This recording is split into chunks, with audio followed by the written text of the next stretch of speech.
I'm Charles Perry. Good morning, everybody. It's such a pleasure to see you all here today. So we are going to have a series of topics today that lead us to different aspects of data collection systems. And I think the goal here is to hear first a presentation that gives us a top line kind of overview. We say global landscape, but it could be really sort of the area of work from the individual expert who's speaking with us, their best practices in this topic, and ideas for development of this topic at a global scale. Maybe it's been done locally, but there is a way that this can be scaled up or applicable to other settings. So we're going to go through these topics throughout the day, and this will help inform maybe some ideas for different platforms or systems that we can incorporate into that existing architecture. So with that, I'm going to turn it over first to Charles Perry, who's going to talk about epidemiological data collection systems.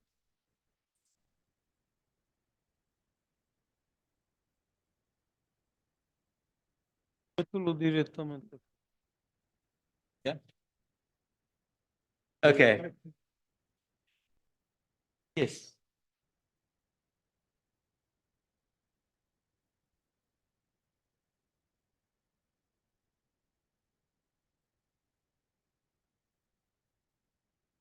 Right, so we can make it big. Fantastic. Thanks very much, everybody. That was finished. It's over. Very clear. Okay. The title is Advancing Data Collection Systems in Synthetic Drug Monitoring, Sub-Working Group 2.1. And Benoit and I and his colleague Michelle put the slides together. I'm going to cover the following topics. NPS definition, but we know this. I can move quite quickly through these things. The purpose of our sub-working group, issues to bear in mind, global landscape, best practice, ideas for global development, and further issues for discussion. But yesterday, listening to the presentations by Brian and Angela, really a lot of these points have been covered. So I might just not go into detail on some of them, but go into further detail where I felt we didn't say much yesterday. So the synthetic drug threats, as we know, they produce a global threat, and the risks are associated with production, trafficking, and abuse. And the threat is multifaceted. You can read the bullet points there. And then efforts to address the synthetic drug threat are many, but they include amongst them those that I've highlighted in yellow. We need to improve global and national capacity to detect and share analytical information on synthetic drugs. And that may sound simple, but it actually requires a lot of actions, and different countries, the challenges are varied. And to develop rapid detection methods to identify new substances as they emerge on the market. So just some general comment there. The purpose of our working group is threefold: to develop and strengthen systems for the collection, analysis, and sharing of information on illicit synthetic drugs. And I think it's all those points. It's collecting it, it's analyzing it, working it through, finding out what it means, and then sharing the information in different ways. And then also involves improving collaboration and data sharing across nations and with the scientific community, forensic laboratory, epidemiology networks, and civil society, and to better identify trends and emerging threats to target resources for the prevention of drug-related harm. So challenging things, but many of these are going on, and clearly we can do a lot better in many parts of the world. So issues to consider. This is a list of issues that we thought we'd want to put on the table, and then we'll talk about where we're at and where we need to move towards. And I could generate a longer list than this. Many of these points have already been said. So what are we most interested in? We could be interested in a lot of things. Are we interested in emerging NPSs? showing up in new geographical areas where they weren't showing up before? Is that what's going to excite us if we see it? Or are we interested particularly in our new user groups suddenly using these drugs which weren't before? And then, or are we interested in the consequences? Are we interested? We talked about yesterday deaths. Is that what we're really interested in? Or hospitalizations, or people just not reaching their potential? What are we really interested in? Then there's the issue of timeliness of data, which also came up yesterday. Are we equally interested in supply chain and demand reduction, or what kind of balance there? And what are the biggest data issues? Where we were talking about this at breakfast this morning with Angela. Is it certain parts of the world where there's just very poor data? Are we interested in how to improve the data collection or getting information more quickly? And I think you develop a different model. It's like a car. If you want a car that goes fast, you'll go for a Porsche. If you want to go in the mountains, maybe you'll get a Land Rover. So we can't have, what car? Do you want a car that does everything? A hybrid kind of SUV. What kind of car do we want to develop here? And there are other factors. It's going to cost money to develop this car. Some cars are cheaper than others. How much money are we going to invest in it?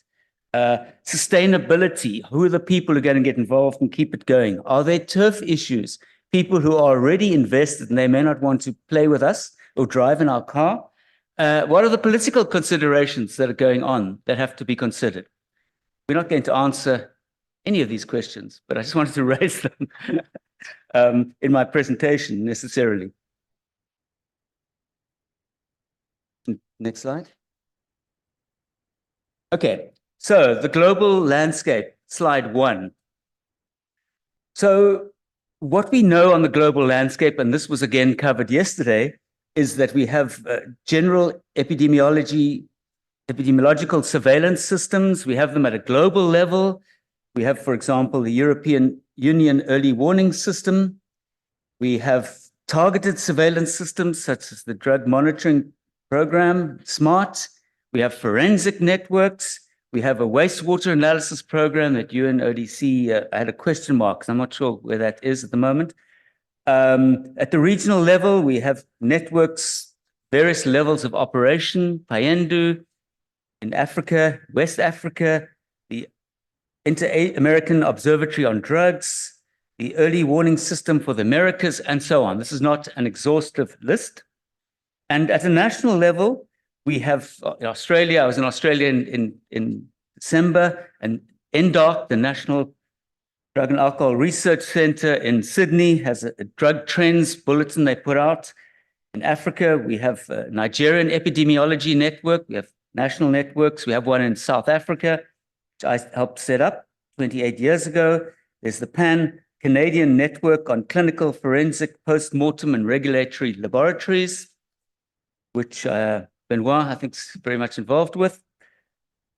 Next slide here. I'm not going to go into the details because I think Angela put up a very nice picture with all these different ways of collecting data, and you had many more than I've put on the list. So there are many different vehicles that we can use to get the answers we want. And here's a list of some of them. But one of the things that's very obvious to us is that there are gaps in the breadth of data on synthetic drugs. Some countries and regions have broad, high-quality, ongoing systems for monitoring NPS, like the EMCDDA or the new UDA system. Others have systems which might only have data using one method, with data collection not regular or not being regular or not even regular. And we have ad hoc approaches to monitoring NPS. Some countries have that, or some countries don't monitor at all. There's differences in timeliness of data collection. Some are collecting data. I think the NPS is moving at the DMP. We had a presentation in our work group a few weeks ago. I think they're moving towards 3 months for timeliness of data. Others collected, I think the ARQ, it's really 18 months would probably be the best guess. And but AI and web scraping tools, we also talked about that at breakfast. We had talked a lot this morning. offered opportunities for timely data and wider coverage. We also have data visualization tools, which foster evidence to action and rapid communication. The ARQ and the DMP, I'm sure the European monitoring system have nice data visualization tools. Capacity building, we haven't talked too much about that so far. And we see this forensic capacity building going on in certain parts of the world, probably not enough. And there's epidemiology capacity building also going on. We know with the forensic that we had a presentation on the early warning system, some provision of training in El Salvador. I remember that presentation. I think we had computer problems during that presentation. And then in South Africa, we've been involved in helping in West Africa, Nigeria, and also other parts of Africa. And I think if we look at the general landscape, another issue is that there is methods development and technical collaborations going on. The sharing of reference standards. There's methods development going on in the AI field. Also talked about at breakfast. Analysis of media reports, journal articles. There was no peace this morning. I wanted a nice, quiet breakfast, but when you sit next to Angela and Paul, you don't get a quiet breakfast. So best practice, or I like to answer it as better practice. Maybe best practice was a little bit optimistic. There are some promising global reporting systems, as you can see there. We're not starting from scratch. There are advanced regional surveillance systems. I think the European monitoring system would be the most advanced regional system. There's drug analysis laboratory data systems at global, regional, and national levels. And there's a list of them that you can read as well as I can. In terms of best practice, wastewater analysis has a lot of potential, but there are some issues to bear in mind. I mean, you don't want to take the data next to a hospital, and you need to know exactly the source is very important. Yeah, police activities. Clearly, those can be biased where there is police action, but can be very useful in getting a sense of what's being sold on the ground. Drug treatment center data. There are various examples, and there are promising tools. There was mention yesterday of the Web Assist tool, which also has some opportunities for really getting at what treatment services people might need. Community harm reduction services, that I think has possibilities because they're really on the ground. It's getting closer to where people are at. And that's why I asked my question yesterday about to Paul about getting data from users, and I think that's certainly something is needed to validate. Validation of data is important because your systems are only as good as the quality of the data, and getting data from users can be very useful. And rapid situation assessments. I see. Grants here from the CDC, and I remember getting training on rapid situation assessments for drugs and HIV using CDC data. And I think there's scope for going into a new area and doing a rapid review of using multiple methods to find out what's going on. And maybe we can't just look at secondary data. We've got to go in and collect primary data as well. So ideas for global developments, some principles. See at the top there, but happens in presentations and then okay, so new methods. I think there's a lot to be learned from AI. I've got a lot to learn there. I think this is already happening. Angela at breakfast said that they're already scoping the print media, and maybe we need to get into the television as well, but other forms of media, social media. I think you're talking about that. Paul at breakfast, going onto websites and looking to see what discussions there are about new drugs and how people are using them and enjoying them.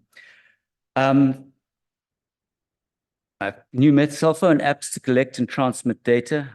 Not sure what the point was there. triangulation of data is crucial to really get at quality information. You want information coming from multiple sources. We talked about avoiding duplication, again, at breakfast this morning, Angela, in Africa with the ARQ. That was mentioned yesterday. I think we need to focus on strengthening drug epidemiological capacity overall. You could focus just on NPS, but I'm going to suggest that ideally, if you're working at countries, you want to help them strengthen capacity over all drugs and not just NPS. I think this is very crucial for certain parts of the world where there are gaps, and I think we need to focus on the epi networks, building networks of people, bringing them together, finding out what the gaps are, building capacity. It's going to take work and effort. It's not just a matter of a computer program that they cannot be asked to put their data into. It's going to take some effort to get better data there.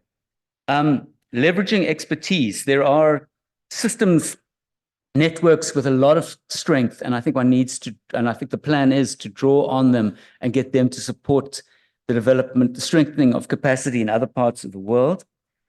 Again, someone mentioned this yesterday, the carrot approach. I think our colleague from Indonesia, it might have been, the focus shouldn't be prescriptive, but encourage participation by offering access to new data collection methods, training, networks, meetings, opportunities.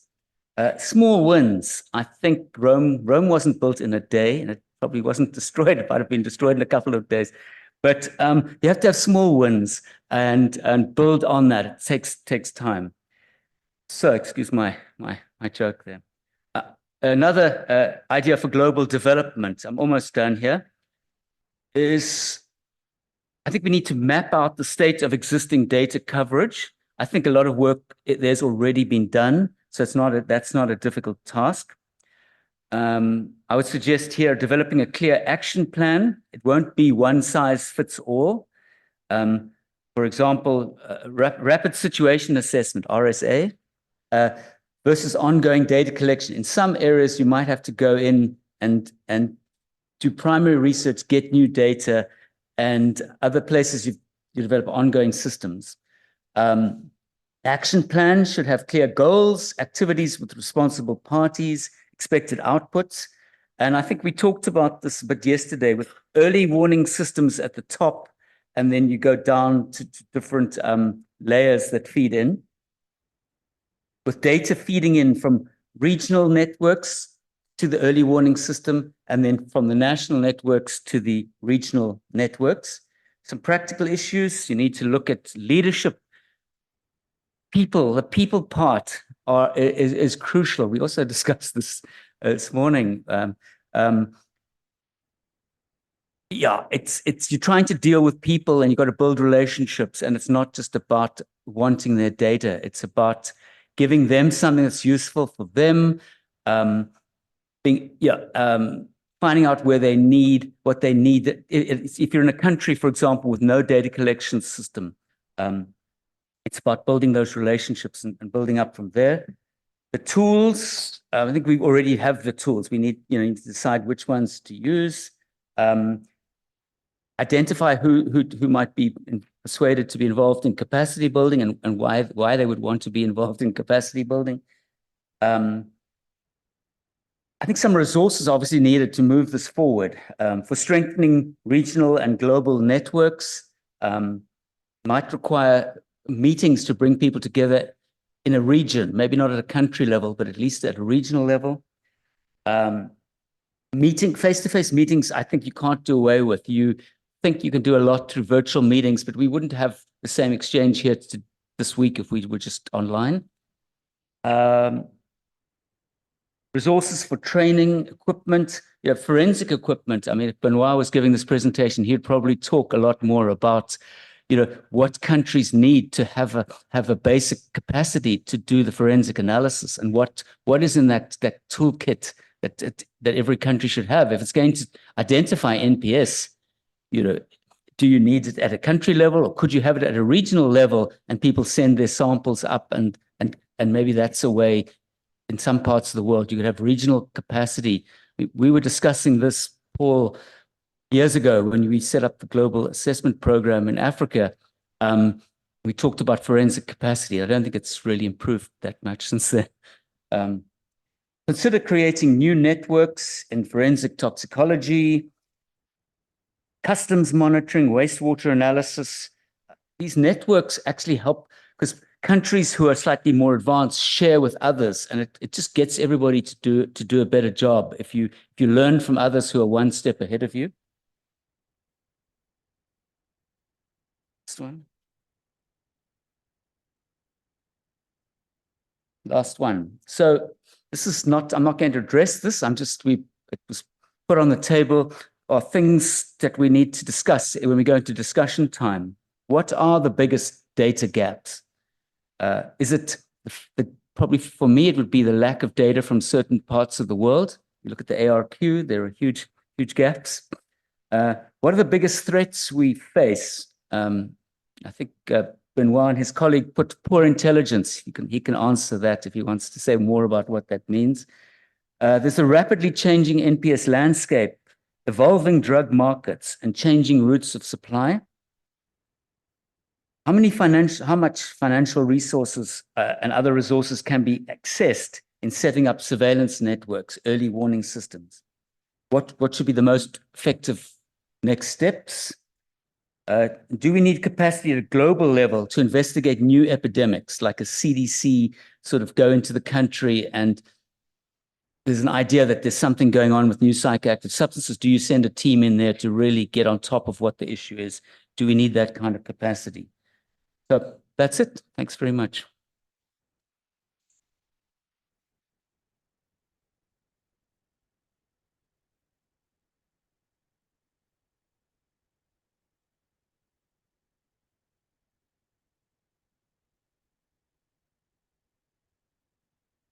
Okay. Dr. Morales said to me that after each presentation, we open a discussion.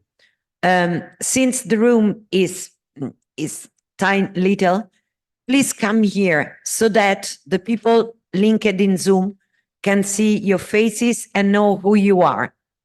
Okay? Benoit.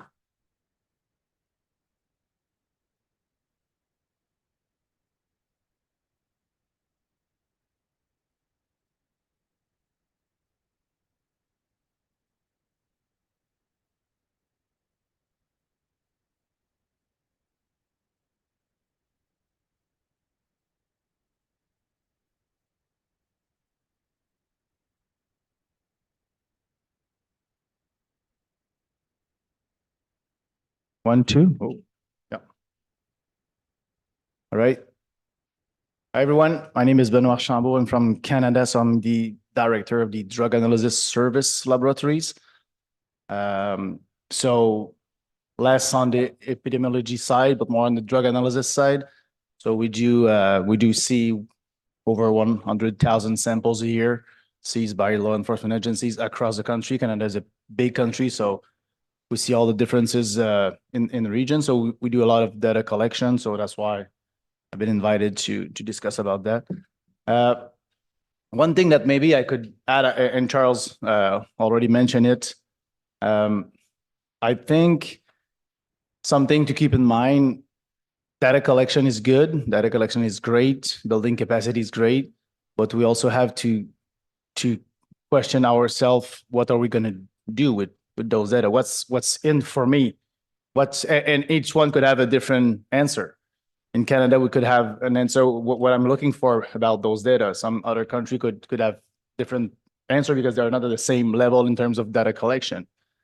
Charles mentioned it in his presentation about, as an example, the synthetic routes of drugs. So if in my country we don't have any concern with certain type of substance, maybe the next country has a problem. And with the flow, we can see that with those data collection, with those data, you can see that, okay, there's an issue next country. So probably I will be the next one to be impacted with that new NPSs or that new substances. So how in my country could I get prepared to face that new threats or whatever we call it?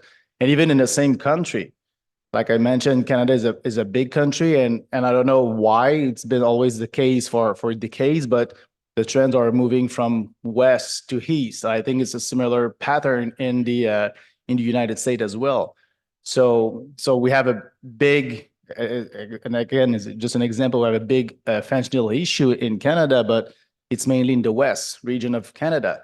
In the east, there's not a lot to overdose because there's not a lot of fentanyl on the street. And don't ask me why. I don't know. There's a reason why that flow is not progressing. So data collection helps to monitor that, helps to get ready. So right now, what we do in Canada, we try to get prepared in the east. What if the wave is moving from west to east? What are we ready to have that kind of overdose in the treatment, the education, and what have we done in the past? Maybe, I guess, something good to be able to limit the access of fentanyl in the east part of the country.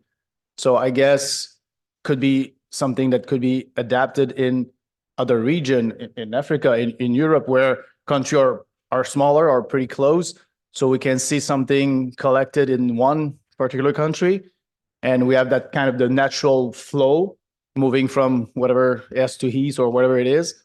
So we could, with data collection, we can get prepared in other another region to be ready for that and to face the issue. So I think in my mind, and again, we have a lot of things that needs to be discussed and needs to be implemented. And you mentioned about not reinventing the wheel because we already have good monitoring system. We just need to come together and to find the right tools. But I think the question at the end is what's in for me, what I will get, and whether I'm in a country where we have a lot of data collection or a country where there's less data collection. I think everyone could find an added value to use other data or choose our own data and to share it. So it was just maybe my 2 cents. So yeah, open to questions or comments or. I saw Angela saying.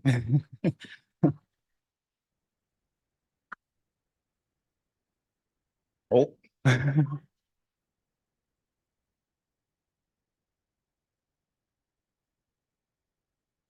Yep.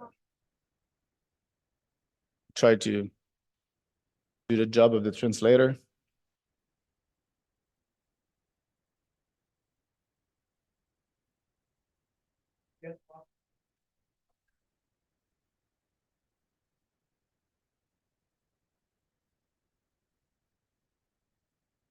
Hey.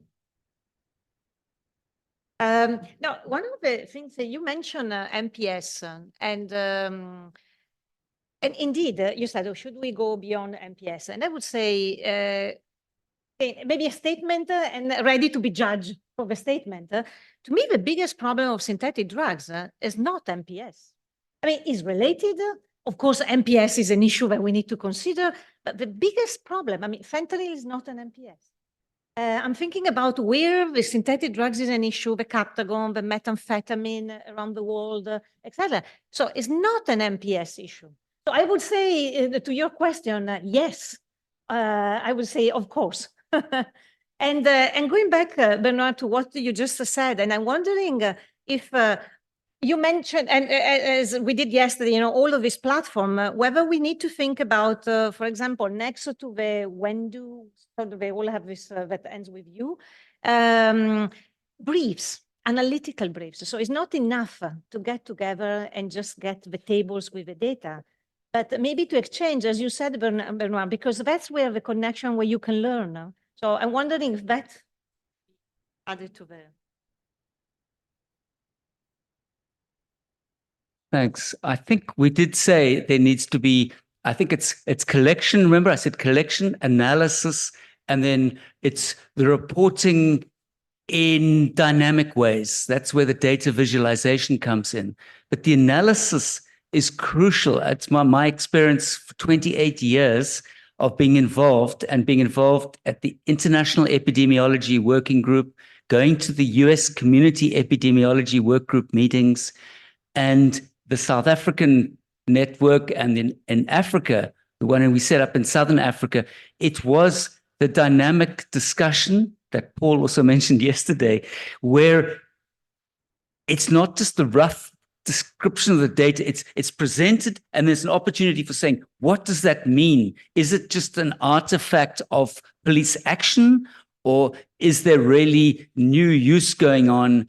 And that's where you can say, well, we saw next door, it hasn't yet reporting, it's not reporting in your police data. Maybe it's because the police are not doing actions in certain places, but then people on the ground can say, we're doing work with needle syringe exchange program, and we are seeing, purple cocaine, whatever it was. Huh? Pink cocaine. So you have to have that discussion, and it's not just a discussion of, is this a real trend or is it an artifact? It's also, what are the implications? Is this just something to monitor and it's a blip that's occurred once? Or is there policy implications we need to immediately prepare for? Like Benoit was saying, we've studied the movement of methamphetamine through South Africa, and we could say that it's going to move up the East Coast because there are these same drug gangs working in Cape Town as they are up the East Coast. So it's inevitable that they will start moving this drug. So you need to be prepared.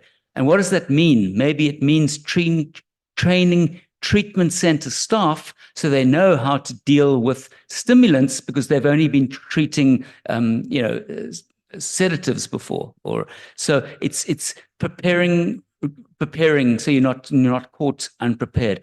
And then it's also identifying, that happens in the discussion. This is where it's coming from. You have the discussions, it says these are possible policy actions, these are things to monitor, these are things that need further in-depth research. So we have in our reporting tables, we have those headings, we have the data, and then we start to generate those answers to those questions. And then if students come looking for work, we say, well, here's a list of questions that came out of our epidemiology meeting. Don't you want to do a project investigating why females don't go to treatment centers, for example? They're not showing up in the data. And maybe just to go back to your NPS's question, because we had a long discussion about that. I'm not saying that I don't like the definition, the current definition, but I don't personally use it because in my mind, the N in NPS is new or novel. Ketamine is not new at all. It's been there for decades. It's considered as NPS because it's not under international control, and other stuff like fentanyl or fentanyl analog are not NPS because they are controlled. So that's why we tried as much as we can to identify substance as new emerging substance or synthetic drugs, because they are emerging. They are, and I'm not saying that they are the most popular. Methamphetamine, cocaine is much more popular than any of the fentanyl analogs per se, but we know them. We know what the beasts are in terms of meth and cocaine. I'm not saying that we need to move it away. We still need to address it, but so. And we don't want to, again, to reinvent a new terminology, but in at the working level, the NPS's definition is much broader than what is written in the UN definition or whatever you call it. So yeah. So I know that in my own country, we have our own, and again, it's not a real definition, it's a working level definition, because we don't want to put stuff away because it's not part of NPSs. So we treat fentanyl as NPSs because we have to. It's an emerging substances, is a threat. So yeah. So probably we need to address that. Yeah. So it's more like I mentioned, emerging new substances. But Roman Serifov from the MCDA. I really, you kind of stole my step. We really haven't, when we're talking about early warning systems and when we're talking about falling drugs in order for them to be controlled, it's good to use a very narrow definition of MPS, and that's fine. But we shouldn't be carried away about an MPS and whether it's new or novel, because fentanyl has been controlled since the 60s. It was in the US since the 80s, but it's nothing comparable to what it is now. So, and this meeting is not about MPS, it is about emerging drug threats. And those could be coming from different directions, and in different regions, they could be very different. So fentanyl is apparently very important in North America, but let's take methamphetamine, which is also very important in North America. But what's happening with methamphetamine in Europe? It's never been popular in Europe. It's used in a very minor pockets of users. But now what we see with organized crime, Mexican organized crime, active in Europe, with what's happening in Afghanistan. So methamphetamine is an emerging drug problem for Europe. So I don't think that we should really get carried away by the definitions itself. Where we need them, we have to use them. And I think early warning system is a good one because this clear definition allows it to function, allows it to know exactly what we're reporting and what we're after.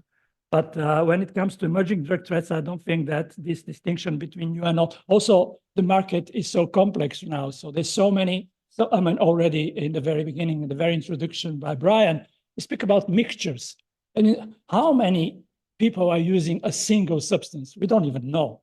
I mean, even in the fentanyls in the US, even if fentanyl, illicitly produced fentanyl is probably the main substance, a lot of the deaths are linked to both fentanyl and stimulants.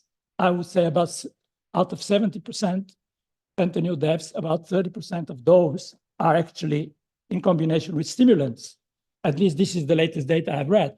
And what are the other analogs of fentanyl that are also being used or appear on the market? Many derivatives. I don't use the word analogs, derivatives. So I think it's important for us when we talk about emerging drug threats related to synthetic drugs to take a less broader view, mostly in view of what is the threat to public health or to security. Oh, sorry, I think I've repeated what you just said, but Yeah, and I think it's an excellent point. And you just mentioned about fentanyl and co-occurrence with other substances. So now, like you said, we know fentanyl for a long time now. It's a threat, but and yesterday we talked about nitazene. I think it's we talk about nitazene and other substances. When we start mixing those substances together, it becomes an emerging threat. It becomes a new NPS, even if because the mixture of benzo and fentanyl, it's something else. It's something different than just fentanyl, or because of the nature of the substance. And if we have nitazene and other stuff, so yeah, I think we have to look at. And again, I'm not against the definition. That's fine. It's okay to have, but at the working level and the street level, we need to be have a broader view on that. That's an excellent point. Yes, Paul. Oh.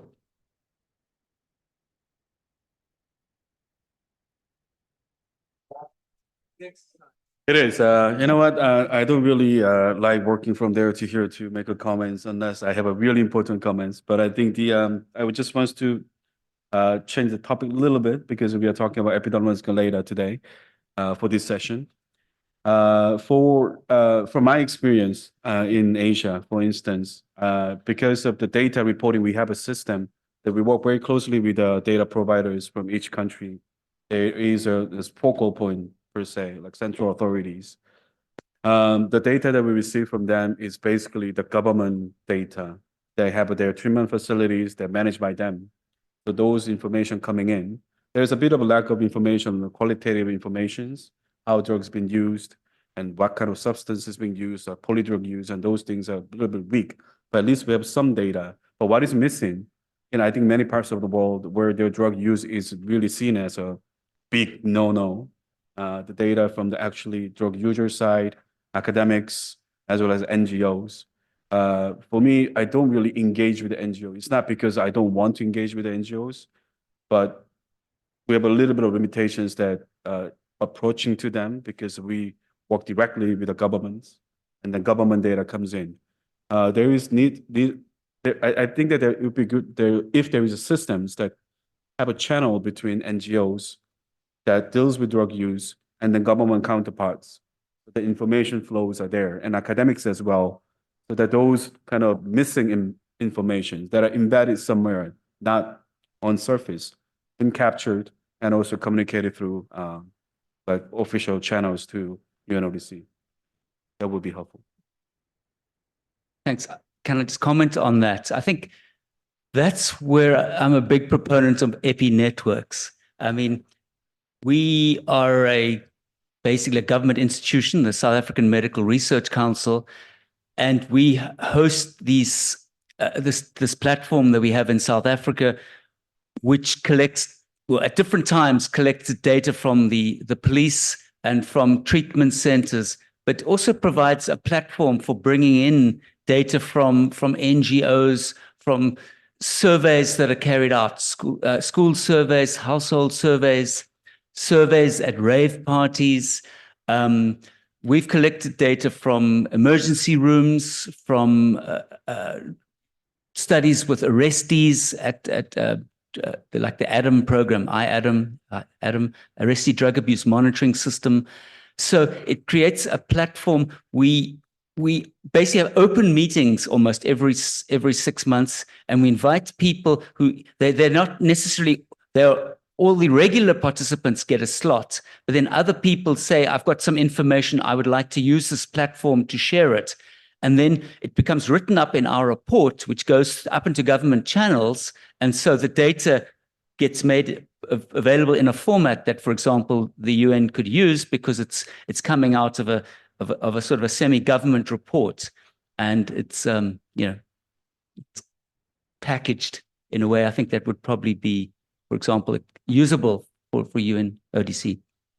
One thing that we realize with our conversation, our monthly meeting with our group, is that a set of data by itself, it means less. And so you can have a very, very good data set, but by itself, you miss something. That's why in the presentation, Charles mentioned about triangulation of data.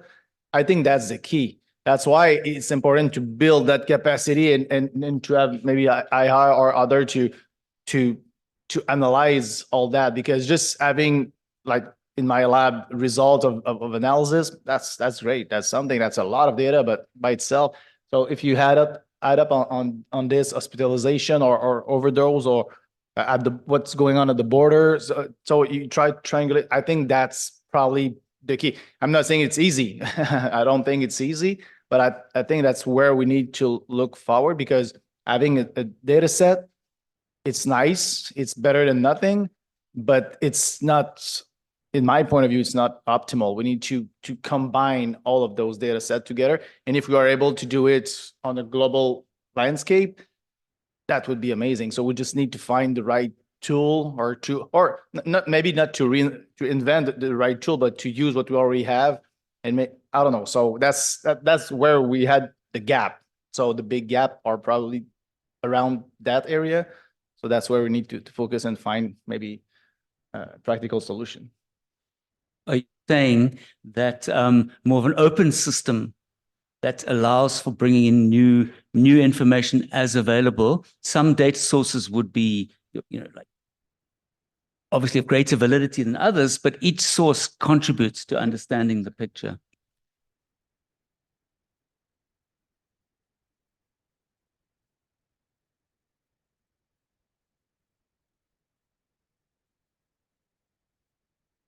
It's not scary for you, it's scary for us. This feels a little bit like an intervention. I'm Paul Griffiths, I'm a drug epidemiologist.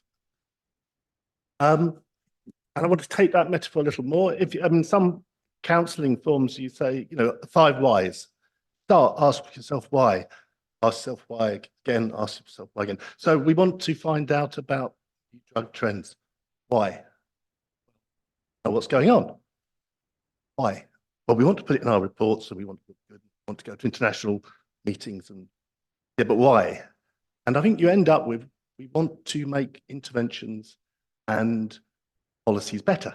And if it's not serving that purpose, then it doesn't really make sense. So what, and that, so I think when we talk about information systems, rapid set, all these things, we have to think, how do we then link them? We make that connection to policies. And that happens usually at a local level, it can happen at national level, it can happen. That's fundamentally, it's about galvanizing action. And then if we step back, there's a lot of discussion at the moment. If you want to do that, look at the Global Evidence Commission. Lots of modern thinking about this. You don't do that as scientists by telling people what to do. Do that by working in a iterative way with professional networks. You do it by recognizing that there's a dynamic knowledge cycle and different sorts of information and evidence is necessary at different points of that cycle, whether you're doing, it's usually described quite in a very simple way. It's a problem definition, what's going on, problem solution identification, what should we do, implementation, information, how do we do it, evaluation, did it work, problem definition, start again. And it's a dynamic circle that goes on. You never finish. Problems change, they're dynamic, they're complicated. And we constantly need to be infusing that process with evidence, and that's our job. And so I think once we say, okay, we want this to do that, then how do we do it? And then I think fundamentally there, taking now from the business world, we want platforms, not pipelines. If it's just a pipeline feeding data to do something, to produce a report, which many of us, I think, over the past have been guilty of, it doesn't work. It's not sustainable. And fundamentally, we miss that first why. Why are we doing this? We're doing this to have impact. So I think increasingly we recognize we have to work in a platform model. And we're working with people when you have a meeting, when with Charles, we've done a meeting in Africa, we're meeting with people who are working in treatment. They're the people actually going to use the information to make the difference, to make the change of them. Even when we're doing it with a policy audience, they're often the people who are going to make policy change. So I think we have to then recognize that the information collection process has to be embedded in the knowledge cycle, in this ongoing discussion about what is it we're trying to do, how do we make the world a better place both now and how do we avoid problems. And so I think I've just said what everyone else has just said, trying to think about it, joining up a bit. And I think the one thing we have to be very careful about is not separating the information collection process and reporting process from the action process of developing policies and actions. So I think that's a sort of message for me. And that means really to work with networks locally, nationally, internationally, but that human element is a key part of the process. I can just give some little emphasis, just another postscript to that, Paul.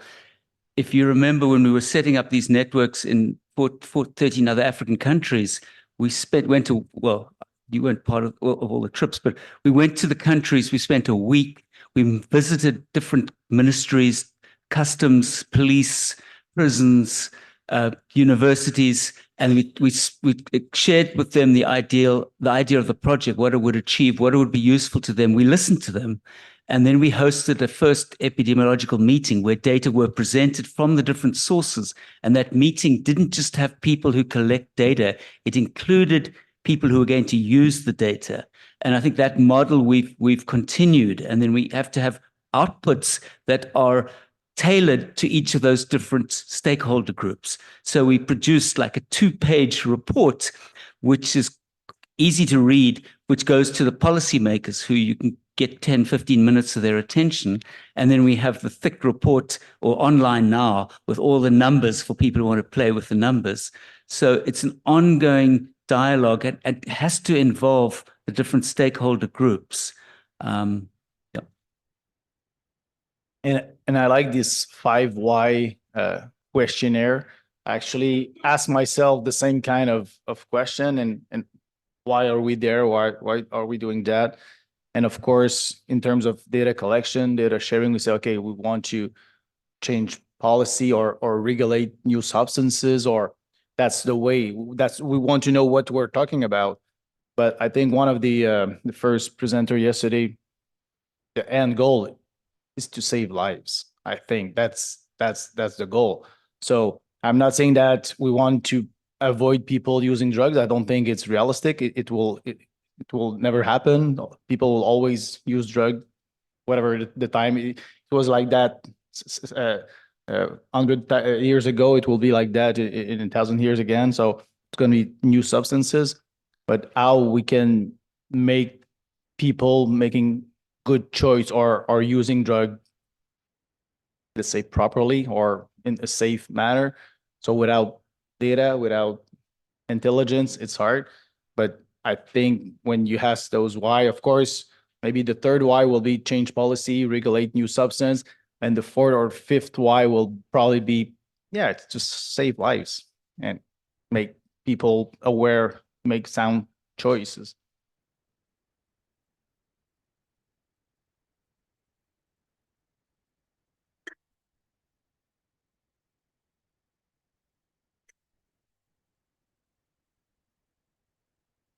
Okay. Maybe I will say a very awful consideration, but I would like to speak to all of you, but especially to Brian, who organized this working group too. Brian, it's the first time we meet for the global coalition on addressing synthetic drug threats. And we are the group detecting emerging drug threats and use patterns. Today, we will have presentation regarding EMCDDA, UNODC, South Africa. Okay, I think that now the next step is what we talked the first time, the harmonization. We have to choose, I will say very awful thing. We have to choose 3 people, stay together and say, what do we have? I have this. I have that. I have that. I have this at European level. I have this at African level, at American level, Canada level. I have information on substances. I have information on consumers. I have information on trafficking and trends. People with the same information in different parts of the world has to meet and create the global coalition, because we are presenting our data. Our data are fantastic. Your data are fantastic. But the next step, the step towards, is to merge this data and have maybe not the same, but a very similar way to collect data on substances, consumer, epidemiological data. I cannot go in a meeting for epidemiological data because I don't have, someone else has in Italy. People with the same type of data has to meet for a global coalition. For example, my brand new investigator suggested me, let's study the trends. Also, Franco yesterday insisted on studying the persistency of not only new psychoactive substances, but also new patterns of classical drugs use. With fentanyl, we failed because fentanyl has been known since many years, but we all have been not able to foresee what should happen. And the same with methamphetamine. Roman said the same with nitazines. Nitazines arrived in Europe and in Italy, and we are communicating, hey, nitazines, the benzimidazoles are coming. Then another step is that someone has to listen to us. Our policymaker counterpart has to listen to us, because otherwise we remain here with this fantastic data at European level, at Canadian level, and one step towards, no? Maybe next meeting, harmonizing our data. Brian, at the beginning you said, what lesson will we take from this meeting? One, very simple, is that now it's time to share our data. My fantastic data, your fantastic data, together for the harmonization. One website, one way. When I see the world drug reports or world alcohol reports, and I see different countries, the data are different, no? And the data comes from different years. So you have a data on a country in 2020 and the other in 2023. So they are not comparable, comparability. Thank you.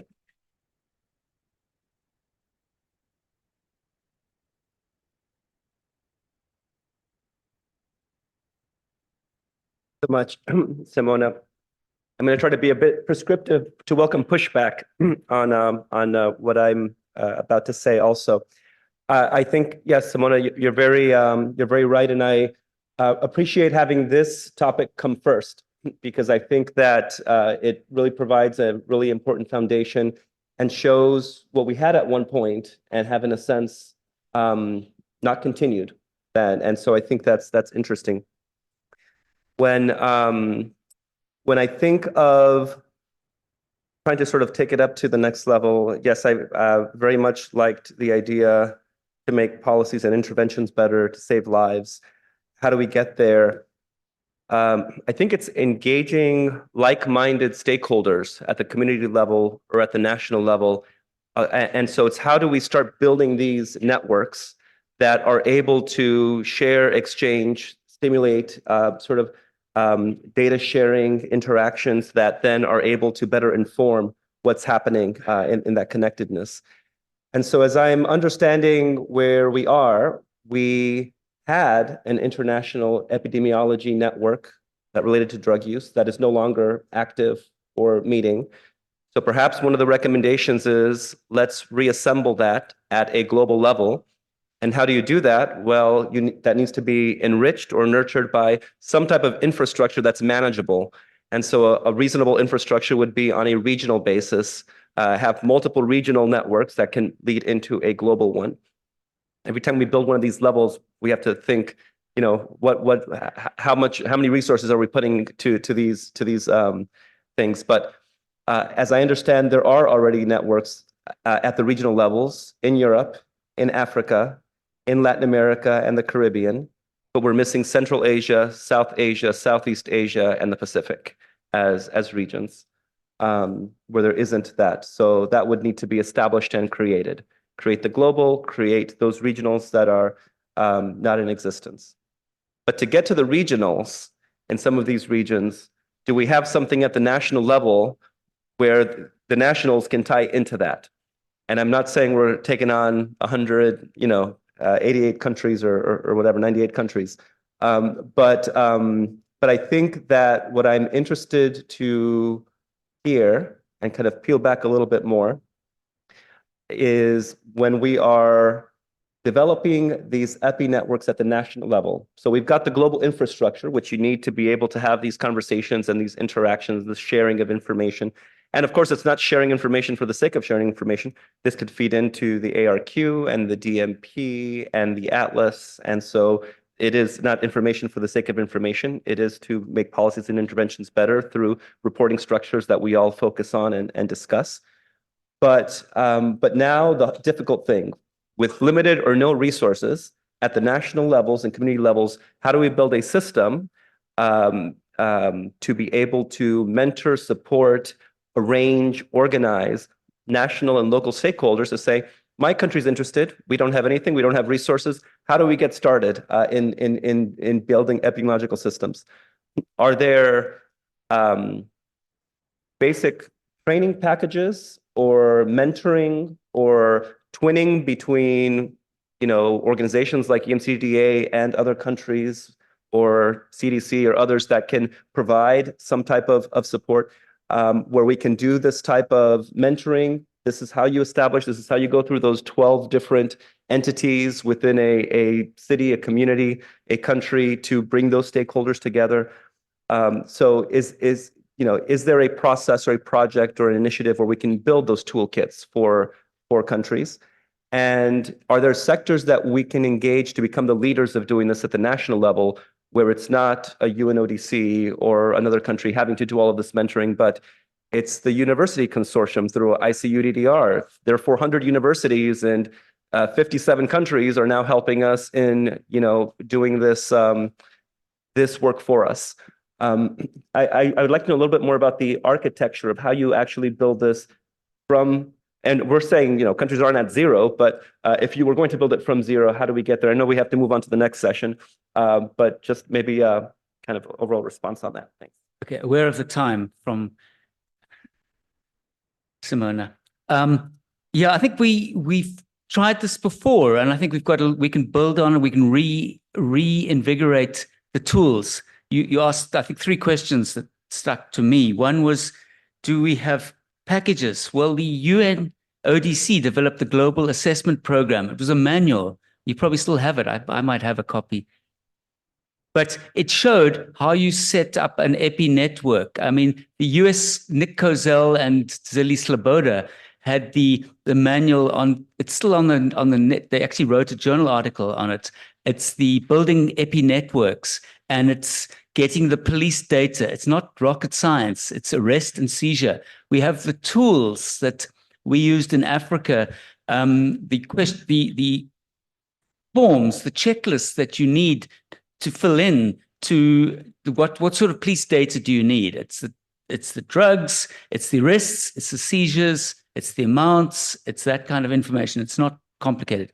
And then the drug treatment data, if it's coming from psychiatric hospitals or specialist treatment centers, there are certain questions you need, a form. We have templates for those, but they're also in the global assessment package, or whatever it's called, manual that Paul and his team developed in around 2000.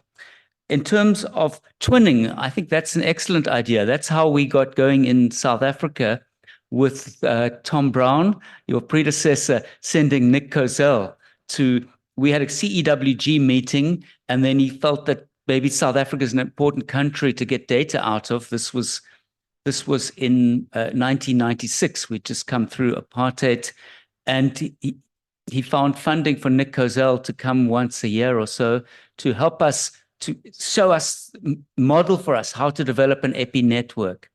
And that was incredibly useful. And then I was also privileged to get funding to come once a year to the US CEWG meeting and be exposed to how it works in that country. So the costs are not negligible, but they're not insurmountable. So the data packages, they're twinning, and using universities. That some countries have research councils, so that's also an opportunity. And universities, I think they're generally quite well enabled to pull these kind of projects together. They're not that complicated to set up an EPI network. That's my quick answer.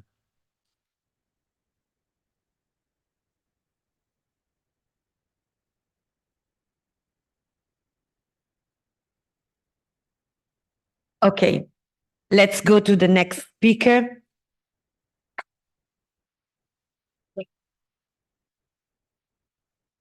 Thank you.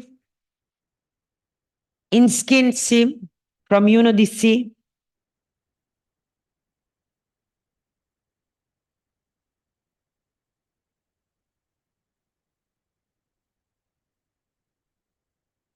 The presentation.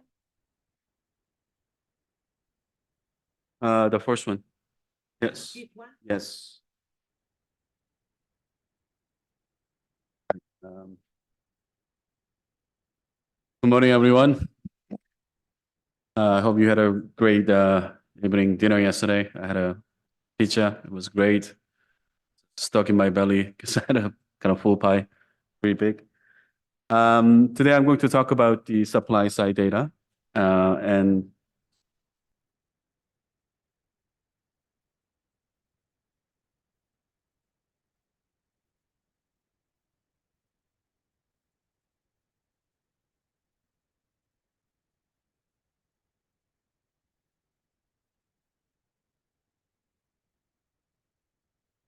while we're waiting for my presentation to show up, just want to introduce myself. My name is Inshik Shim.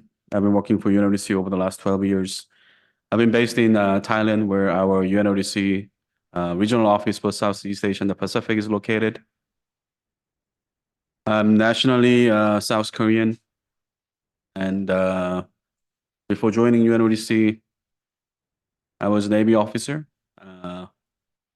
then work for the Korean government, specialize in criminology research. But that's my background. Still not finished yet, so I don't know what to do. Okay.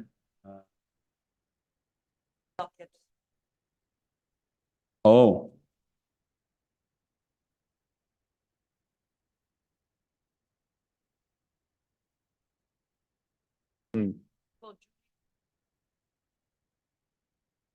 Central direction too.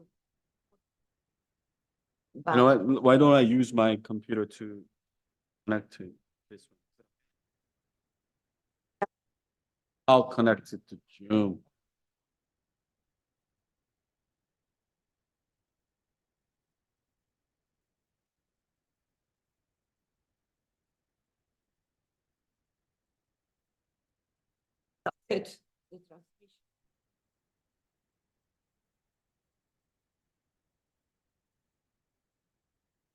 This one, yeah. All right, there you go. So when I was asked to prepare this presentation and discussion on supply data collection at global level, I wanted to first come up with what would be the supply side data. First one, obviously production, followed by trafficking. Price and purity is also a very important indicator when it comes to interpret together with the seizures. That's also supply side data. Forensics, some might think that why this is supply side, but I think that it is also connected to supply because of the signature and then also of the substance and composition of it and adulterants. And we see that traffickers been putting some other adulterants. Oh, excuse me. I also see this as a supply side data, and also lastly, precursor chemicals. So those are all connected to synthetic drugs, and when it comes to supply side data. So I'm not going to talk about every single existing the data collection framework existing at the global level, but I just want to quickly touch upon what exists when it comes to production.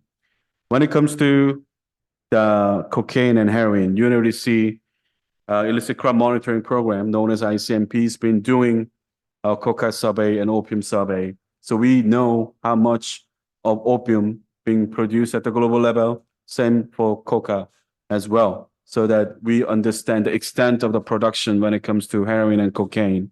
But when it comes to synthetic drugs, it's very difficult because of the unique nature of the synthetic drugs. And at the global level, annual report questionnaire, ARQ, module number 8 collects data and information on the clandestine laboratories that does not only related to synthetic drugs, but also just general drug production. On this,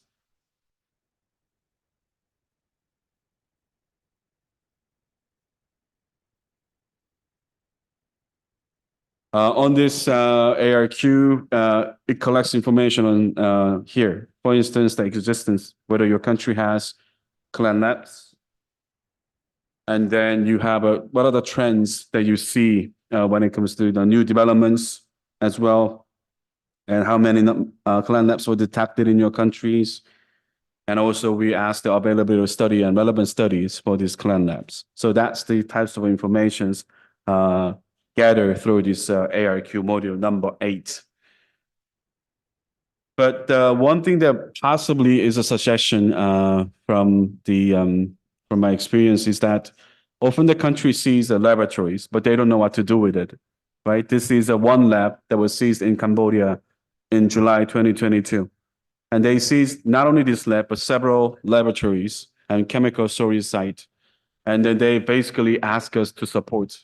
So we went there and then we map out these laboratories, and we came up with a report that to help the government of Cambodia. Basically, this lab may have been used for that purposes, but given the types of chemical was seized, this chemical may have been used for that that process of the production of this substance. And then we were able to also look at the labels of some of the chemicals, that the origin of those chemicals and how these have been sourced into this production site. So we were able to look at all these different types of information directly obtained from assessing this site.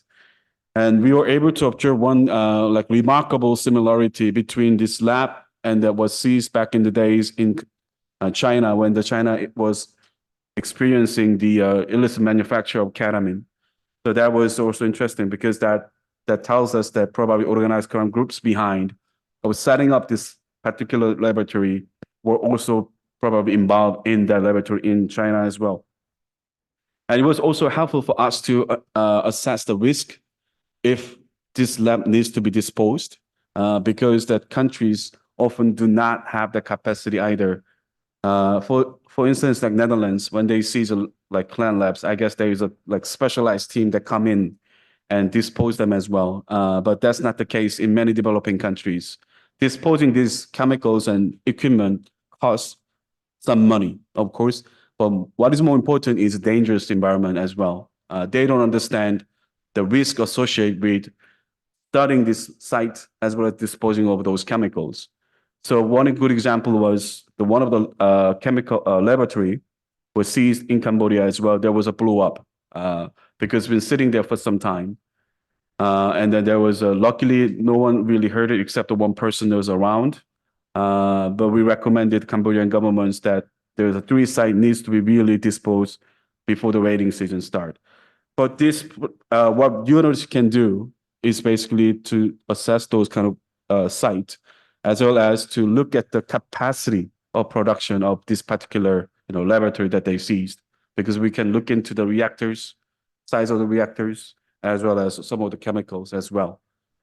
So that's kind of the idea that I think that we need to build some capacity of the government authorities to have a specialized team to assess the site of the production.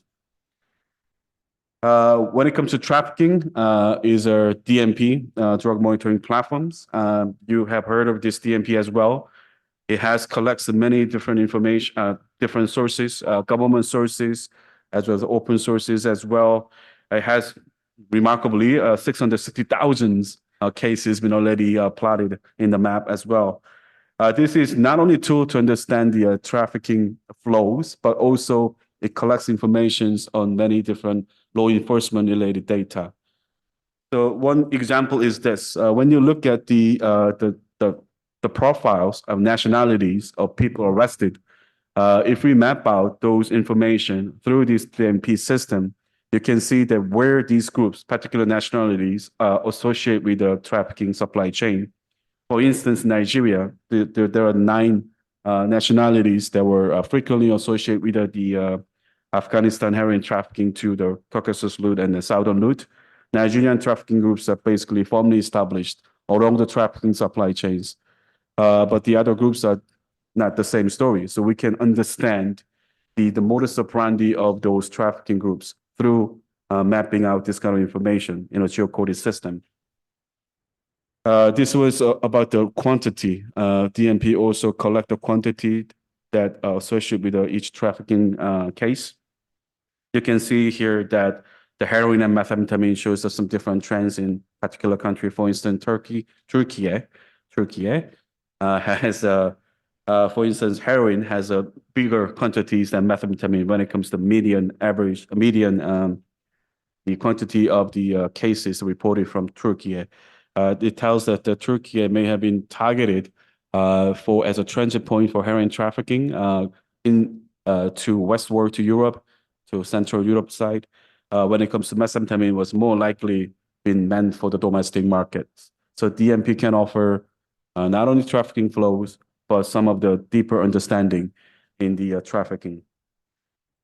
But some suggestions. I think there has been some recurring theme that there is a need for building analytical capacity in countries. I have noticed that from my experience when I engage with the drug authorities in the region in Asia, basically, not a lot of countries have a specialized unit with analysis. So the information is not really analyzed well. They do, like this year we see how much this, how much that, but the little bit more forward-leaning looking analysis has not been really taken And I think there are significant limited communication channels among analysts, because that's also one problem. The problem can be more pronounced when it comes to interregional level, because the country within also the region, let's say Philippine authorities and Myanmar authorities, they don't really talk too often, although Myanmar is the main source of the methamphetamine found in the Philippines. But when it comes to methamphetamine coming out from North America or Afghanistan area to the regions, there is simply no channel. So that information, some of the information can be shared among those people, analysts exactly, being not shared at the moment, especially at the international level. And also, I think at the end of the day, for the pushing this drug into the market is done by organized crime groups. And I think there is a significant lack of understanding of organized crime group, especially in Asia. For instance, we don't even have really who's the big guy behind of all of this, all right? In Latin America or in the US, that we heard of this Sinaloa cartels or those big, cartels, but in Asia, it's not the case. It's mainly because I think they don't go deeper into who's behind all of these cases. And also drug crimes are increasingly associated with the different types of crime, be it money laundering, be for some scamming as well. So those types of crime can be maybe studied together with drug trafficking informations. Price and purity at the global level, the data has been collected through ARQ module A10. And it also discussed the trends in price and purity observed and available relevant data, wholesale and retail levels on typical minimum maximum by drug type. So those are very comprehensive data is being collected through this ARQ for both price and purity. But some of the, I would say the challenges when it comes to data collection on this price and purity is the methodology to generate this, let's say, price data. How do you really come up with the medium price data, right? What is the maximum price data and minimum price data? And how many samples been collected to, come up with these conclusions? In countries, sometimes I see the data that they say the methamphetamine kilogram of meth is about, let's say, $20,000. But they say their retail price, 1 gram of crystal meth is then $20. Simply, they just divide 1,000 from kilogram to gram, and they come up with that as a retail price. The data is given to us. This is official data.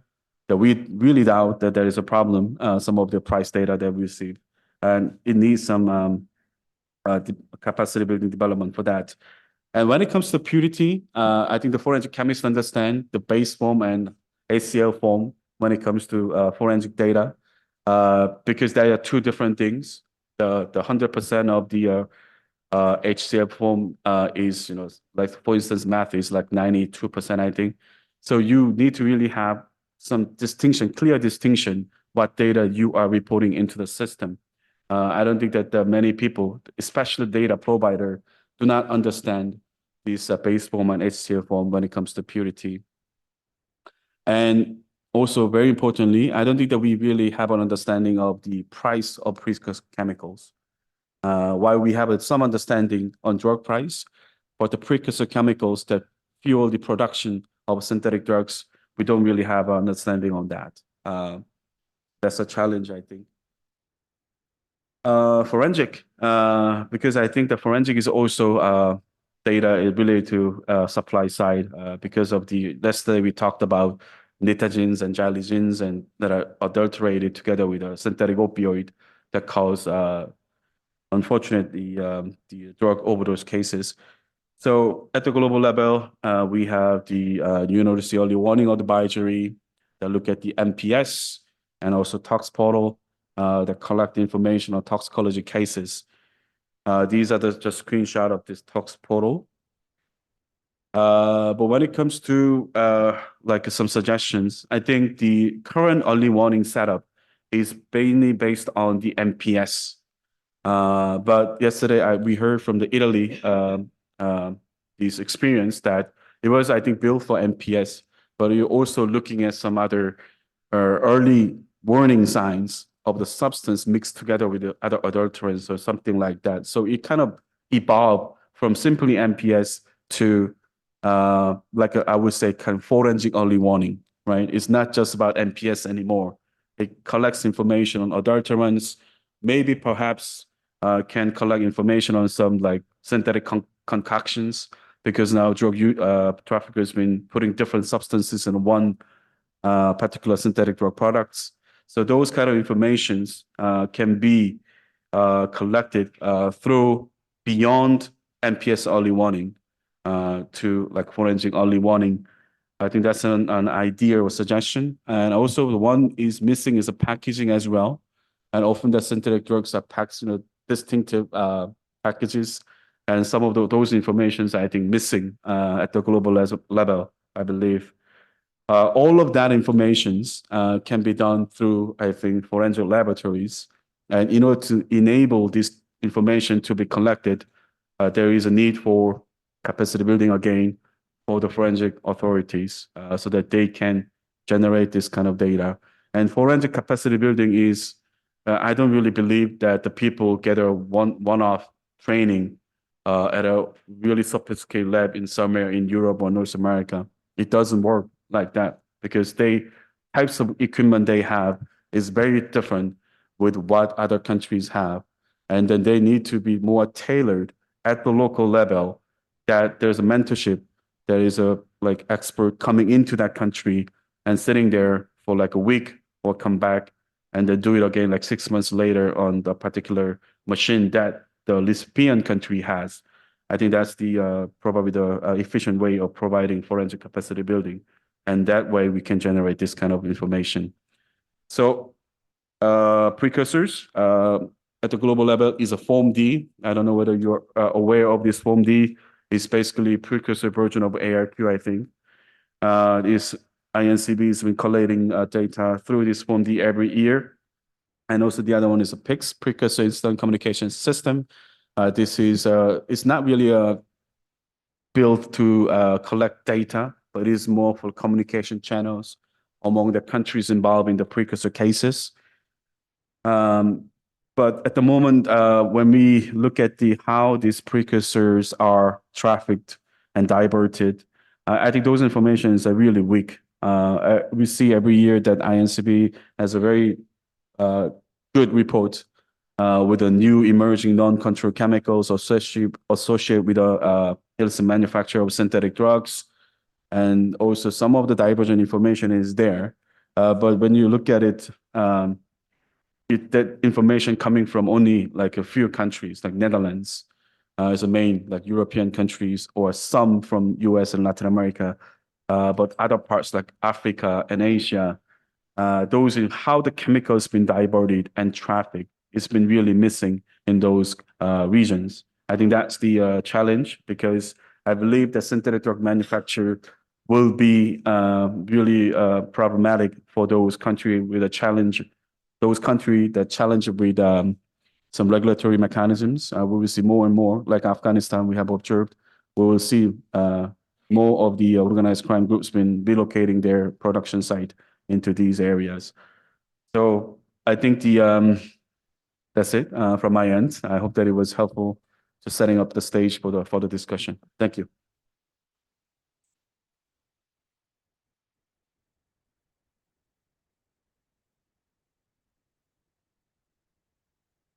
If you have just a couple of quick questions, then we will take a hot coffee and come back for further discussion. Okay, Brian?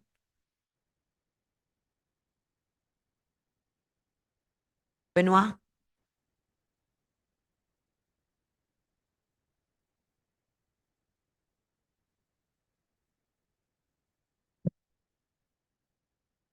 Thanks a lot for the great presentation. I really liked it.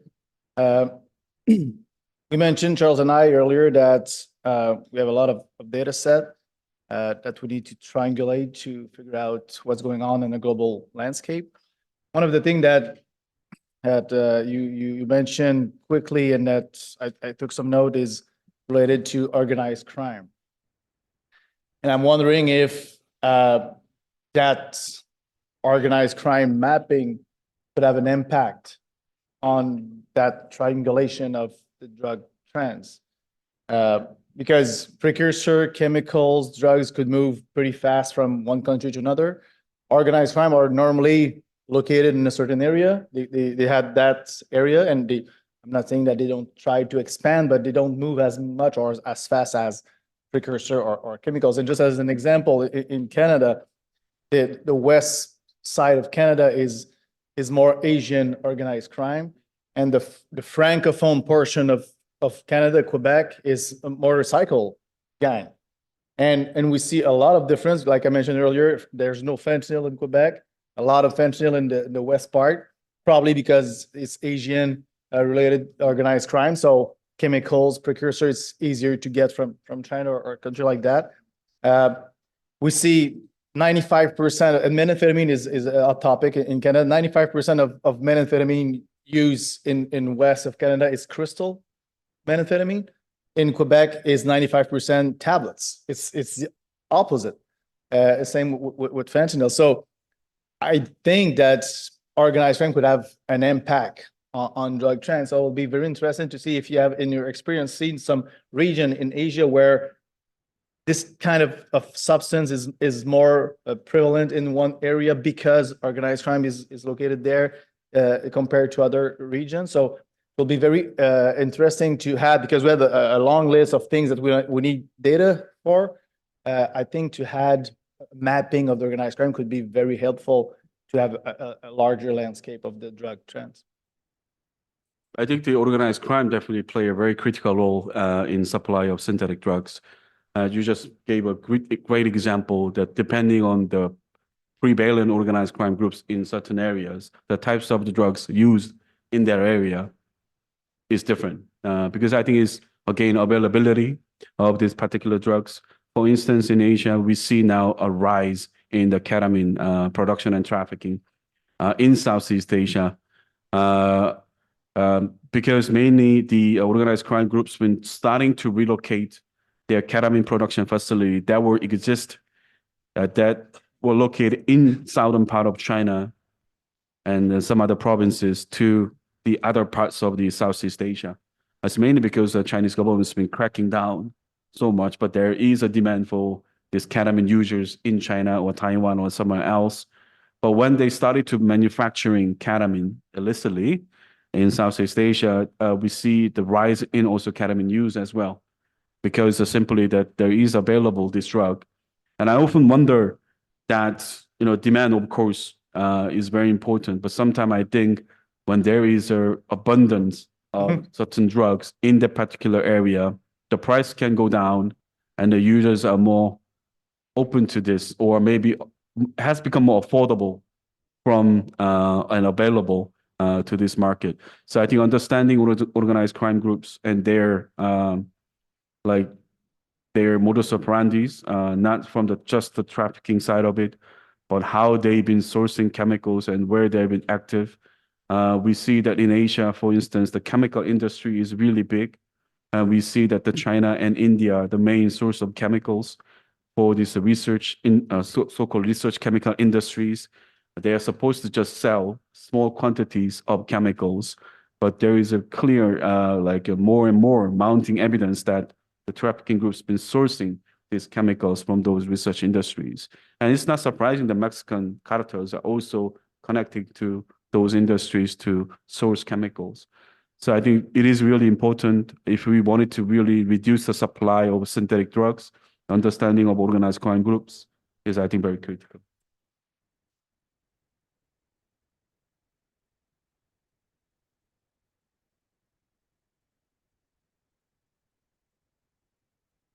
Okay, let's go for the coffee break. My original presentation, as I say, was not really going to focus on the EU early warning system. I was going to focus on drug early warning systems and what they can tell us.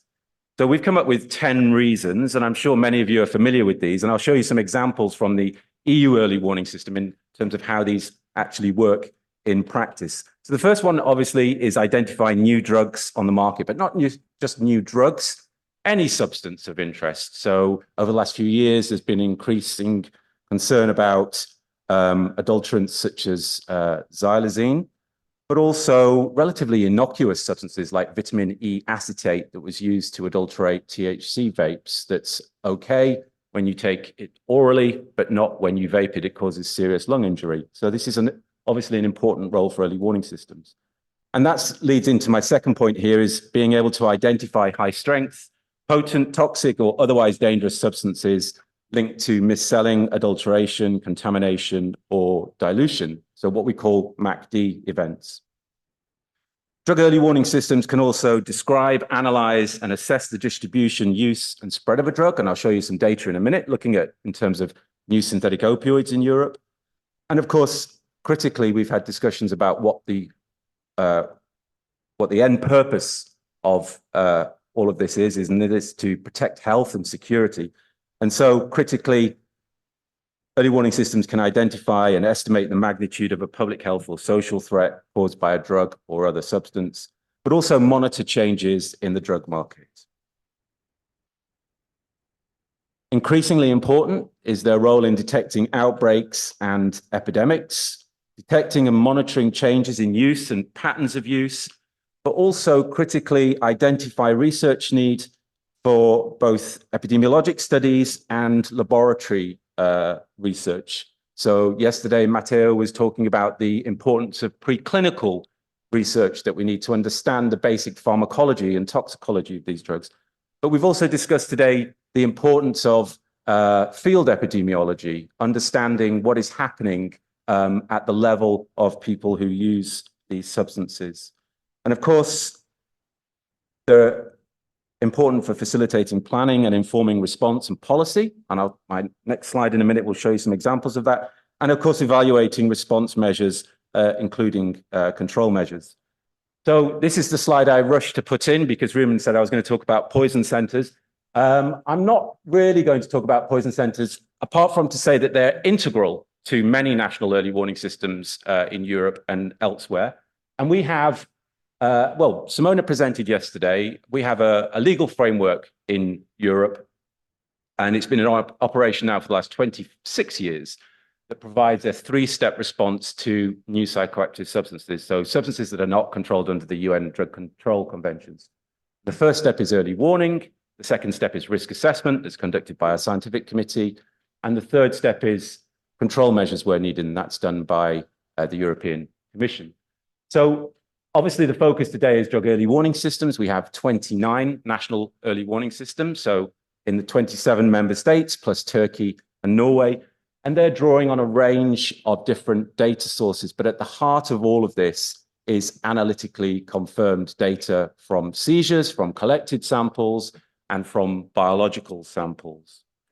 All this information is reported to us in Lisbon, both through event-based reporting, so when something happened yesterday, as soon as we have the initial information, we can get that into Lisbon. And then subsequently, there may be analytical confirmation that follows that. And then we also have aggregated seizure data and biological samples that are reported once a year. So we pull all that information together and try and make sense of it through our signal management system and send this information back out to the member states so that they can conduct their early warning, and also for our early warning activities as well. And I'll talk about the guidelines towards the end of my presentation about how central that is to making sure that everybody is on the same page, everybody's speaking the same language, using the same reporting tools. So I think if you think back to the 10 key areas that early warning systems can support, what I'd like us to think about for every slide where I have some data on is how those 10 elements fit into all of this. So the title here is Identify New Drugs, which is absolutely true. So here on the left-hand side at the top and bottom, you can see the number of new psychoactive substances identified for the first time each year in Europe from 2005 to 2023. At the top is the overall numbers, and at the bottom, you can see broken down into substance groups. So it's not just about identifying new drugs on the market, but also seeing the evolution of this outbreak of new psychoactive substances, but also which substances are important, particularly important in any one time period. So you can see in the middle here, this red line here, these are our new synthetic opioids. And this is really around 2016 or so, where we started to see a large increase in the number of new synthetic opioids, including in 2023. And that's obviously a primary focus for us in terms of the public health implications. But early warning systems, as I said, can also inform policy responses. So if you look here on the right-hand side, this is the black line is the number of new psychoactive substances appearing on the market up till 2017. But you can also see an evolution in policy responses here as we go into this period here and we start to see more new psychoactive substances. We go from 2 countries having generic control measures in 2005 to 16 countries in 2017. A policy response in terms of trying to dampen down the open sale and the continual cat and mouse games with new psychoactive substances. The second element of an early warning system, so not just new psychoactive substances or new drugs, is also being able to identify these MACD threats. So mis-selling, adulteration, contamination, and dilution. More recently in Europe, we've seen an increase in nitazines in fake medicines. You can see here quite sophisticated fakes being available on the market. All of these events have the potential to cause mass casualty outbreaks, even epidemics in some countries, depending on how much these substances infiltrate the market. So, for example, fentanyl in heroin or xylazine with fentanyl. But also we've seen in Europe outbreaks of atropine in cocaine. And as I mentioned earlier, vitamin E acetate causing a large outbreak in the United States a few years ago. Early warning systems also need to be alert for biological contamination, such as anthrax in heroin, but also a neglected area, which is chemical contamination. So a historical example from the 70s in the United States that caused an outbreak of kidney toxicity. So early warning systems can also monitor changes in the market. And as we discussed yesterday, in the last few years, since 2019, we've actually seen the emergence of the nitazene opioids in Europe. But if you look here in the top left-hand corner, this is the number of notifications by year that synthetic opioids appeared on the drug market in Europe. And you can see this group of substances here were the fentanyls, and then soon replaced by the nitazene opioids in 2019. But also thinking about monitoring policy responses and how that may impact on the drug market, actually we saw a drop in the number of new fentanyls appearing for the first time in Europe, probably as a result of the generic controls in the United States. Actions in Europe also probably had an impact, but the generic controls in China didn't seem to be the main driving force for the drop in the number of new fentanyls that we saw. We think that that's suppressing the appearance of new fentanyls now, but it appears that it was the US generic controls that had an impact on our market. As you can see here, we've also discussed about the fact that drug early warning systems need to be sensitive to national situations. And you can see the number of seizures here for synthetic opioids and the quantities being seized differ greatly across Europe. And so the responses are going to be different, but hopefully countries are preparing in the same way for the potential spread of these substances. And again, you can see here at the bottom left-hand corner, this is the number of seizures for new synthetic opioids and the quantities being seized. And you can see here the emergence of the nitazene opioids in 2019 and 2020. So early warning systems really playing a key role in understanding what is happening to the drug market. Now, we talked yesterday about how MPS in some cases appear, disappear, and reappear. Each year, we see about 400 MPS on out of the 950 that we monitor, we see about 400 MPS. So many of them do stick around, albeit in varying quantities. But we also know that many of the MPS are very potent substances. So you only need a relatively small quantity for them to actually have a big impact on public health. For this I just want to show you an example of a synthetic cathinone, 3-methylmethcathinone. And whilst it first emerged in Europe in 2012, it actually disappeared. If you look here, the bottom left-hand corner, it actually disappeared from the European drug market beginning around 2016. And we think that the reason for that was obviously it being controlled in China. Now, at the time, the vast majority of seizures coming into the EU were being reported by Spain. But then suddenly in around 2019 and certainly 2020, we start to see a very big increase in the number and quantity of seizures being made. But this time, the supply chain had switched from China to India and the route into Europe from Spain to the Netherlands. So again, another example of what drug early warning systems can tell you in terms of how markets can change over time and also the different routes and supply chains that you may see.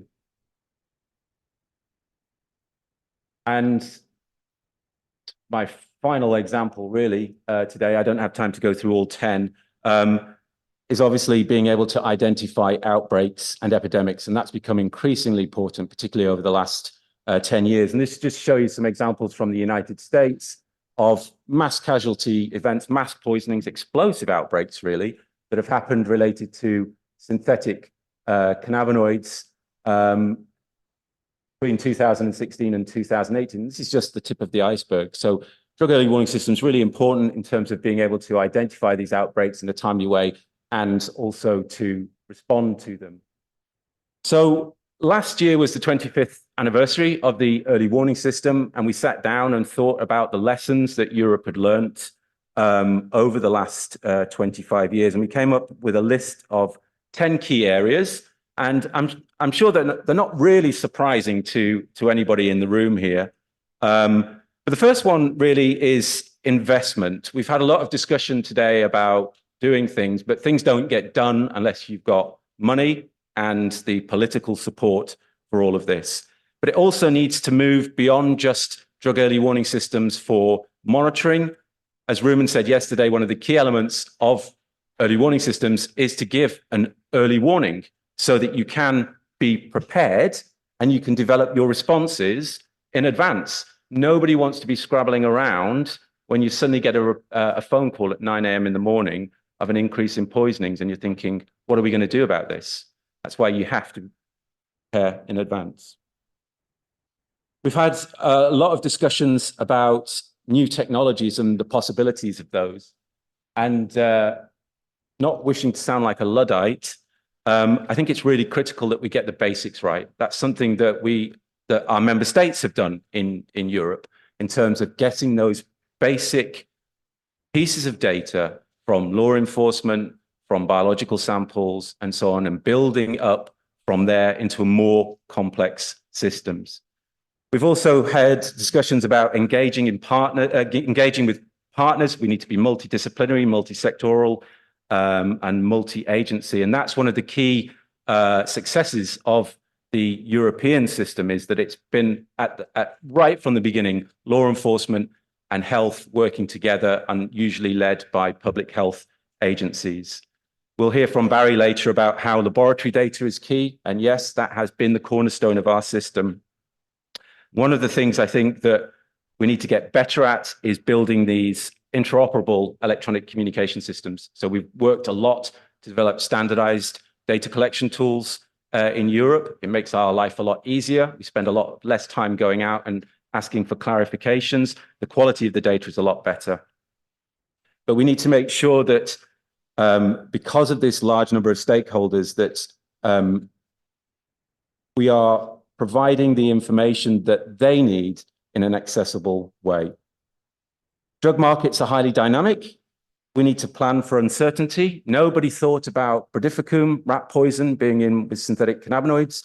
Nobody really thought about xylazine. Rumen mentioned it yesterday. It's been on the market for a very long time before it exploded into the much broader market.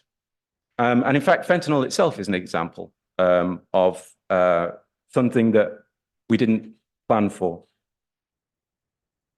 We need to learn from the past, and one of my last slides is just going to run through a quick example of an outbreak in Chicago and the lessons, both positive and negative, for early warning systems. And of course, information needs to reach the right people, the right time, the right place. And someone mentioned this morning that it also needs to be heard, understood, remembered, and acted on. And that's something that, particularly in terms of early warning, is critical because of that complexity about when do you act, when do you pull the trigger? And that's not always intuitive. And that's something that we need to strengthen, I think, our way of making decisions about when do we need to react. So my final one is act before it's too late. For early warning, we don't, the early warning and response may need to be based on the best available evidence and not the best possible evidence.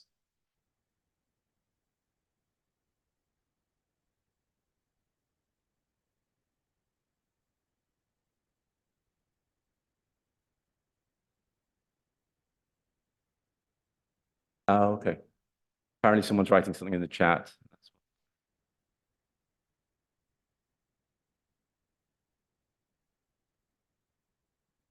Yeah.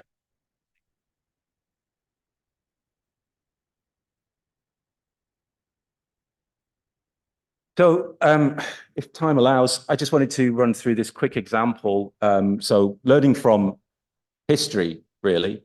And this is an outbreak of poisonings caused by fentanyl in Chicago, beginning in 2005. And you can see a nice epidemic curve here. The darker blue is the number of fatalities. The lighter blue is the number of opioid overdoses. And you can see here, getting in August here was the first peak of opioid overdoses presenting to hospitals. So really, when you look at this case study, what it shows is that we actually have to have very strong surveillance systems in order to be able to detect outbreaks, monitor, and be able to respond to them. So one of the things that's critical for in terms of preparedness is that you need to have a baseline. What's your normal opioid overdose rates? And one of the elements here in terms of them being able to identify this outbreak was that they suddenly saw a large increase in poisonings. But then we also talked about getting information from users over the last day and a half about how important that was. One of the lessons here was that they were speaking to people who were coming into the emergency rooms, and they found out they were being given free, what was called free heroin, from new dealers attempting to attract more customers. Another important element that we've been discussing is the role of it being early warning systems being multi-sectoral. One of the things that was also influential in understanding this outbreak was that paramedics and police working together were reporting the fact that they had many more overdoses. We've talked about new technologies, and Rumen and Paul will talk about open source monitoring later on. One of the lessons here was that the outbreak was being reported in the media. And so we were able to better understand what was going on rather than just what was being patients being presented at the hospital emergency rooms. And then we've also talked about lab support.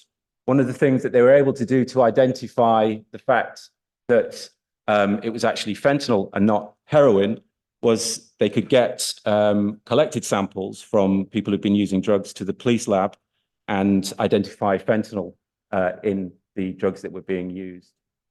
And again, one of the other areas that we've talked about in terms of novel monitoring, certainly for drugs, is syndromic surveillance. And when they looked at this retrospectively after the event, they saw an 800% increase in calls to paramedics. So that's something that could have been used if available at the time. And some of our countries now have systems in order to be able to monitor ambulance calls and to detect a spike in poisonings.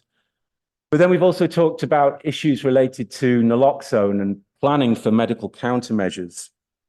So at the peak of the second outbreak here, naloxone supplies at one hospital actually were depleted, and they had to send opioid overdose patients to other hospitals, which obviously potentially endangers life as well. So that critical element of being able to plan our responses. And then finally, communication.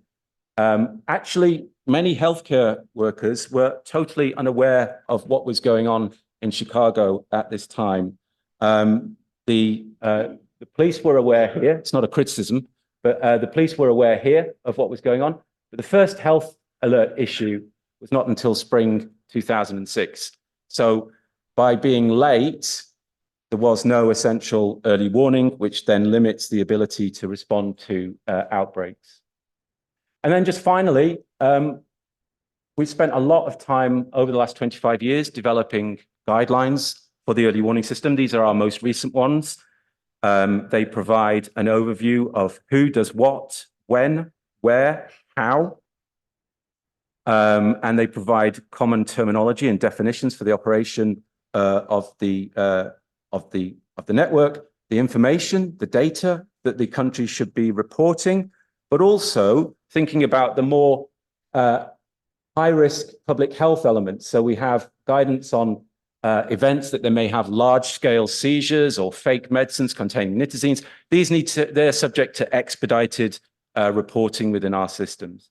We have guidance on what to do for an outbreak in terms of reporting, but then we also have a system of intensive monitoring. So MPS that emerge and spread and cause potential harms, we put under intensive monitoring, and countries are then required to report every incident. It's not perfect, but every incident involving this particular MPS so that we can better monitor and respond to the threats. And then finally, substances of high concern. So these are not psychoactive substances in the main part. These are substances that are often found as adulterants. So we talked about brodifacoum. It's just a rat poison that we found in synthetic cannabinoid mixtures in the United States and Israel. If that was to be identified on the European drug market, then again, that's subject to expedited reporting. So essentially, the idea is that, as I say, everybody knows what they should do and when they should do it and how they should do it. Thank you very much.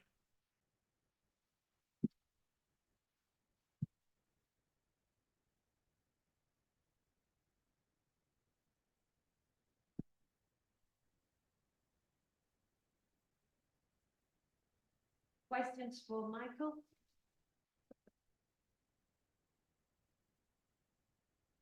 Any question for Michael? Brian?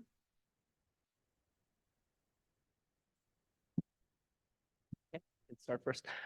Thank you so much, Michael, for the presentation. I guess I would like to know first if you could explain a bit because we just heard about the epidemiology working groups, and now closer. Thank you. We heard about the epidemiology working groups, and now we're hearing about early warning systems. And I'm trying to think of the audience for each of these. Are early warning systems a subset of a community epidemiology working groups? Are they totally separate audiences that we are engaging with? And in developing these, is it a step one, or is it for more advanced, let's say, developments of countries that have had, for example, a working group, epidemiology working group, to say this is a stage 2? I'm trying to sort of frame where this is developed and how this fits into the discussion that we already had previously. Thank you. Well, I mean, from my perspective, so on the slide, it says that laboratory data is key, but so is epidemiological expertise, public health expertise, make sense of all of this data. So I guess it depends from country to country about where these things should sit. But from the European perspective, from the MPS early warning system, then obviously it's a specific legal mechanism. So it's different from more general drug early warning systems in that. As a follow-up, also, I noticed that EMCDDA has a lot of packages and sort of tools in this space as well.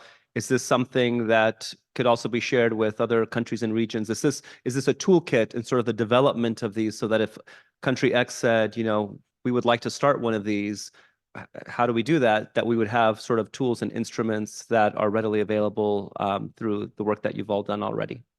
The guidelines and the guidance notes are all available on our website, and the same for the risk assessment of new psychoactive substances as well. So anybody can access them and use them.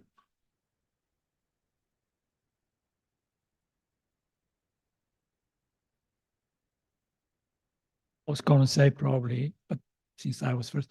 And so are all the protocols of data collection that we have on standard epidemiological indicators. They're all available on our web. So the problem is sometimes they're too detailed and they're too cumbersome to implement, but you can use them to develop or to kind of select whatever. Sorry. I mean, I think two things. One is I think it's important. The fundamental issues that we're facing and some of the lessons we've learned and some of the tools we've developed will be the same, but some of them are very different. Some of them are very configured to the European context and situation. So I think I would really caution against taking things developed in Europe and trying to do them in Africa, or taking things. I think what you have to do is see which bits of them work, what the purpose and the fix. So I think there is a lot of overlap, but we should really configure our approaches to needs and local needs and contexts.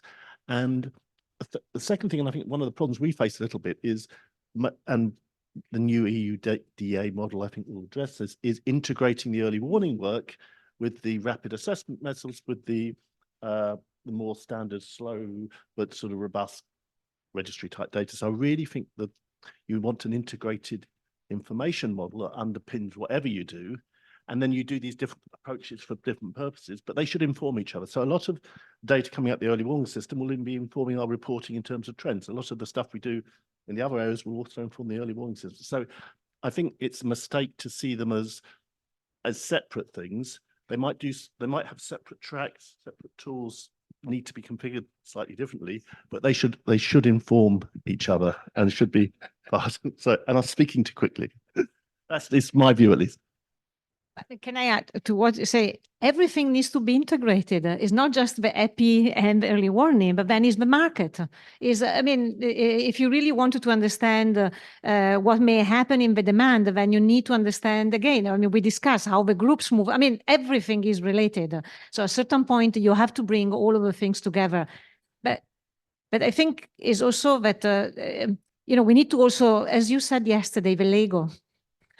And I think each of this is a Lego part. At the end, you build the house, but you need to also work in building the small Lego. Otherwise, if you go with the big house, you never reach it. So to have also the thing. And I have to say what also Paul said, that the EU model is a great model. But it's based on a level of capacity of countries that they have, and also has built over a year. And maybe now we have technology, a way that is like the example of the telephone. We all had a landline. But now, probably if you go to a new house, nobody will have a landline and will go directly with a cellular.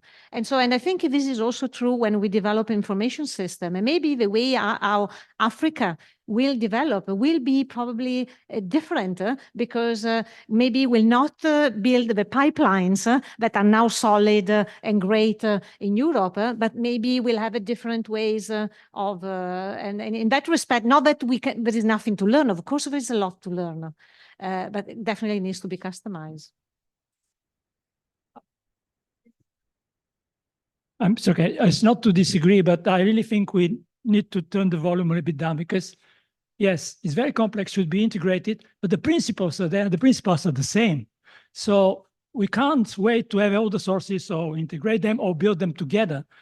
In early warning, you don't need a system like in Europe, but the principles of early warning are exactly the same elsewhere, anywhere. Same for epidemiological information. You don't need to have the detailed protocols that we develop in Europe because even we are not able to fulfill them. So let's be, I really think we need to look at the basics and the principles before we make it too complex for people to, because we're talking about a global coalition here. We're not solving our own problems in Europe or in North America for that matter.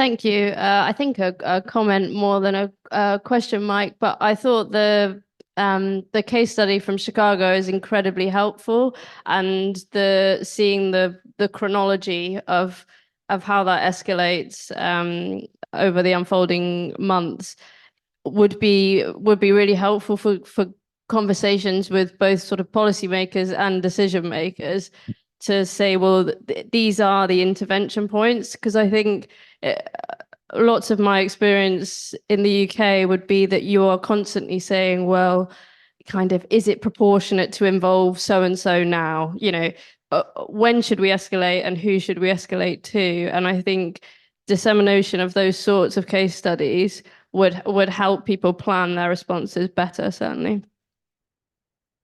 I'm sorry, Clara Mal, Deputy Director of Drug Strategy in England.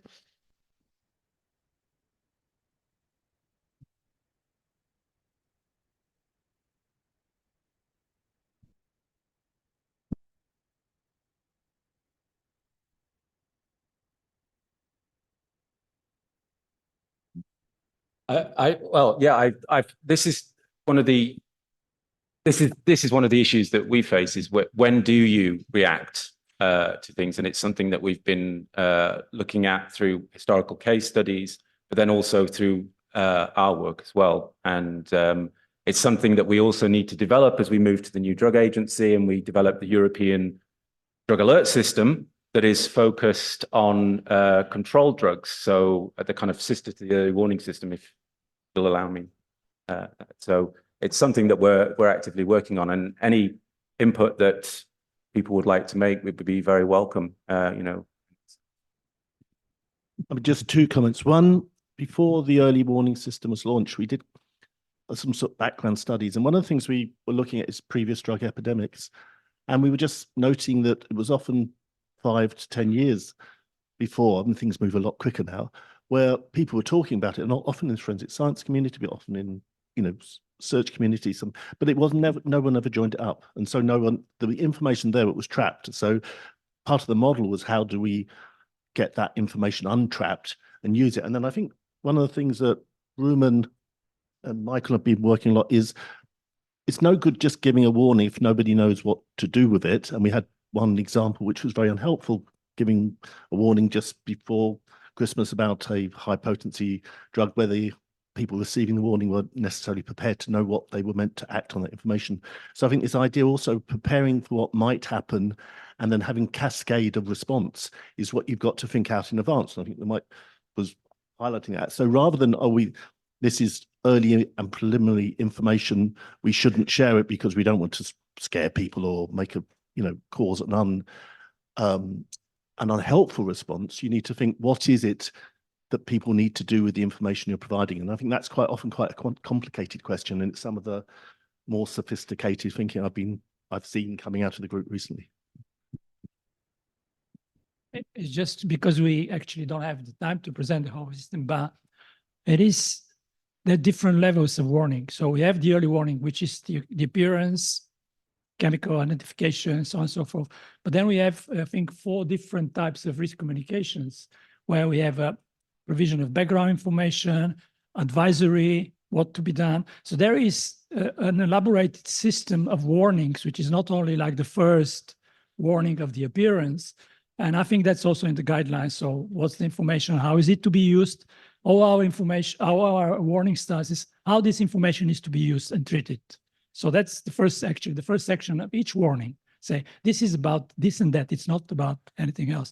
And I think this is, again, these are the principles. You don't need to know everything, but if you follow the principles, you can build a reasonable system with, and very much to support what Paul said, a lot of information trapped in very different places.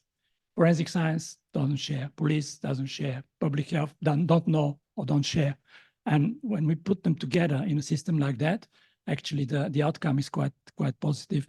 And just because we're speaking here, a system is essentially, if I have it later, maybe I should not say, you have a core data, indicators, you have an event-based data, and you have ad hoc data. So that's how the integrated system works. And each of them have their place, and each of them has their value, the best is if you have them all, but if you don't have them all, you use those that you have.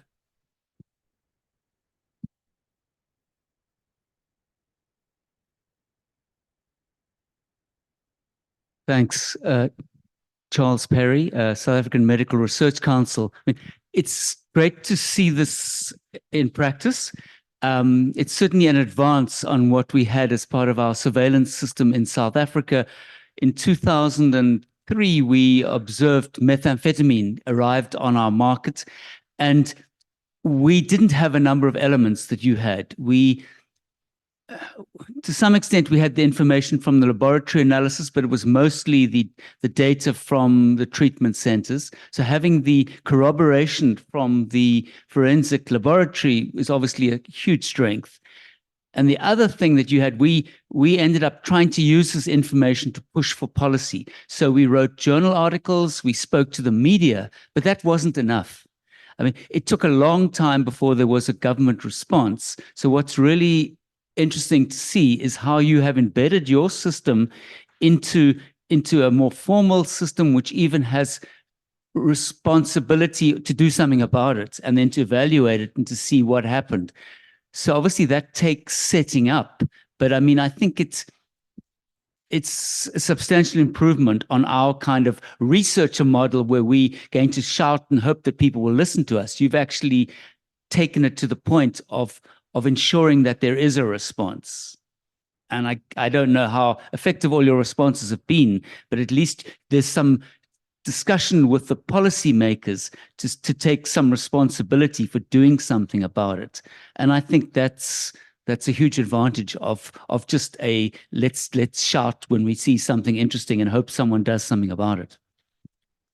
I mean, I think just to come back to that, most of in terms of the early warning system and response, the vast majority of our work is actually the early warning system side of things. So in the last 25 years, only 37 new psychoactive substances have actually undergone risk assessment, which obviously these are substances that pose EU level threats. So the vast majority of that is that day-to-day, as Ruben said, in terms of risk communication with our briefings where we talk about potential changes to the certain sections of the market. So more recently with synthetic opioids, but also with the synthetic cathinones. Then the advisories and then you move from advisories to alerts, which are obviously more time sensitive and greater risks to public health. But one of the things that we've found, both looking at the work that we've done over the years, is that one of the issues related to reporting is that countries sometimes don't report things because they think that either we're already aware of it, or so it's happened in another country, or they think it's a localized issue. Now, quite often, with some of the examples I showed you there with atropine in cocaine and other hazards like that, they're actually happening in multiple countries around Europe. And it's only having an EU perspective where you can pull all of that information together and have that actual knowledge of something, there's something actually much bigger going on than in just one particular region.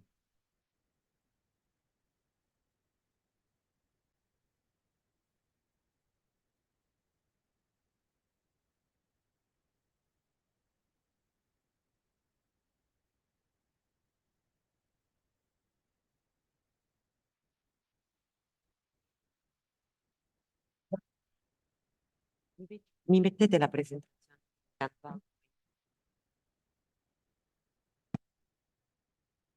Thank you, Mike. So now, Grant Baldwin from US Centers for Disease Control. Okay, other global surveillance platforms that could integrate drug. Well, thank you so much. It's an honor and privilege to be here. I know I'm standing between you and lunch, but hopefully I have some valuable information to share. My sense is I'm going to build off a lot of the things that have been said. I'm going to talk about the US experience, but I'm also going to focus at the end on how do we catalyze broadly development, as well as answer some of the questions around comparability. I will say to you, when I talk to my team, and I put it as a subtitle to my talk, the mantra that we have for our data is how do we get more timely, and that the point around timeliness has been sort of raised and answered repeatedly over the course of the last day and a half. Comprehensive, and I'll show you what we do in the United States, so the level of sophistication to sort of not just understand how many people are having fatal and non-fatal overdoses, but what is behind those data. Accurate, obviously we need valid information. Localized, because ultimately actions happen in local levels. Actions can occur in cities and in counties and in the United States, in states, and of course at the national level, but all in the interest of informing specific activities. The point has also been raised about the importance of linking data across, public health, public safety, in the United States, prescription drug monitoring programs, criminal justice systems, et cetera. And ultimately, as was raised repeatedly, the importance of actionability. So what is the data being used for? And I'll show you in a second a new data to action framework that my team developed and we're using. And I added last night, and I think Simona, when she said this morning, it made me smile, I added comparable, because ultimately, if we want to have a international conversation, we need to be talking to one another using data that we can actually compare to one another. This is our broad strategic framework. I would just say three things about our overarching goals. In the United States, and I'll show you some data in a second about where we stand with the crisis, we need to reduce opioid-involved overdose deaths right now. We have an urgency of the now because of the number of people who are dying in the United States of opioid-involved overdoses. We, of course, want to address emerging drug trends. So xylazine is one that's been brought up. Resurgent methamphetamines is another important issue in the United States right now.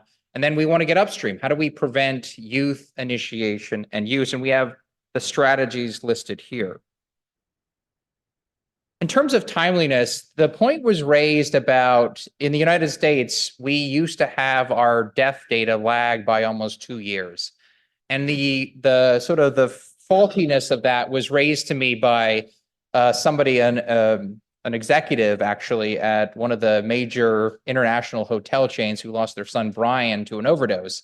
He said to me one day pretty poignantly, Grant, could you run a business if you were using data that was 2 years old? Do you think my international hotel chain could be successful if we were operating on the data from 2 years old? And obviously the answer is sort of self-evident. Of course you could. And so we've made a big push in the United States to get more timely data. This is provisional data that's put out through the National Center for Health Statistics. We are lagging data in the 4 to 6 month time frame right now, which is much different. And in fact, the finalized 2022 data is not out yet. And because this is another thing that we've wrestled with over the course last day and a half, is that one state hasn't sent in their data, hasn't finalized their data. So we can't put out the finalized 2022 overdose death data in the United States because one state hasn't submitted their data. But this is where we stand. We're losing. I flew over here on a Airbus 350. We're losing the equivalent of an Airbus 350 a day in the United States, the drug crisis. We have, out of my division, we want a large-scale program called Overdose Data to Action. The point has been made that we need to use data to drive action. But what we failed to see in the United States over the last few years, once we began to really scale up our investment, is what does that actually mean?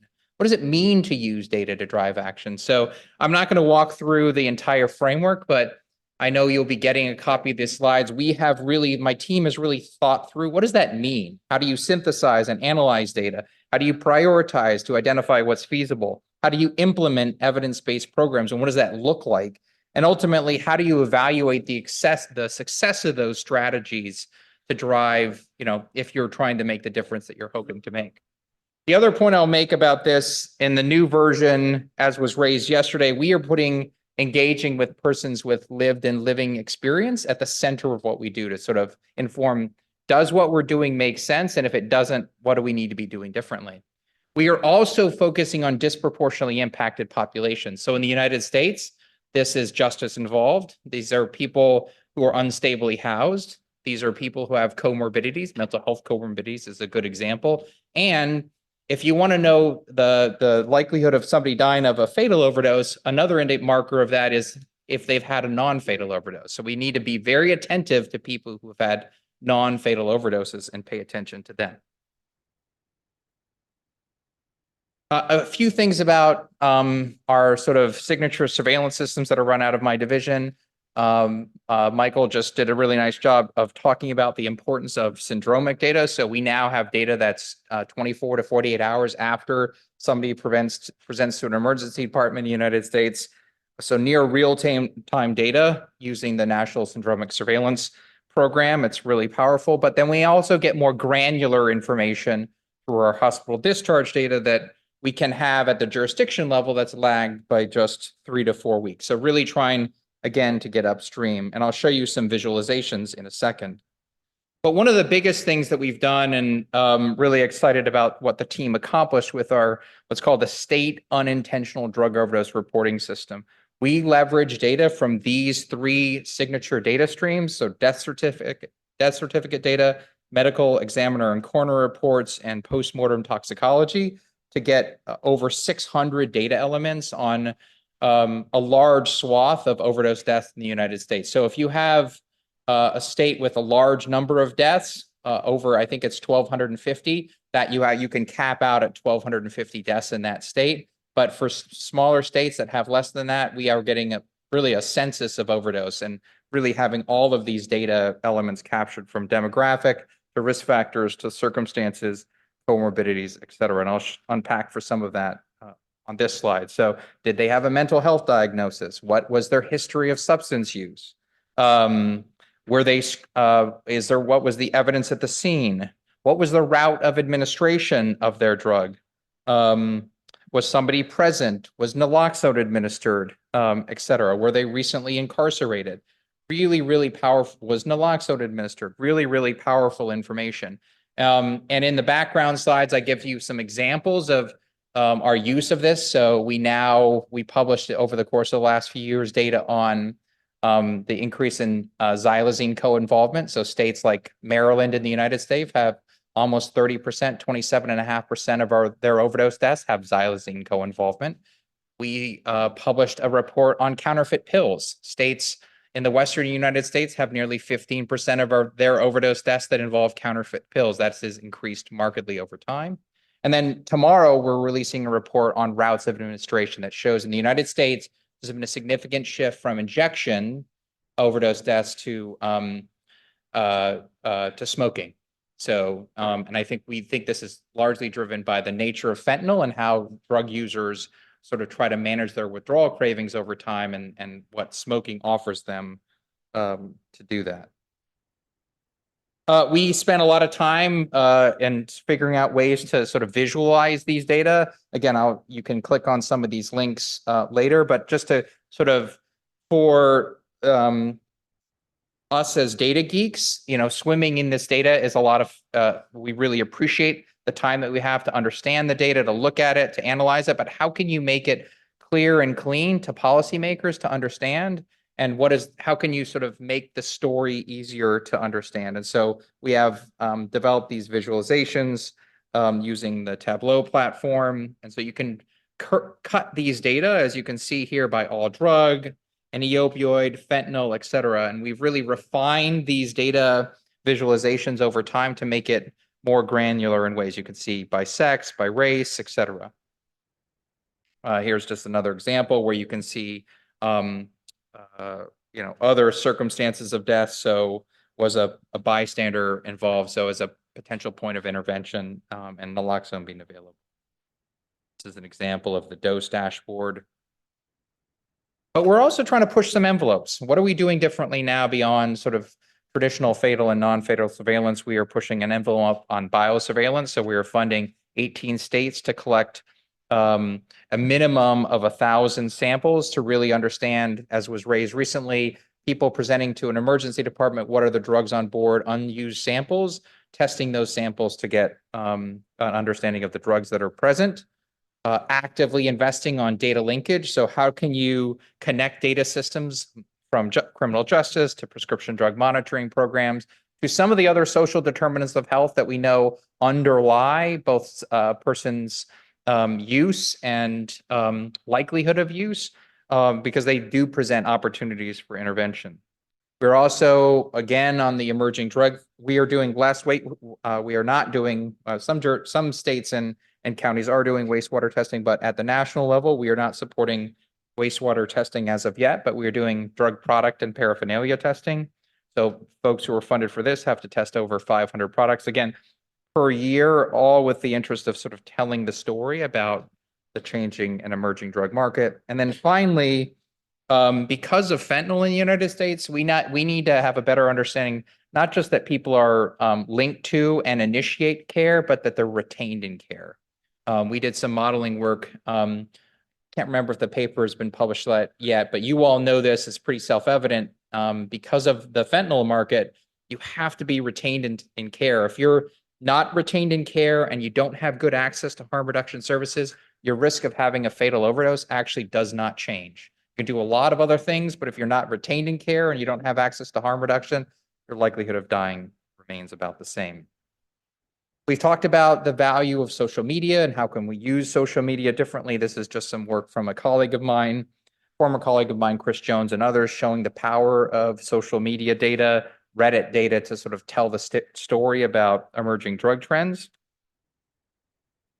We haven't talked a lot about, and this goes to the local level, we are supporting at CDC overdose fatality reviews on a much more wider scale for a whole variety of reasons, not the least of which in my mind is that they really do identify the gaps and barriers in your locality. What is wrong in your community that you could or should be doing differently? Connections between parks and recreation and health, connections between the shelter systems, et cetera. There's very, very granular things that, if the problems were easy to solve, we would have solved them already. And so OFRs offer a window of what you can do differently in localities. And one of the things that I've asked my team is, I want to do basically, I want to collate recommendations across all overdose fatality reviews. So what are the common themes that we're seeing in OFRs? If problem X is occurring in Philadelphia, it's probable that it's occurring in Albuquerque, New Mexico.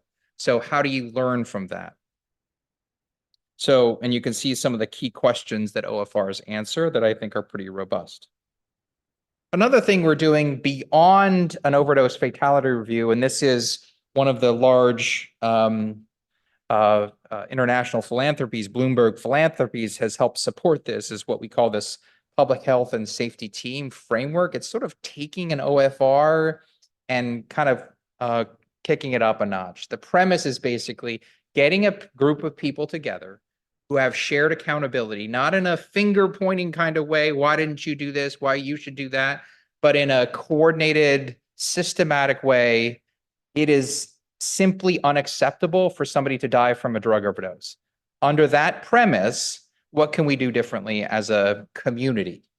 And so this body gets folks together to both create a team and create metrics and accountability across that. So it's, and I think, I thought I put the link on the slide, but I guess I didn't. If you just Google this, you'll pretty quickly come to it. It's a pretty powerful toolkit.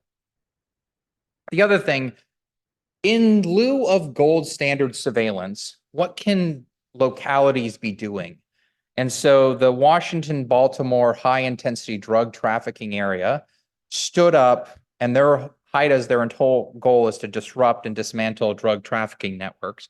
They came up with this ingenious idea of ODMAP.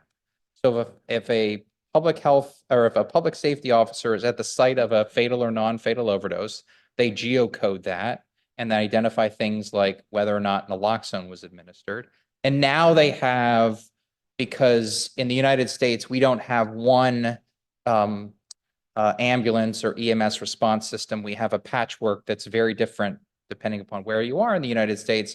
We have the ability, they've developed APIs, so those EMS data systems now feed data into ODMAP. So we have a geocoded awareness of where these overdoses are occurring. And you can see over time, like in the United States, one of the major freeways up the eastern seaboard is I-95. You can see overdoses, as the trafficking network happens, you can see overdoses happen from sort of Baltimore into West Virginia. ODMAP tells that story in a very powerful way. And what we're doing right now, I was on a call last week, we're using ODMAP to understand proximity of overdoses to schools. We've seen a huge increases in deaths among young people. So how many overdoses are happening within 1,000 feet of a school? And so we can have and tell those stories. So ODMAP is a very powerful programmatic tool. It's not necessarily intended to be gold standard surveillance, but it can be a good programmatic tool. I will leave it to after lunch to Barry to talk more about some of what we need to do in the lab space. But one of the things I want to showcase to the group is this. We fund one of the sister centers at the Centers for Disease Control, the National Center for Environmental Health, to develop reference materials. A program called TomKits that provides reference materials of over 250 synthetic opioids, including 210 fentanyl analogs, as well as they developed this emerging drug panel. Again, all to give certified labs reference materials to test for the changing drug landscape. It's been incredibly successful. Our labs across the country love it, and we're very appreciative of being able to support it. I don't know if I can.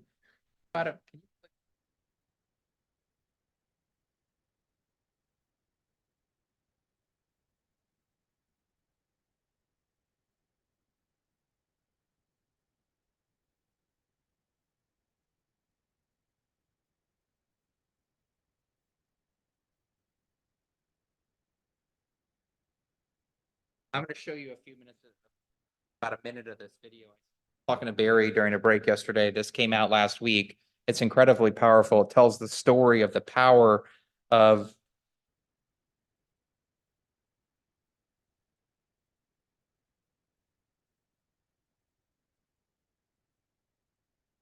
we done this in advance. Okay, no worries. Why don't I move on in the presentation since I don't want to lose much time trying to.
You can get a sense. It's a 12-minute video that the Association for Public Health Laboratories in the United States came out with. It's really powerful. It sort of tells the story of why these data and connecting these data makes a lot of sense.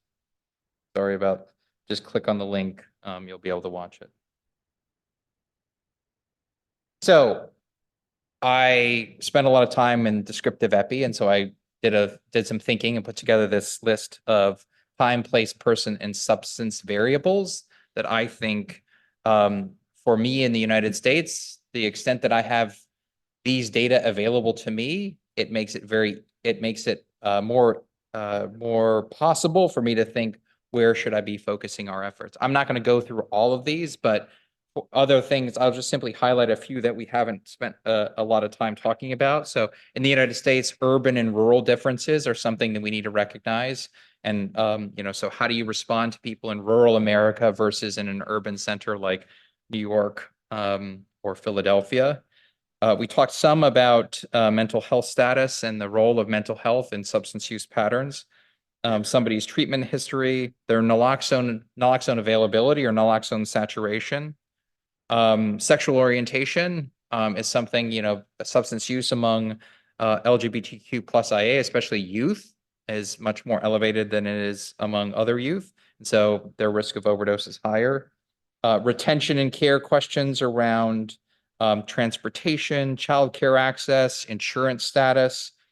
I tried to create a laundry list of variables that I think are relevant. I believe a subset of these are the variables that we need to think about internationally to make a sort of apples to apples comparison. But for me personally in the United States, I need, do they have access to medications for opioid use disorder?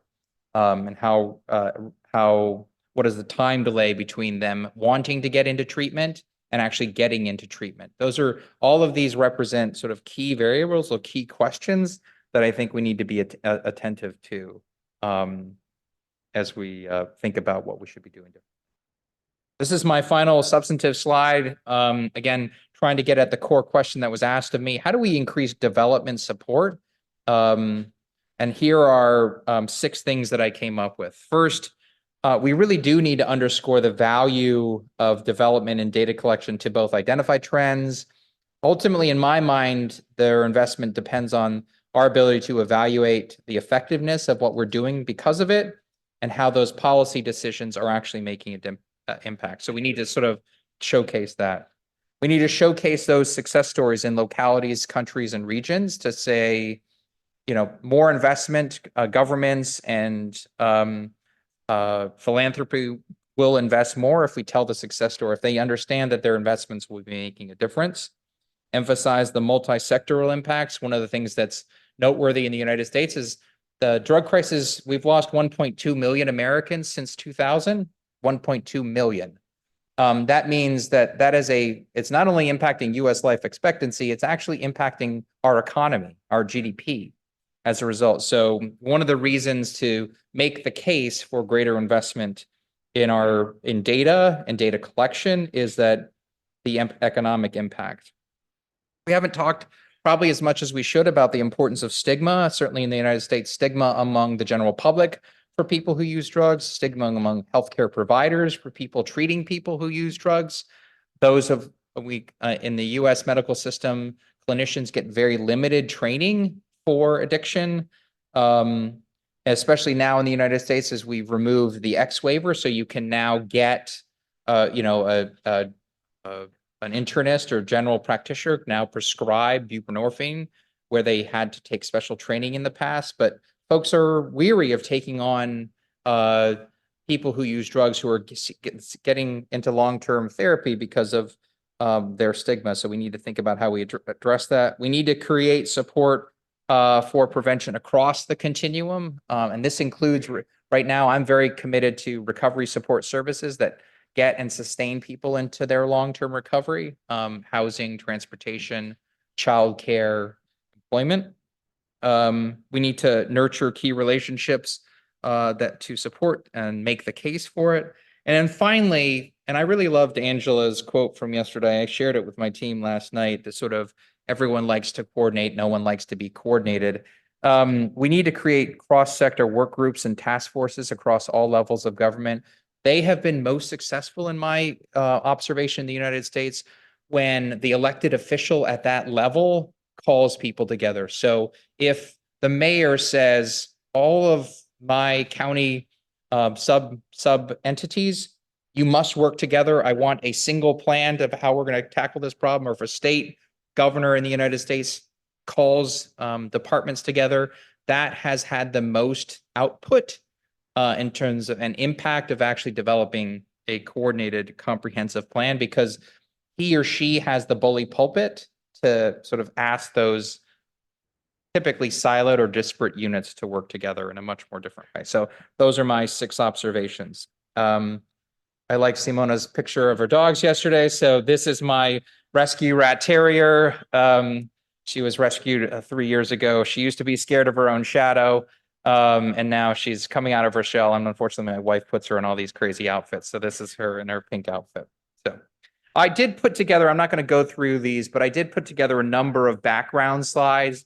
So you have information about trends in overdose in the United States, including state variability, percentage of deaths that involve an opioid, especially involving synthetic opioids across a bunch of different classes. This was the question about drug combinations that came up earlier. So you can see almost 30% of overdoses in the United States just involve fentanyl. 12% involve cocaine and fentanyl as a specific example. So for your future reference, as you go through the slides after, you can sort of see some of the other data. And then I love this. This is my last background slide. This was a roadmap that the National Governors Association came up with about how do we improve best practice across the continuum of care. I also think it's pretty.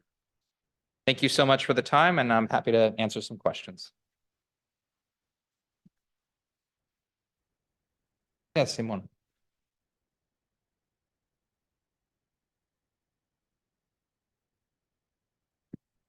A very awful question. I saw that you can collect a lot of data and you have a database on overdoses. I was chatting with Professor Strano Rossi from Forensic Toxicologists Group, and she said to me, I don't know if we can have the possibility, because we have to respect the European rules for data sensitivity. So how could you overcome the problem of data privacy in creating such a huge database on overdoses? Right. So none of these data systems, Suitors, contains any PII publicly, so identifiable information, and we can't publish data that at a localized area that where a single person could be identified. So there are in the United States, they're called HIPAA protections. There are HIPAA protections that prevent us also from collecting data that needs to protect individuals' privacies, but these data systems, don't collect personally identifying information. It's not an open database. It's Well, for users, police We fund forces. the Suitor system. We fund states to abstract and collect these 600 plus variables to then submit to the CDC. But we right now are making it publicly available through our dashboards. And because the system is only 5 years old, we're in the process of coming up with a system or a process by which an academic researcher in Somewhereville, USA could say, I want to answer a question about topic X. They could get a restricted data file where they can do their own analysis. So some of that, so it's maintained by the federal government, but it's public information ultimately, and we're trying to figure out how to do that while also maintaining some protections on it. Yes. Paul. Really impressive presentation. I think what's really impressive is to look how you've improved so much your timeliness and the quality of the granulation of the data in actually quite a short period of time. So I think, really want to learn from your experience of that. It seemed to me that you were making, which seemed like a good thing, a trade-off between completeness in data and adequacy in data in terms of getting a more granulated data set. So you had cutoff points. You weren't trying. Sometimes I think we've made the mistake of trying to collect everything from everyone all the time, and it doesn't work. And actually, better to have more granulated data that's more timely from a usable subset. So if you could say a little bit about that. And the other thing I liked was your knowledge cycle model. It's a very similar one that I've seen developed in other public health contexts.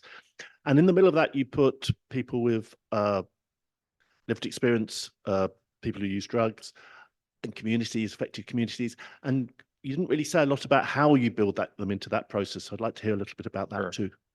Sure. So one of the things, when you review the slides later on the Suitors slide, that dashboard, we now have a preliminary data set version, because doing that abstraction is really, really hard. Because you have, again, given the patchwork of medical examiners and coroners that exists in the United States, some of the collecting of this information is actually quite complicated. And the head of CDC and even my immediate boss is really frustrated that even a 6-month lag in suitors data is just not timely enough. And so I had a conversation in the last 2 weeks. What are other innovations that we can develop in the suitors system to get data even faster than that, even if it's just preliminary, to help tell the field what's happening? We are on the engaging persons with lived and living experience. I didn't mention the other thing that we have a requirement of in our linkage and retention and care component of OD2A is to support peer navigators or peer recovery specialists in sort of informing how we do linkage and retention. And we frankly leave it up to each state to figure out how they want to do that engagement, whether it's there's drug users unions in the United States, how you want to do that isn't working with the harm reduction, certain service programs in the United States. How you do that is really up to the jurisdiction, but it's a work in progress for us. And it's been historically a challenge because in the United States, drug use has been so historically criminalized that many of the individuals who we want to engage with have criminal records. And then that means the US government is working with people who have criminal. So there's nuance and complexity about how we sort of do that smartly or wisely. We're trying to, frankly, it's a work in progress. So we just made this change. Good morning. I'm Favoretto from Forensic Toxicology in Padova, north of Italy. I would like to know, in your experience, looking at the wolf phenomenon, looking what happened in the USA, were there some elements that could predict the opioid crisis? Some elements that now in Italy we could look for just to predict if we will have an opioid crisis. These easy questions. I mean, I think Benoit said earlier about fentanyl moving west to east in Canada. It's moved east to west in the United States from the Northeast. I would say, and we've had 3 waves. So we had a prescription opioid problem, then it transitioned in around 2010 to heroin. And then it's almost not fair to compare the sort of fentanyl era because it's so dramatic. I mean, the rise was, I've used words like skyrocketing, exponential when talking to the media about it because the difference is so dramatic. I will say you need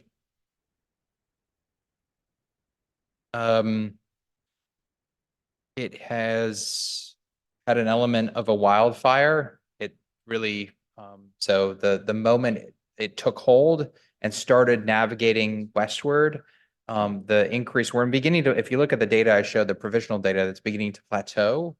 But you need to have public awareness at a high alert. People really, really need to understand what fentanyl is and its potency, and how quickly, because I told a couple of folks yesterday in the United States, youth use, so drug use among youth and young adults has actually gone down in our surveys, but overdose deaths have doubled because of fentanyl. And I made the point earlier about retention. Kids taking a pill at a party or kids buying a pill off Snapchat that they think is a stimulant, that they're an Adderall that they're hoping to use to help prepare for a test is laced with fentanyl. The entire landscape has so dramatically changed. I think, and one of the reasons we're all here, and probably the principal reason, is that we've really got to figure out how we're going to manage the synthetic drug problem, because the US experience is something that is it's just a tragedy.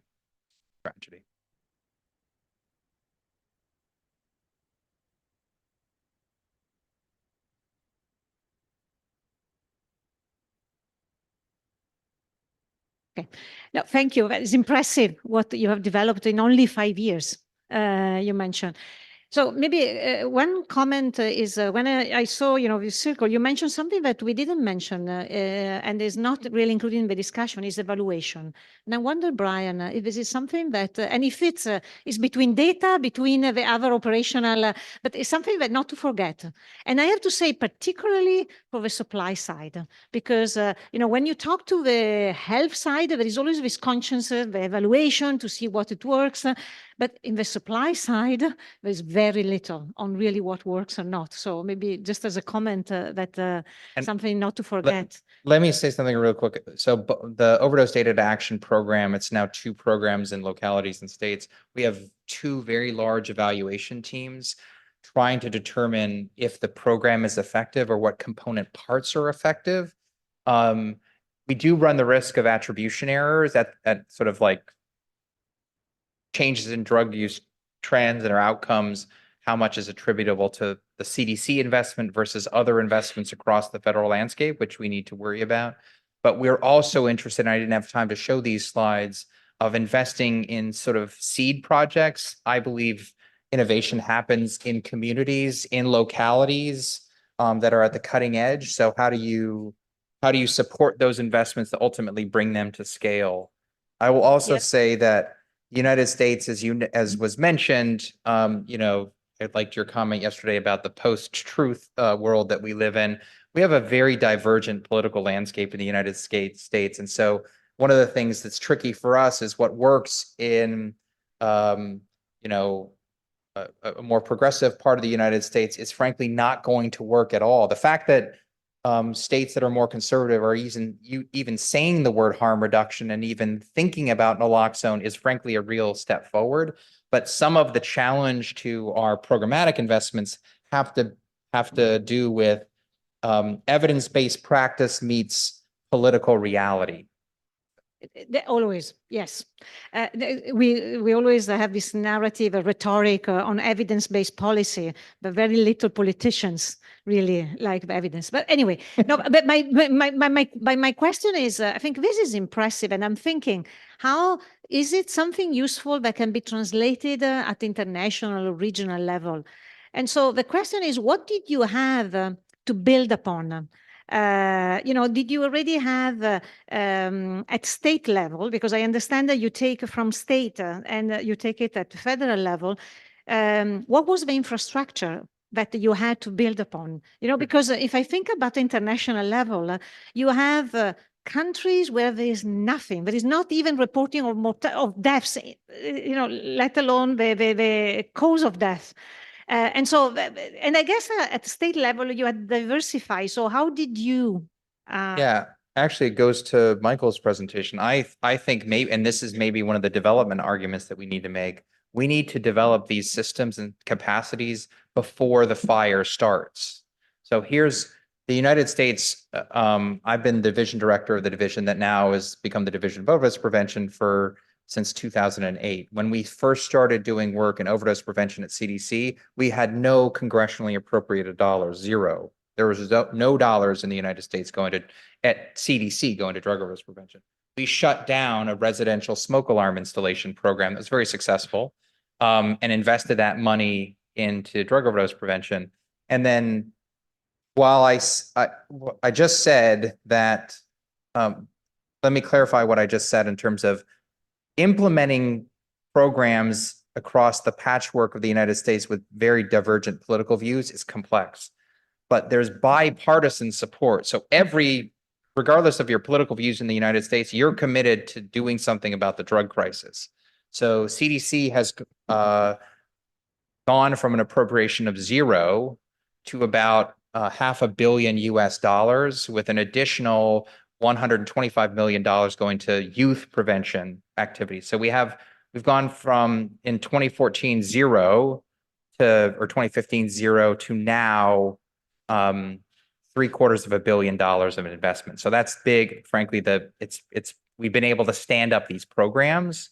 And when we first started doing state work, we went to states that were the worst. We had a mantra. The other thing that we did in states is we wanted to work at what we call the intersection of burden and readiness. Where is the problem bad? but then also where was their political will and willingness and expertise and capacity to go? So there are, and if you think about a 2x2 table, there's places where there's high burden, but the readiness is not there. And because we made a strategic decision that we want to be everywhere, but we need to show outcomes. And we've grown this program, I think, in part because we went to where, like a state like Kentucky, that there was huge problems, but they were really willing to go after it. And we've had some success in that front. Thank you for the presentation. I have just a simple question. Is it mandatory in the United States when people suspected died with a drug overdose to conduct the postmortem autopsy? Is it mandatory? Well, historically, we've seen a huge increase in drug specificity. So we had previously, I think it was around, and others in the room, Barry may know the answer to this, around 75% of drug overdose deaths had some level of drug specificity. Now it's in the mid to high 90%. And some of what we're supporting with Overdose Data to Action is built to build medical examiner and coroner capacity to do this testing. And the other thing I haven't mentioned is during COVID, and you all know this because you experienced the same thing, the folks who were doing COVID work, who were writing COVID guidance, are people like me who got diverted. So we had a real problem in the United States of, states had to pivot from their public health response to the drug crisis to the COVID response, because we were one and the same people who were doing both things.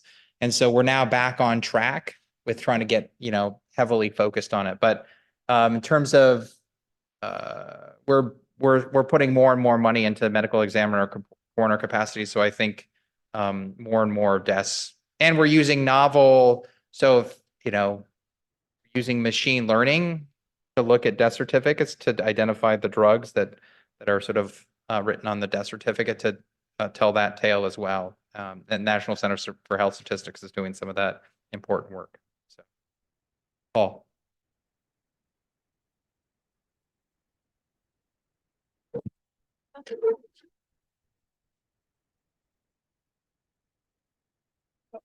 Some time ago, the US had a drug emergency reporting system.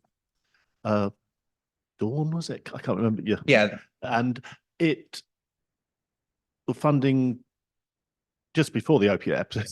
Generally, Dawn does exist again. The sun has re-risen.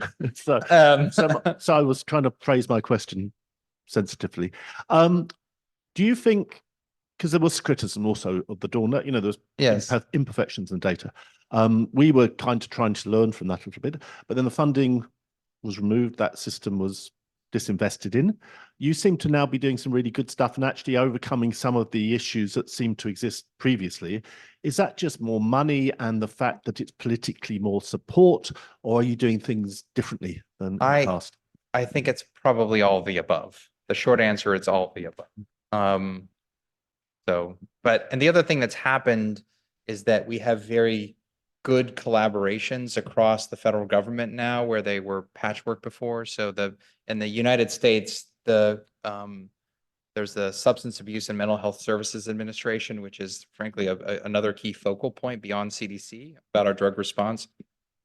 And historically, we didn't as often see eye to eye, and now we're really hand in glove. We work very closely with colleagues at SAMHSA. So some of our how we've overcome challenges is that we're playing nicer in the sandbox, and by necessity and because they're competent. Sorry, don't repeat that.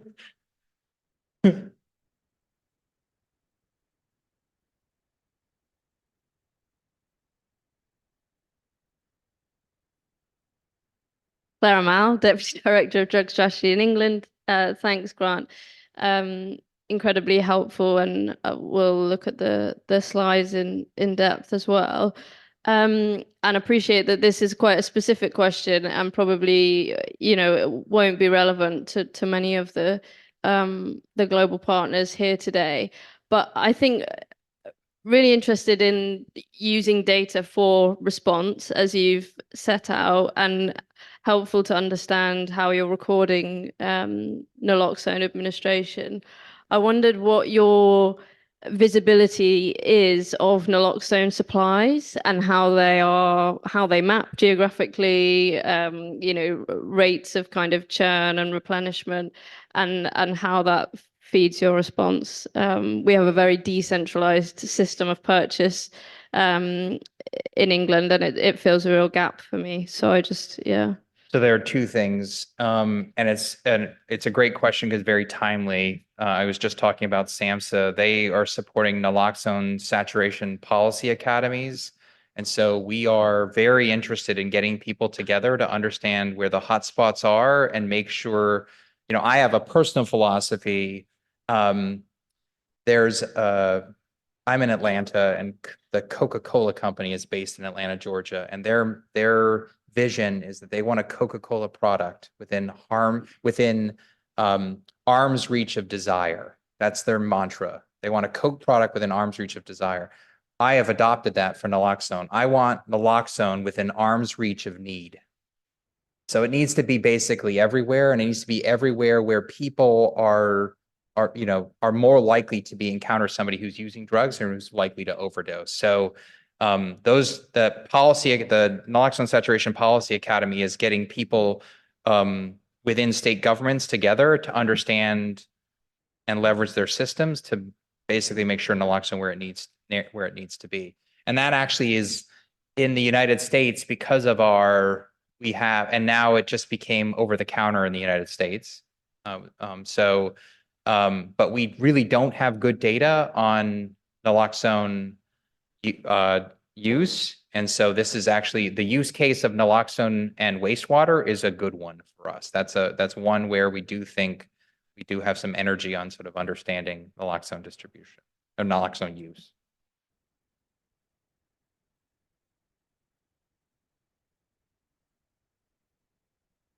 Charles Perry from the South African Medical Research Council. Thanks for that presentation, Grant. It was great to see all that you're doing. I'm someone like Paul who's been involved in this game for about 30 years, and I suspect listening to your presentation and also Simona's yesterday that it makes me think about the need for champions, because I think you can have great systems, but I think it takes passionate leadership and a good team. So I suspect a lot of the success is because of your investment in this project and your relationships with a lot of people, your ability to see things, to see connections, to make connections, to give value to people. I mean, maybe you don't want to comment on that, but I suspect that's hugely important in this kind of thing. I think the difference that is made by champions at the local level. So hospitals that have done a good job with their opioid stewardship program. So when it was a prescription opioid problem, how did you make sure that clinicians were following a standard of care? You typically had those systems that were doing it well, had a physician champion who really understood what to do. I also think that the governors who have taken an active role and really understood, the crisis for what it is, and drug and addiction for what it is, and understanding how to potentially leverage their bully pulpit to operate differently. I completely agree with you, Charles. It is ultimately the difference is local champions that have the ability to bring people together to implement novel strategies. Like imagine in a state like Florida, which is increasingly conservative, they have very robust quick response teams that do post-overdose outreach, try to connect people to care. They have leave behind naloxone that they're implementing. They're implementing really progressive things in sometimes very, very conservative counties because you have champions. And frankly, in the United States, the other thing that's happened is no one's been untouched. So we were doing some work in West Virginia with focus on and actually, I didn't mention this. The other thing we're heavily invested in is adverse childhood experiences. So what are those life circumstances that you're exposed to in childhood that predispose you for subsequent substance use? we were working on a project called the Martinsburg Initiative, which was attending to adverse childhood experiences. It was started by a former police sheriff. And that community has been so ravaged, so impacted that these sort of hardened, sort of in your mind's eye, think of a traditional sort of law enforcement person cop. They are softened and realize that arresting our way out of this problem is not the answer. And so they're interested in doing things differently. So you don't just need a champion, you're getting champions from places you don't expect to get champions. So if the local sheriff is speaking from the rooftops about the importance of naloxone distribution and connecting and linking people to care, that's very, very different. And that's dramatically changed in the United States over the course of the last 15 or 20 years. And that has made a huge difference. Now, and I guess we haven't talked about this. We also need to think about sort of resiliency among the workforce, because we've been at this for a very, very long time, and we're just beginning to see a plateau, but we're plateauing at 112,000 deaths, an A350 a day. That's just, it's unacceptable. Great. Cut off. It's time to go for lunch because lunch is out. Thank you, Grant. Thank you, Grant. The speakers of the afternoon, Barry and Ruman, if you have your presentation, can please bring them here so that we can send them to the interpreters. And Brian, would you like to start 10 minutes in advance so that we have more space for discussion? And another question, do you know the interpreters, and Yash is asking me, do you know if Jenny from Colombia will connect online? Okay. Okay, so for the interpreters, Jenny Fagua will be online, and we have to arrange the situation here, Michele, because Jenny will send the slides from Zoom connection. Okay.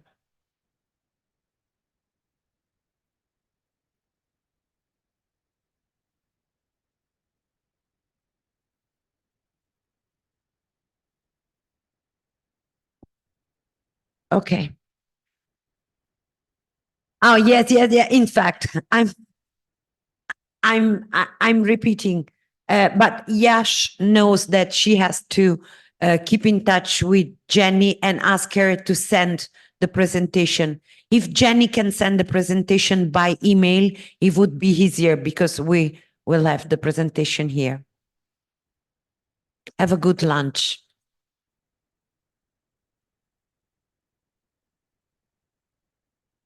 Thank you very much. And again, thank you for the invitation to be here and to share this information with you. So I've asked to talk about forensic laboratory networks.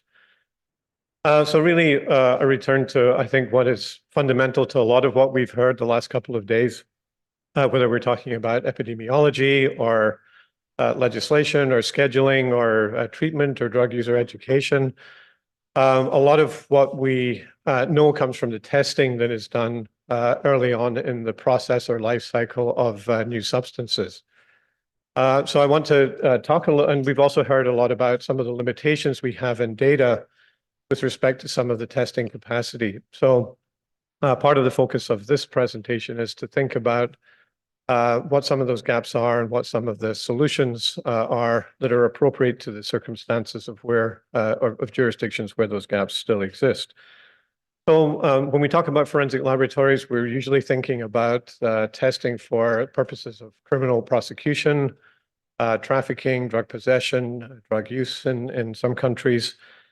But increasingly, there is awareness of and a lot more communication between the public safety aspects of forensic testing and the public health aspects.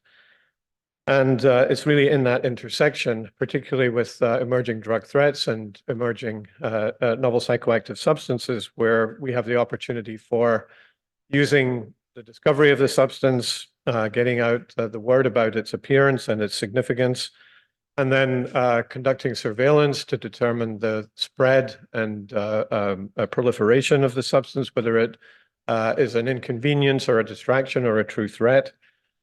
And then using that intelligence for purposes of disrupting drug trafficking. So the testing that goes on in forensic laboratories is really fundamental to a lot of things beyond just a criminal prosecution.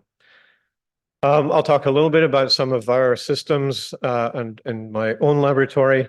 In the United States, which may be surprising to a number of you here, given the amount of conversation we've had about early warning systems, does not have an official early warning system like has been described in EMCDDA or some of the individual country systems like we heard from Simona yesterday. Our institution developed some surveillance techniques through research projects and research funding that we've had over the last 10 years. And we have grouped all of these activities under the umbrella of NPS Discovery, which is where we house all of the publicly available information that we have about what we're learning about drug patterns and trends in drug markets in the United States and North America, but also increasingly in other countries. And this slide here really is just to reinforce that you're not going to get comprehensive information from looking at just one population, whether it's deceased people in postmortem toxicology or seized drug information from drug seizures. But we're trying to expand the populations that we're surveilling and getting data from to include human performance data from impaired drivers, substances that are offered for sale online on some of the gray markets or the more suspicious online supplement and drug retailers. From fatal overdoses, increasingly from non-fatal overdoses through collaborations with emergency room physicians, medical toxicologists, and poison centers. We get a lot of information about what drugs people are interested in and talking about online from surveilling online drug user forums, principally on the surface web. And then once we learn about what the substances are and understand which ones are worth putting resources into learning more about, we partner with collaborators internationally. NIDA, Mike Bauman at NIDA was mentioned, but also some groups in Europe and in Ghent, in particular, the University of Ghent. So all of that information informs our vision or our picture of where we believe the emerging threats are for new substances or in different ways substances, traditional legacy drug substances are being sold or distributed, as well as the differences in the ways they're being used. And that can be anything from a substance that is traditionally injected now being smoked, or something that's typically taken at a low dose that has very different effects when it's taken at a very high dose, all of which can affect the level of interest or degree to which the drug proliferates in drug user communities. That's that for me.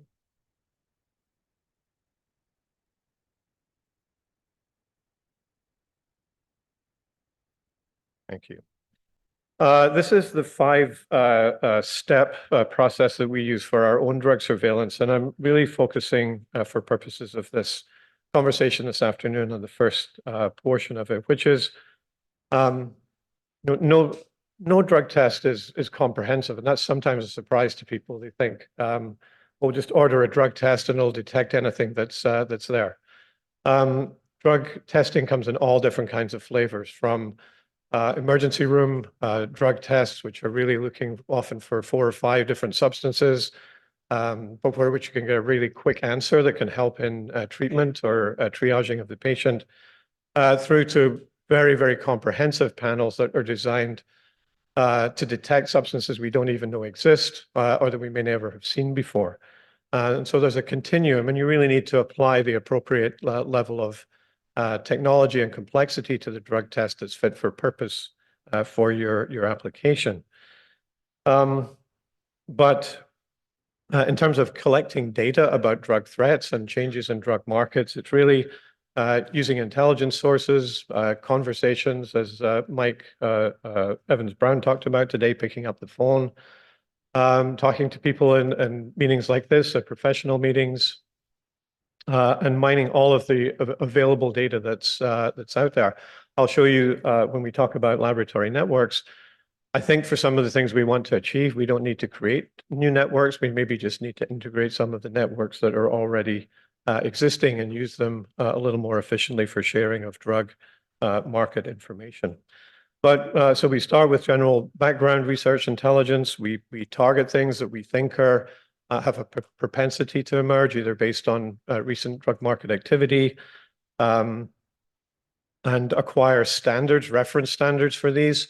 That's a fundamental requirement when you're doing a laboratory identification, is to be able to compare something you think you're seeing in a surveilled population or a seized drug sample to an authentic version of that substance to ensure that you have a forensically defensible identification of it. And then once you know that it's out there, that it's in your landscape, then starting to monitor for it in different populations. And I listed many of the ones that we currently monitor. Digging a little deeper into what actually goes on in the laboratory, I want to introduce you to the notion of two different approaches to drug analysis. The first being targeted testing. So the hospital drug test is a good example of that.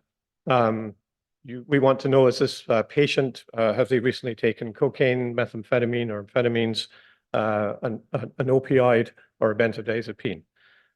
These are the only substances we're testing for. So if there are substances outside of that scope, we're just not going to know about them. But that's often adequate for purposes, depending on what your purposes are, and also depending on what your resources are. Non-targeted testing is taking a sample, be it a blood sample, a drug sample, a paraphernalia, and saying, tell us what substances are in here, and the whole universe of things that there could be. Can we apply technologies that will go beyond a limited defined scope? And for early warning systems, for the identification of emerging substances, particularly NPS, really need to have non-targeted approaches. And as I'll go through what goes into that, you'll quickly see that that is far too expensive for every laboratory to be able to do that. So you need to match the resources you're going to need, the complexity of the systems to support technology, and determining what's the appropriate approach. So I will talk about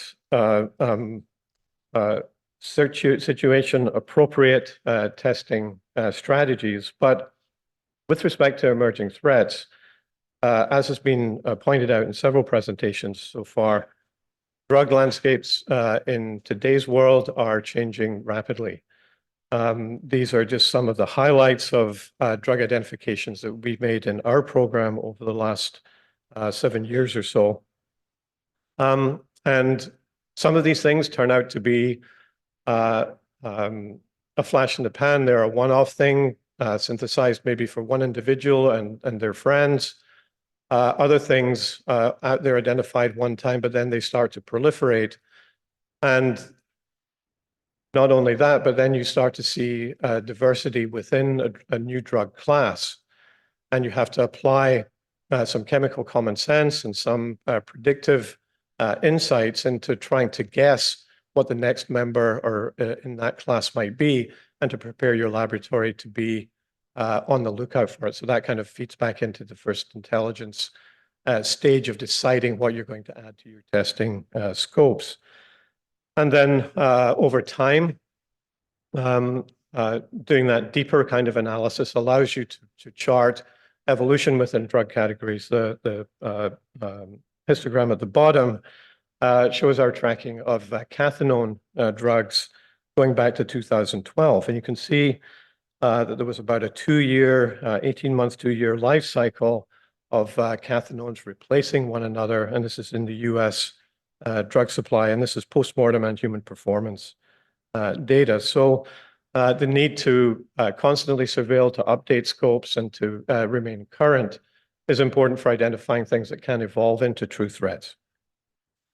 Other areas that are significant, we've heard mention of adulterants.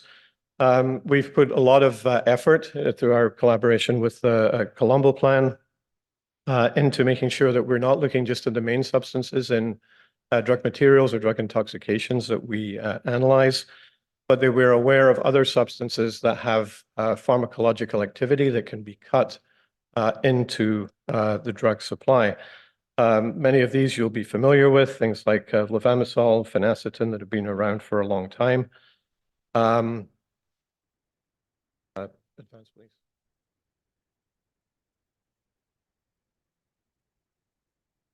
But also recently, xylazine has been discussed, and we're seeing increasing evidence of the use of veterinary drugs that are not traditionally part of many toxicology workflows being present in the fentanyl supply, cocaine, methamphetamine supply in the United States.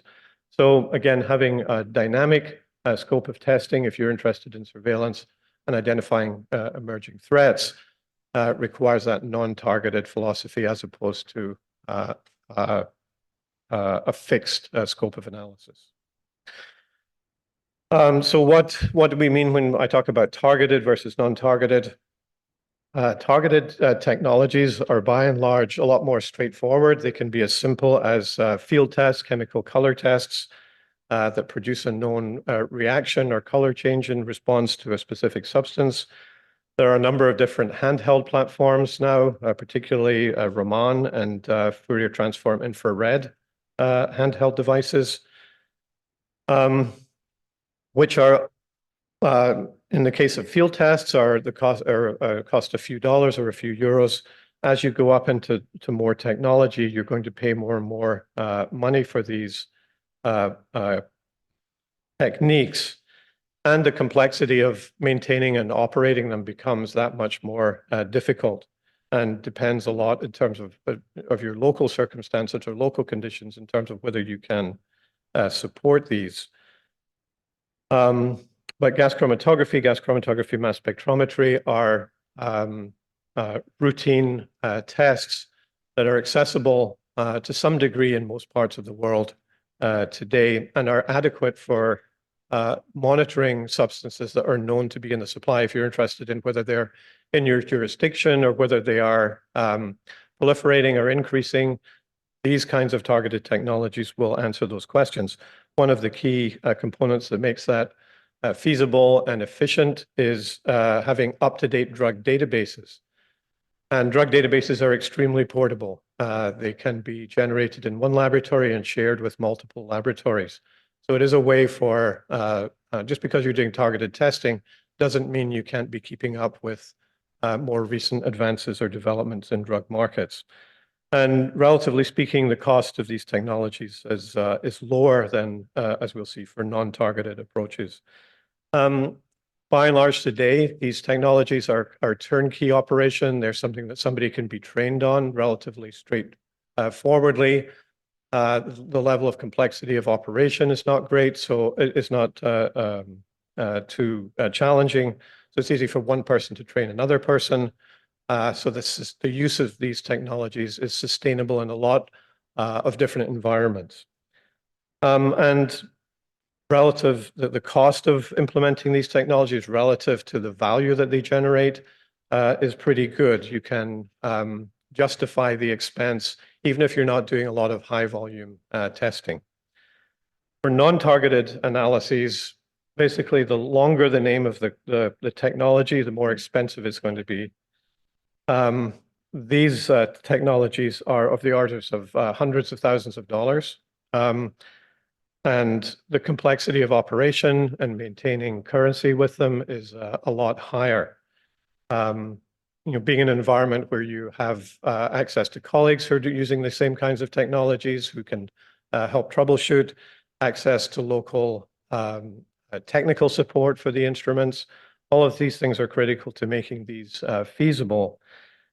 And they also rely on databases, but also, in addition to that, more specialized chemical knowledge. So being able to do spectral interpretation, whether it's NMR or high-resolution mass spectrometry, really are suitable only in a higher complexity environment or higher resource environment, or where you have designed a support system around what you're implementing to make it sustainable. So I would say they require expert operation. And because of the cost associated with that, really only are justified when you're screening large numbers of testing large numbers of samples. Particularly with NPS, the haystack is the cocaine, the methamphetamine, the fentanyl. The NPS are the needle in the haystack. So to find these low frequency events of emerging substances when they're only just starting to appear, you need to test a lot of different samples to be able to detect them early on in their life cycle. So that's the trade-off between targeted and non-targeted approaches. In terms of how you utilize these technologies, there are a lot of resources out there. The UNODC has for decades, I think, produced blue books of recommended methods for identification and analysis. And they do a good job of including everything from very basic technologies all the way through more current state-of-the-art technologies. And then organizations like the International Forensic Strategic Alliance have put out documents that give guidance on the implementation of forensic testing methods, again, that are sensitive to the kinds of technologies that you have available in the resource system in which you're trying to operate. Also, internationally, there is an ISO standard, ISO 17025, which is being applied in accredited forensic laboratories for seized drug testing, for toxicology testing, that improve and verify, validate the quality of the analysis that's being done.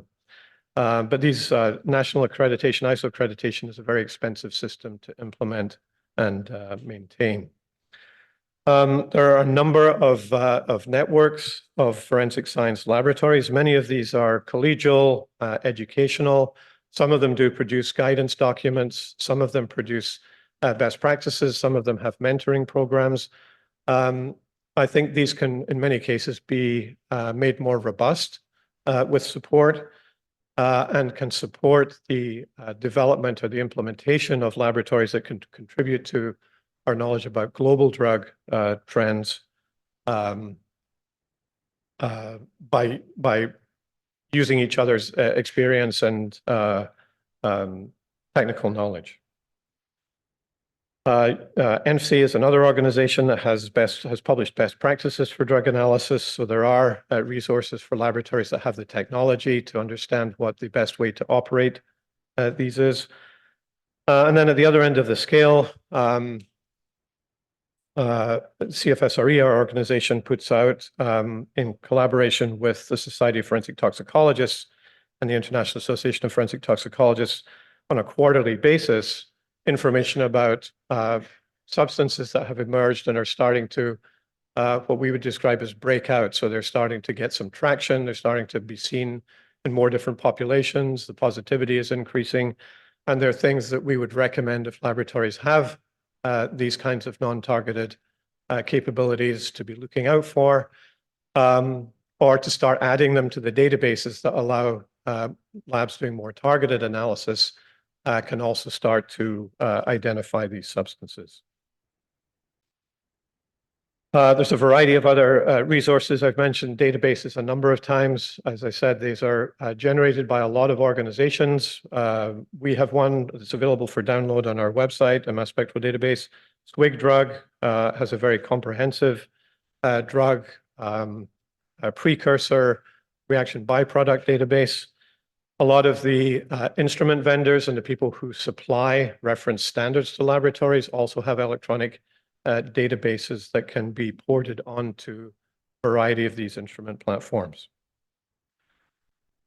Once you have the information about the substances that are emerging, really the key to making that information useful is dissemination.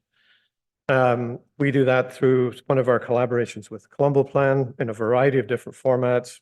We send out information that's more laboratory centric to allow laboratories to identify things they haven't seen before, alerts about drug formulations. We published an alert about xylazine In fact, when we started to see it increase in our surveillance in 2020.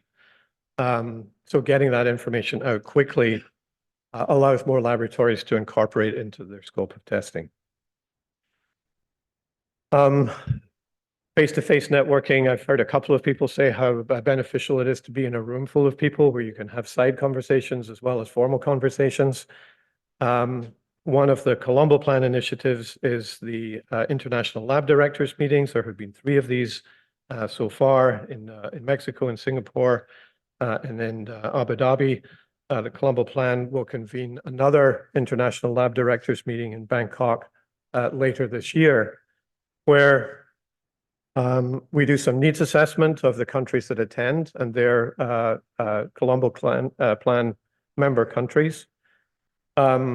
We can then understand what the best way to provide technical assistance is, and I'll talk about different versions of that.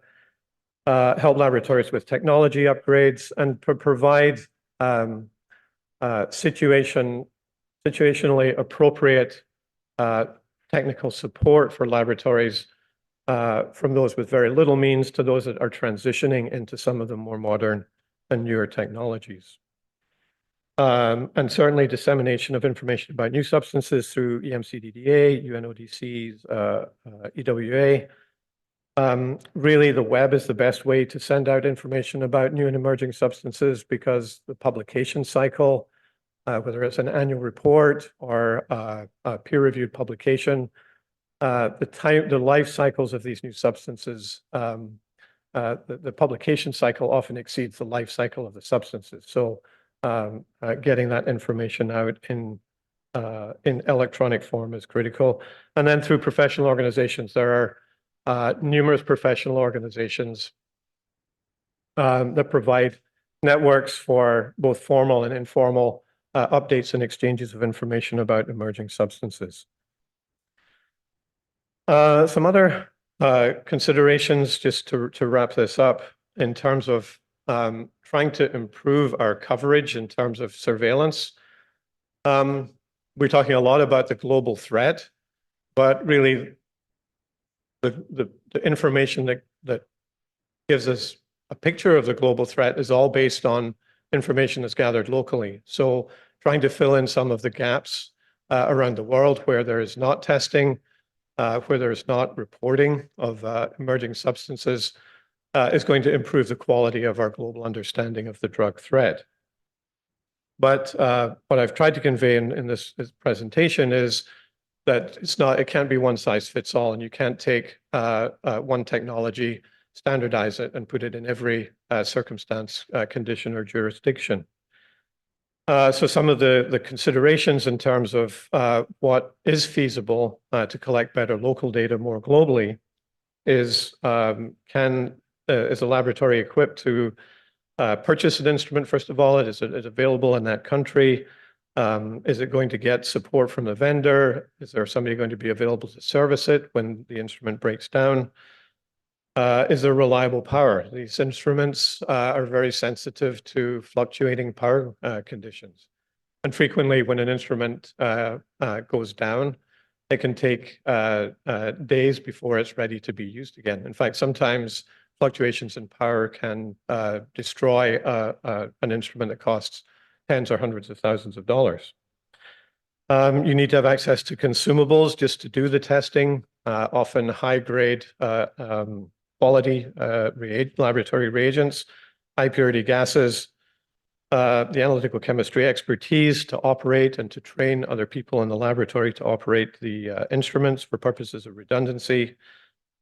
And then if you're looking for the needle in the haystack, access to lots of samples to test. If you want these low frequency events, you need to test a lot of things to find them. So not every technology is suitable for every set of local conditions. In terms of what forensic laboratory network can provide, I've shown you examples of some of the guidance documents, best practice documents. Standard reference materials are one of the major challenges internationally. They're made in a few countries and then supplied globally. But there are multiple customs and import and export restrictions that at the very least slow a laboratory or a country's ability to acquire these reference standards. And in some cases, it's frankly impossible to acquire them. I talked about electronic databases and the fact that these can be shared. These can be a stand-in, not necessarily for forensic identification, but certainly for surveillance identification of new substances on some of the targeted platforms that I talked about. Support networks through organizations like the Colombo Plan and through individual country organizations and international forensic science organizations. There are many opportunities for collaboration, for mentorship. These, I think, could be made more robust by engaging these professional organizations and encouraging them to share their data. I talked about sharing mass spectrometry databases. And then communication and using many of the existing channels we have available for disseminating information about new substances or changes in patterns of use of substances or additional threats that are in the legacy drug supply. So just to finish up, what are some of the ideas for development in this respect to improve our data collection from an analytical point of view?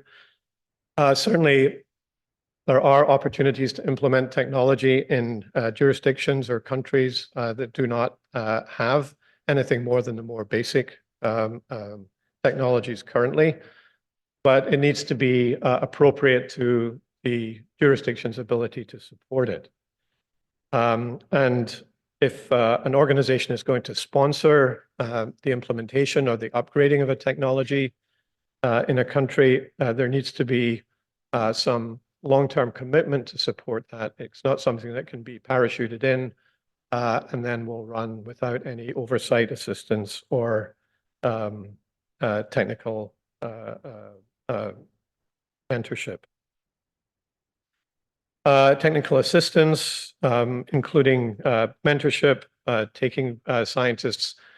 If you're going to provide a laboratory with an instrument, take that scientist into a laboratory where it's already being used, allow them to develop methods themselves, allow them to validate the methods that they're going to be using in their own laboratories, and become comfortable with their utilization.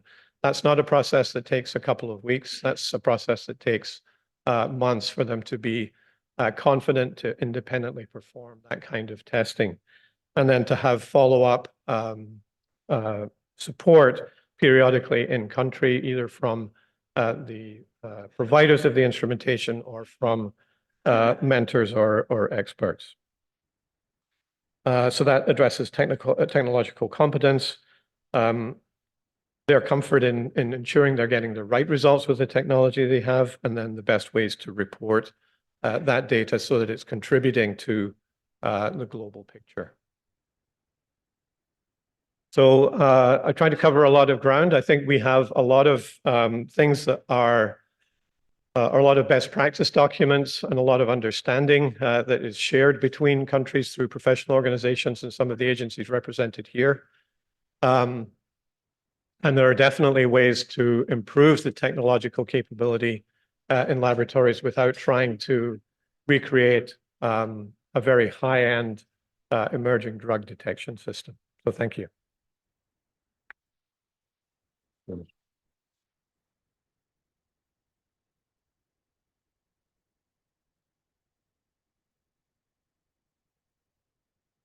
Questions?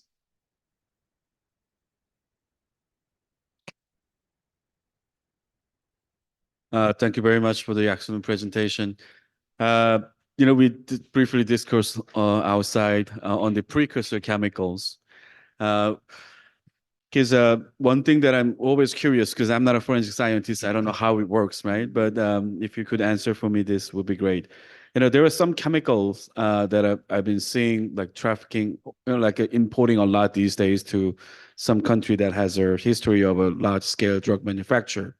In theory, this chemical can be used for the illicit manufacture of, let's say, methamphetamines or ketamine. But there is no really, it has been seen at the site, or it has not been really seized at the drug manufacturing site. But if you, as a forensic chemist, if you try to understand this particular chemical has a certain tool marks when you analyze these samples, is it something like a database available for, when methamphetamine manufactured from this particular way and maybe this particular solvent or reagent involved, something like that? Do you have any database for this or any information shared among forensic chemists? Sure. So the question was about not just the drugs themselves, but the precursors that are used to make the substances and whether they have, but first of all, I guess, whether they're tested for. And the answer is more often than not, they are not. Or if they are, while the technologies are capable of detecting them, if they're not controlled substances in a forensic context, they're typically not reported. In a customs context where they're more focused on precursor trafficking, they will be able to detect and report these substances. Everything I've talked about today is really the first layer of what goes on in laboratories, and that's really the identification. I think in an earlier presentation today, I think in your presentation, you talked about potency or purity of substances. That's typically not done in most forensic analyses because prosecutions are based on the identity of the substance and the gross weight as opposed to its purity. But there's a lot of public health value in knowing the potency or purity of a substance as it's being trafficked or as it's being sold on the street. That's another level of information or analyses that we do conduct. I think the final point about precursors is that there is a lot of intelligence value in identifying unreacted precursors in drugs that are being packaged for sale. It can tell you something about the method of manufacture. Reaction byproducts can tell you specifically the method of manufacture and what chemical process was used. And you can use the profile or the pattern of everything from adulterants to cutting agents to the purity to the reaction byproducts and the unreacted precursors, residual solvent. You can take all of these factors and you can compare drugs that are seized in different areas or different ports, and you can offer opinions to some degree of scientific certainty about whether they have a common origin. That's often referred to as signature analysis. And that's a very specialized kind of testing. It's done in very few laboratories in the world, but there's value in that.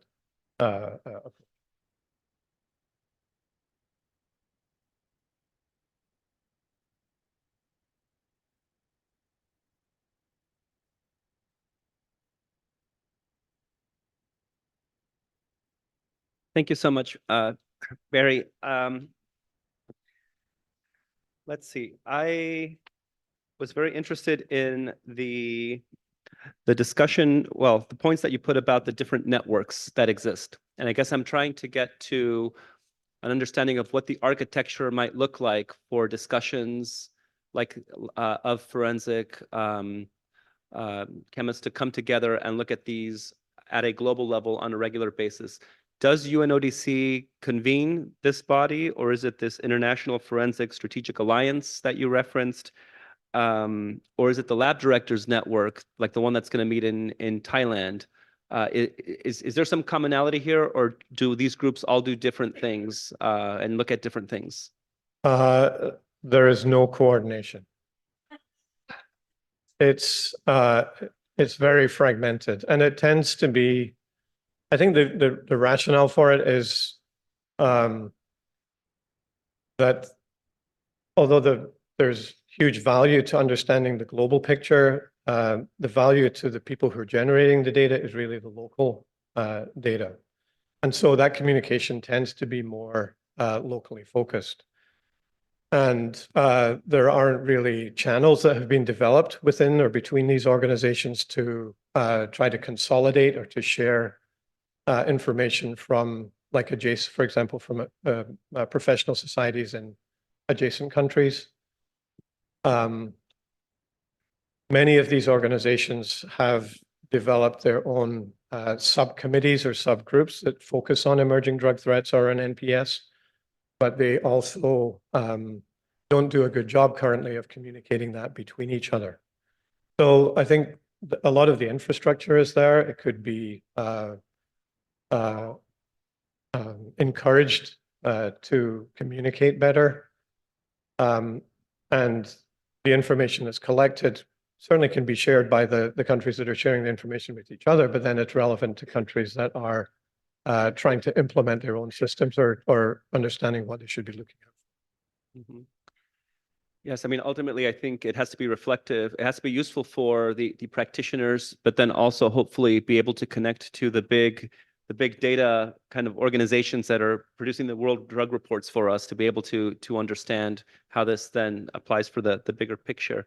And sorry if I could just do a follow-up. You spent some time on targeted testing and non-targeted testing and sort of the different types of equipment that are required for those and the different focus of each. I guess if I were to ask something like, well, where would we start? There might not be a simple answer because you're really looking at what's useful for each country. But maybe I'm going to ask it anyways. You know, we have gotten a lot of requests, and I to be transparent, a lot from Africa, saying, you know, we'd love to report more, but we can't tell you what we have because we don't quite have the equipment. And I know that NPS is a subset of all of the other drugs. So for a region that has a lot of methamphetamine and cocaine trafficking and heroin coming in and producing these local kind of mixes too, would the strategy then not be better to focus on targeted testing? Because let's see what is kind of going around, instead of trying to see what possible NPS could be developed requiring the non-targeted testing, which would be more expensive, let's say higher end equipment that wouldn't be available. Yeah, I think that's a very good characterization of that. There's continuum of complexity that is dependent on a lot of local conditions, but also on the cost. And you also have to apply some knowledge of what you do already know about drug markets in these countries to determine what the appropriate level of technology is to start with. If they're starting with nothing, you can give them some tools that are relatively inexpensive and that are appropriate for local conditions that will start to improve the quality of data that can be generated in that part of the world and start to fill in some of the gaps. But focus on the biggest threats, and targeted testing can be very effective if you already know something about drug markets. It's the technology that's available. The GCMS technology is capable of detecting most of the well-known drugs.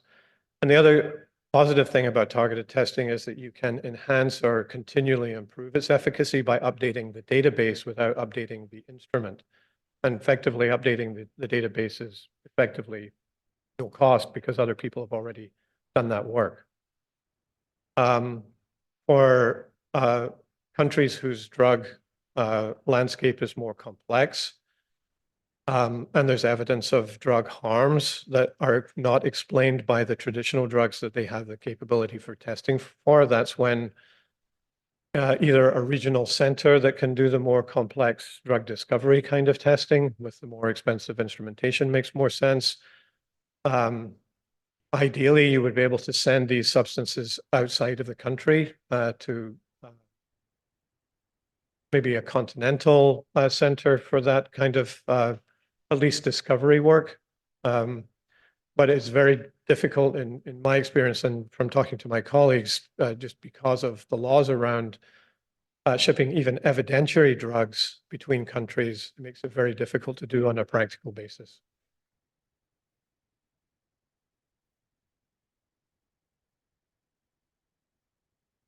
I require your patience for a little bit because we have Jenny Fagua from Colombia in connection. We have to try a presentation because she will speak in Spanish, but we have to connect the interpreters so that we will hear the English translation. But since it is the first time that we do this, okay, we have to try. So give us 5 minutes, please. Gracias a Barry.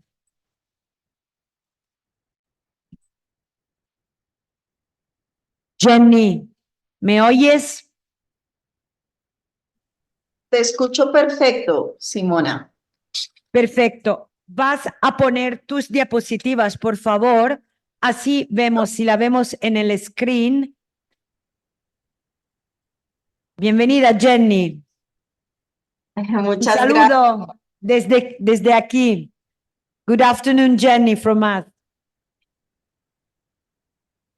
Bueno, buenas tardes. Un saludo muy especial para todos. Espero que se vea la Ok. presentación, se escuche bien. Ahora, escúchame, Jenny. Vemos perfectamente tus diapositivas, pero te escuchamos en castellano.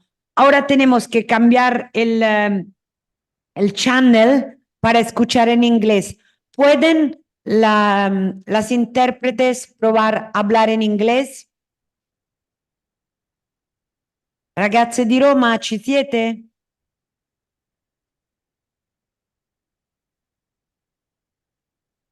No, you have to select English.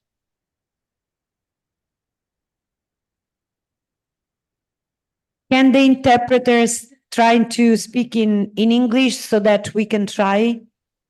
Jenny, intenta decir algo en castellano, así las interpreters. Hola, buenas tardes para todos. Yes, we can hear you, but yes. What we can do now is that Jenny will try to speak and you will try to translate. So I Hola, ask hola. Jenny to say something in Spanish and Hola, the buenas tardes, un interpreters saludo desde translate Bogotá. so that we can understand if the mechanism works. Okay? Let's try. Jenny, start speaking es- about something and the Ok, estoy interpreters hablando. can translate you. Hola, un saludo desde Colombia. Buenas tardes, ¿cómo están? ¿Sí se escucha? Okay, perfect. So, Jenny, puedes empezar a hablar. Ah, bueno. Uh, Entonces, ¿ya okay. puedo empezar? So now we will have the presentation of Jenny Fagua. We say welcome to Jenny and you have the floor. Puedes hablar, Jenny. Gracias. Jenny.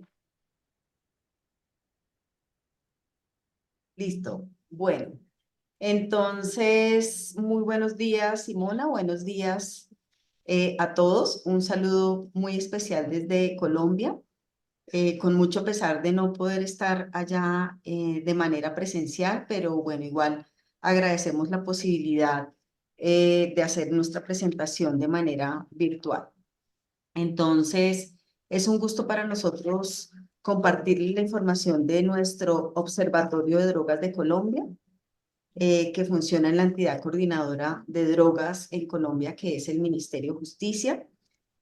El Observatorio de Drogas funciona desde hace varios años, desde 2005.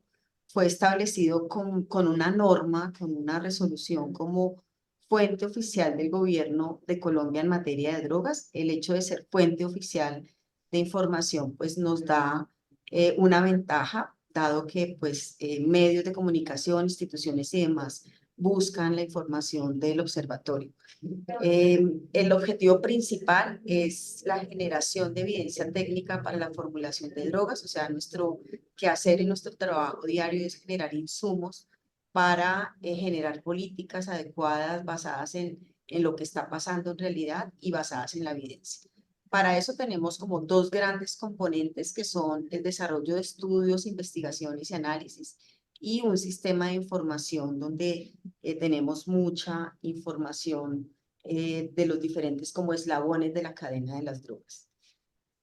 Tenemos también como unos componentes estratégicos del observatorio, un sistema de información que ya lo mencionaba antes, un sistema de información geográfico que nos permite, digamos, georreferenciación, generar mapas, todo lo que es geodata de las diferentes variables que tenemos en el observatorio, el sistema de alertas tempranas, que ya ahora voy a ampliar un poco más la información de este tema, una línea de investigación sobre género, que nos interesa mucho observar y analizar muy bien el rol de las mujeres en toda la cadena de las drogas, y también disponemos de una biblioteca virtual de publicaciones en el Observatorio de Drogas. Entre los estudios e investigaciones, que es como el primer componente, desarrollamos estudios en los diferentes como también eslabones de la cadena de las drogas. Como ustedes entenderán, Colombia tiene digamos, una afectación histórica por su papel como productor de coca y de cocaína. Entonces, tenemos que analizar de muchas maneras y en muchos aspectos lo que tiene que ver con los cultivos, con la producción, con el tráfico. También realizamos estudios de consumo. En los últimos años hemos avanzado en estudios de epidemiología a través de aguas residuales, que es una tecnología que conocen mucho mejor en Europa, en Estados Unidos. Nosotros apenas estamos como dando los primeros pasos. Con alguna frecuencia hacemos también estudios sobre las sustancias. Ahí están como los temas de caracterización química de las drogas, el tema de pureza y el tema de adulterantes, que también ahora lo vamos a ver un poco más en detalle. Y hacemos estudios sobre delitos relacionados con las drogas.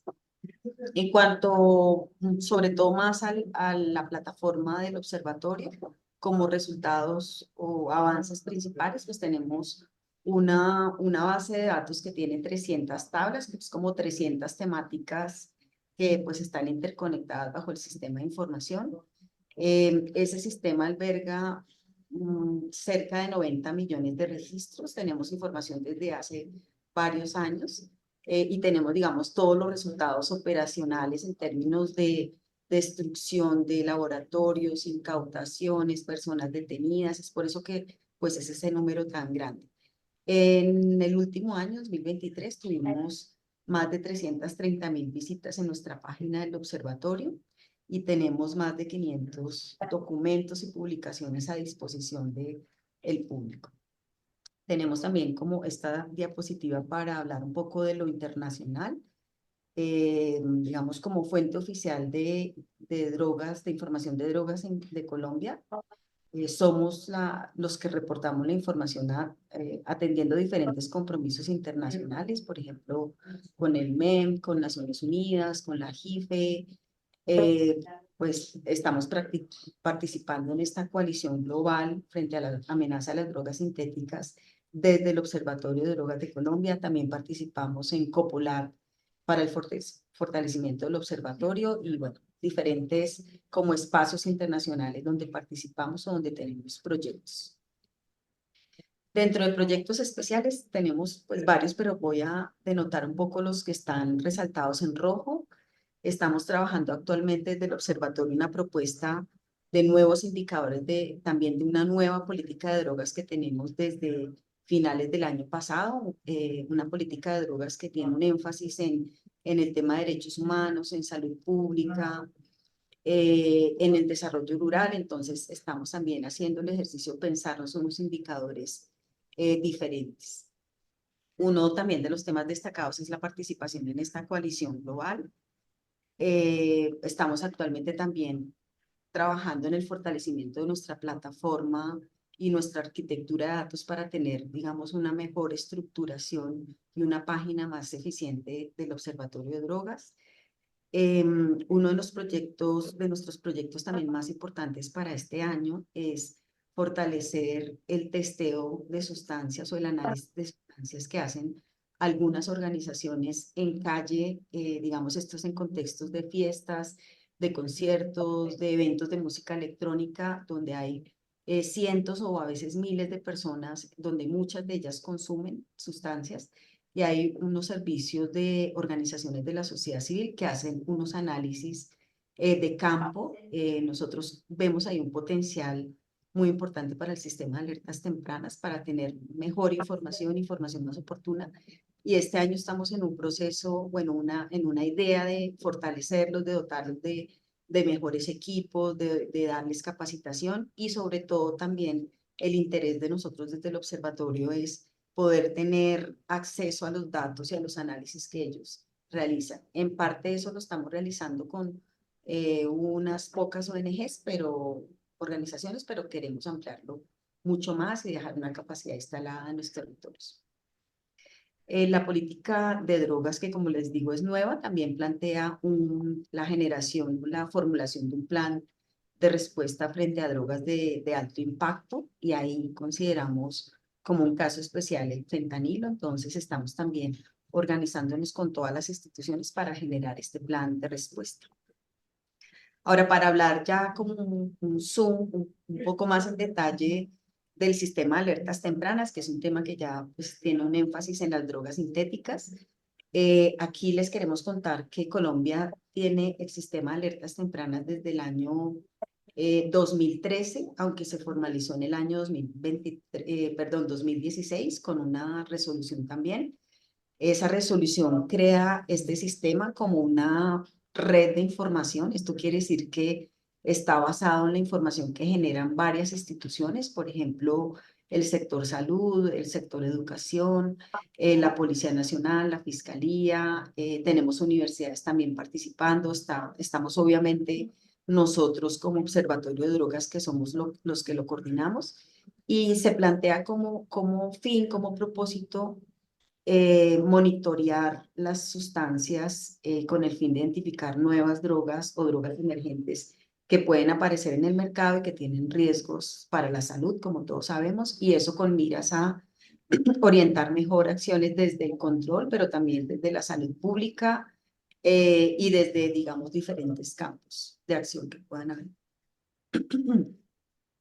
Aquí también, digamos, dentro de la red de instituciones que hacen parte del sistema de alertas tempranas, destacamos lo que tiene que ver con las capacidades forenses, y esto es porque el sistema de alertas, desde que se concibió, desde su inicio, planteó como el eje central o la columna vertebral lo que tiene que ver con el análisis químico de las sustancias que se encuentran o que se analizan, dado que pues es solamente el análisis químico, como está claro para todos, que es lo que nos identifica de qué molécula, de qué sustancia se trata, y pues ese es el punto básico, el punto inicial, el punto de partida para establecer las diferentes acciones que corresponden. Entonces, en Colombia tenemos 3 instituciones que tienen los laboratorios forenses, que son nuestro Instituto de Medicina Legal y Ciencias Forenses, la Policía Nacional y la Fiscalía General de la Nación. Entre esas 3 entidades tienen 25 laboratorios que cubren más o menos el país, y esos 25 laboratorios tienen cerca de 139 químicos que pues digamos son peritos. También desde el sistema de alertas contamos con un laboratorio de referencia, es un laboratorio nuevo que tiene un carácter más de corte científico, que está ubicado en la Policía Nacional, donde pues nos apoyan con análisis específicos cuando los requerimos.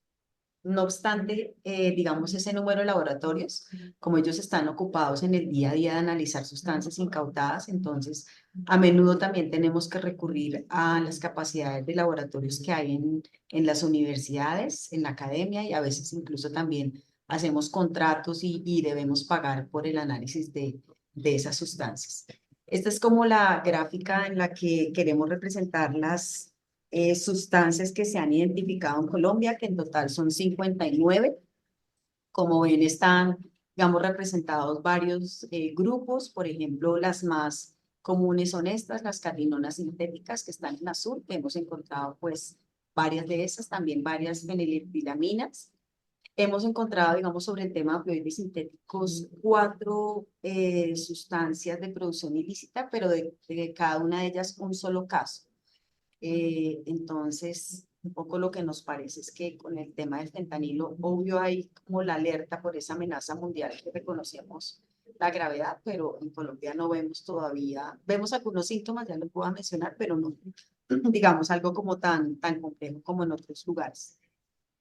Una de las herramientas o metodologías más digamos, como importantes y efectivas que desarrollamos en el Observatorio de Drogas y en el sistema de alertas en Colombia, es esto, son estudios como anuales que hemos venido haciendo sobre monitoreo continuo del mercado ilícito, del mercado en calle. Esto es, recogemos muestras con apoyo de la policía y con apoyo de a veces organizaciones de la sociedad civil, diferentes actores que nos aportan muestras, a veces son incautadas, a veces son aportadas, las analizamos en los laboratorios forenses o en laboratorios de universidades y gracias a eso pues podemos tener un poco como un panorama general de lo que se está consumiendo, de lo que se está comercializando. Estas sustancias pues como pasan por análisis en laboratorios de química pues tenemos una información basada en evidencia digamos de nuevas sustancias, de adulterantes, de mezclas y demás. Entonces se ha vuelto como la herramienta más relevante para entender un poco, para ayudarnos a comprender qué está pasando en el mercado, especialmente de drogas sintéticas en el país. Digamos como de las problemáticas más relevantes o un poco para hablar de la situación que tenemos en Colombia, que hemos podido recabar gracias a los diferentes estudios y al sistema de alertas tempranas. Decir que como les comentaba frente al fentanilo, tenemos apenas unos pocos casos contados con los dedos de presencia de fentanilo de producción ilícita, pero sí estamos encontrando una situación que al parecer ya está en varios países de la región, de Centroamérica, por ejemplo, y también en Colombia, y es un aumento de incautaciones de fentanilo en ampolletas, fentanilo con presentación farmacéutica. Esa situación la hemos venido monitoreando en el Observatorio de Drogas. Tenemos una mesa interinstitucional para analizar estos casos y damos cuenta de que han venido aumentando los casos y ha venido aumentando también el número de incautaciones en los casos. Tenemos casos de varias ampolletas, cientos y demás. En un estudio que hemos hecho de mortalidad asociada, no mortalidad causada, sino mortalidad asociada a drogas, identificamos también un total de 30 muertes asociadas a fentanilo, pero en un tiempo, en un lapso de tiempo de 10 años. Entonces, claro que sí hay consumo, claro que sí es un poco complicado, pero no tenemos, digamos, datos sobre consumo o datos, digamos, sobre mortalidad que puedan ser digamos, como tan alarmante. Sí, digamos, sigue siendo un síntoma que hace que debamos estar muy alertas, eso sí está clarísimo.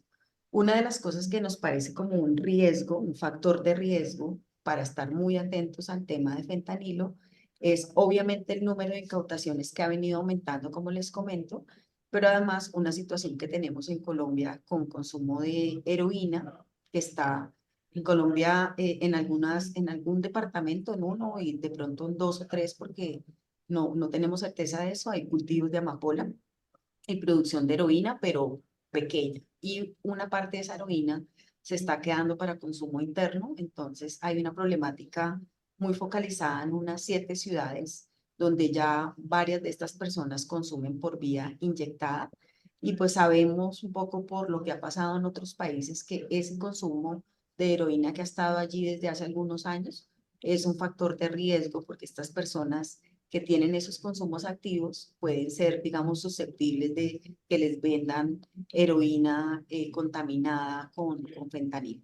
Entonces, eso es, digamos, como uno de los temas que estamos revisando muy en detalle. Otro de los temas que también nos llama mucho la atención es la frecuencia y la instalación casi de esta sustancia que, digamos, se conoce como en el mercado como TUSI o TUSI, y que, digamos que al parecer lo que nosotros entendemos que significa ese TUSI es la lectura en español de esta molécula, que en efecto pues sí es una droga sintética, que es 2CB, que digamos en inglés sería más o menos algo parecido a TUSI, no sé si se alcanza a entender con la traducción la idea. Pero esto fue algo que descubrimos hace varios años, tal vez en el 2016, pero hemos visto con frecuencia cómo esa preparación de TUSI se ha venido como instalando, se ha vuelto más frecuente, se ha vuelto muy común que los jóvenes la mencionen, se ha vuelto muy común que los medios la mencionen. Ya hemos visto algunas noticias en prensa internacional de una droga similar digamos, con este mismo nombre. Y cuando hemos analizado en laboratorio, digamos, es una mezcla definitivamente, y la mezcla más frecuente, o por lo menos las sustancias que están con más frecuencia en esa mezcla conocida como TUSI o TUSI-B, es cafeína, ketamina y MDMA. Aquí traigo como ejemplo 8 muestras de sustancia comercializada como TUSI que conseguimos en el año 2023. De esas 8 muestras, no más, este es un poco como el número de sustancias que encontramos que ratifican que es una mezcla. Ahí encontramos cafeína, norefedrina, ketamina, fenacetina, MDMA y otras. Que también, digamos, es un poco como la apariencia, pero puede ser un polvo que lo pintan de cualquier color, azul, amarillo, etcétera. Y también, digamos, es conocido en algunos ámbitos como la cocaína rosada. Como también una muestra también pequeña de cosas que hemos encontrado cuando hemos analizado sustancias. Este es como el ejemplo de 7 muestras que analizamos en laboratorios, y pues en muchas de esas encontramos muestras. Ese es como uno de los factores comunes y de los temas más recurrentes que estamos encontrando en las drogas sintéticas que se comercializan en Colombia, y es muchas mezclas. Por ejemplo, en este caso de esta mezcla, de esta muestra número 6, vemos un total de, creo que hay 9 sustancias aquí, sí, 9 sustancias.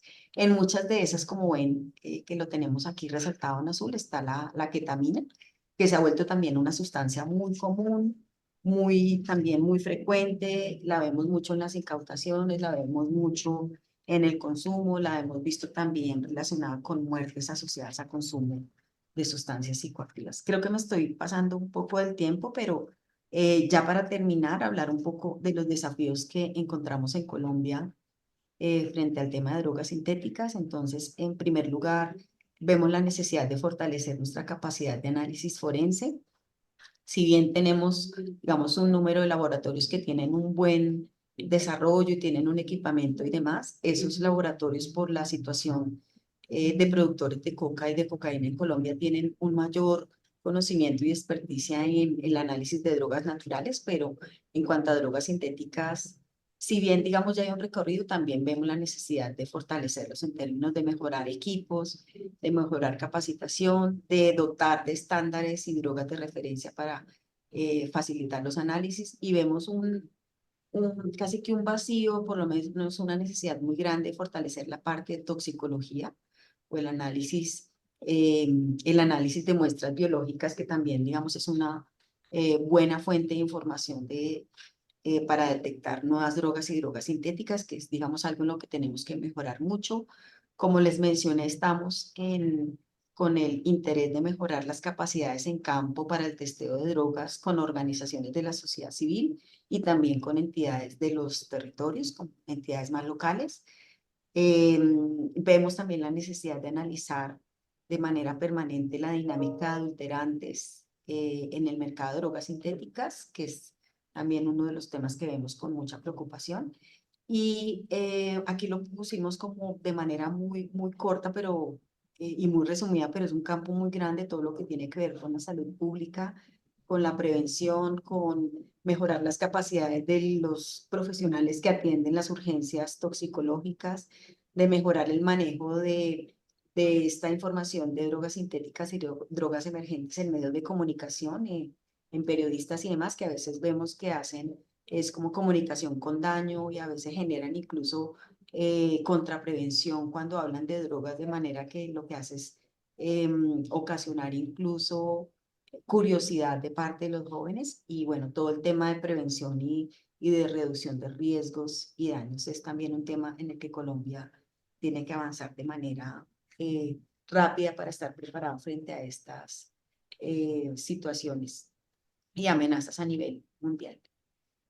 Por último, bueno, lo mencioné al comienzo, pero pues, contarles que igual no lo quería dejar pasar, de nuestra nueva política de drogas, que tiene este nombre: Sembrando Vida, desterramos el narcotráfico, que es la política del gobierno actual, que está proyectada para 10 años y dentro de la cual se considera como uno de sus temas prioritarios el Observatorio de Drogas y el sistema de alertas tempranas.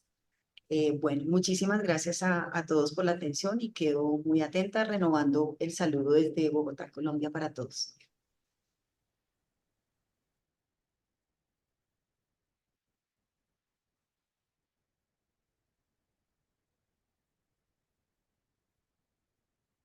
Thank you very much, Jenny. Gracias, Jenny.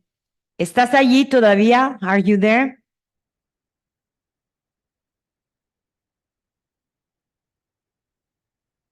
Jenny.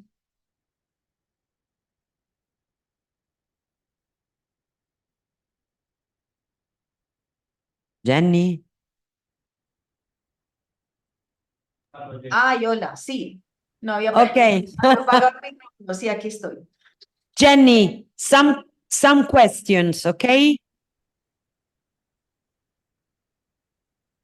Okay, Perfecto. let's try. Let me start some question. Jenny, I will speak in English. Jenny, voy a hablar en inglés y te van a traducir. The first question is, I was surprised for the low number of people using heroin in Colombia. Maybe this is due to the fact that you prevalently use cocaine. Is that correct?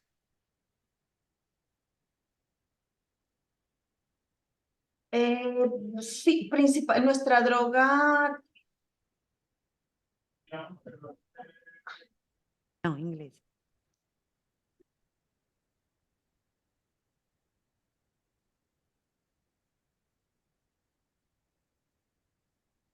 ok, ya puedo responder. Ok. Bueno, muchas gracias por la pregunta. Ok.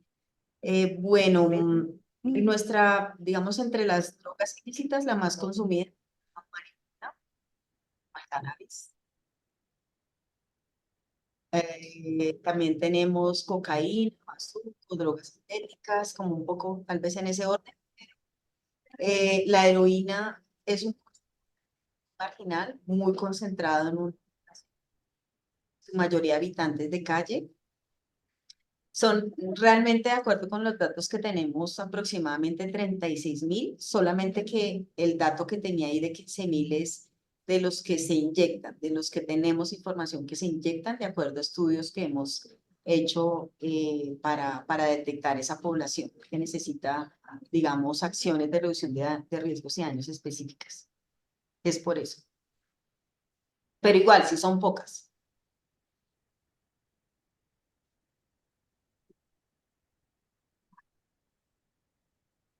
Yes. We didn't understand what channel we have to use. English. Okay. So I think that Jenny said that, yes, cocaine is the primary drug. Is it, Jenny? Yes. El cannabis, la marihuana. Ah, cannabis. La marihuana es la que más se usa y después vienen otras, incluida la cocaína y una sustancia que es el bazuco, que es una cocaína fumada.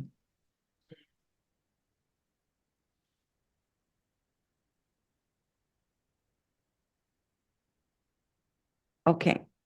And also, we saw that you have an early warning system in place, but this includes also forensic laboratories or laboratories analyzing seizures, drugs of abuse. Are these laboratories from police forces or forensic or hospital labs?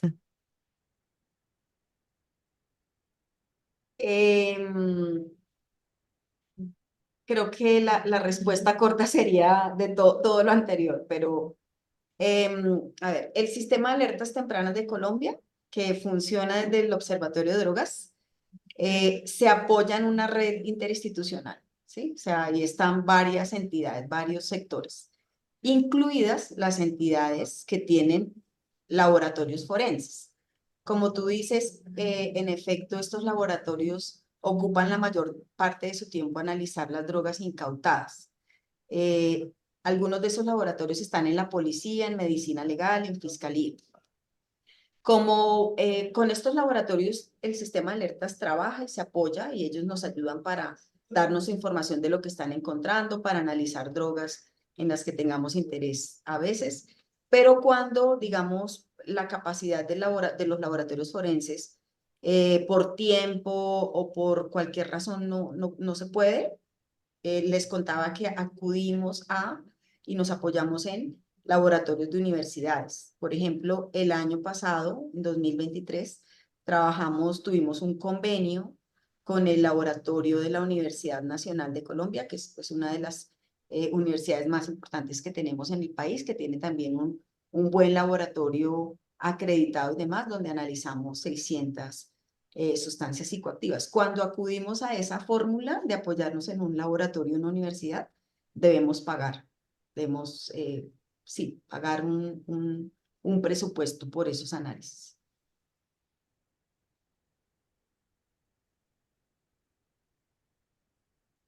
Thank you. And Jenny, is easy for you in Colombia to receive the pure standards of new psychoactive substances in order to analyze them in seizures or in biological fluids? Do you easily obtain pure standard of NPS? Sí, sí, tiene que ver con la última parte de la pregunta anterior. Dentro de estos laboratorios que tenemos está Medicina Legal, Instituto de Medicina Legal, que tiene laboratorios para sustancias y tiene laboratorios de toxicología. Ellos son los que hacen, digamos, los análisis forenses para personas fallecidas. Y además también está esos laboratorios, si no están acá incluidos dentro de estos 25, pero claro, el sistema de salud en los hospitales y clínicas y demás tiene también laboratorios de toxicología, que es ahí donde vemos una necesidad de fortalecerlos.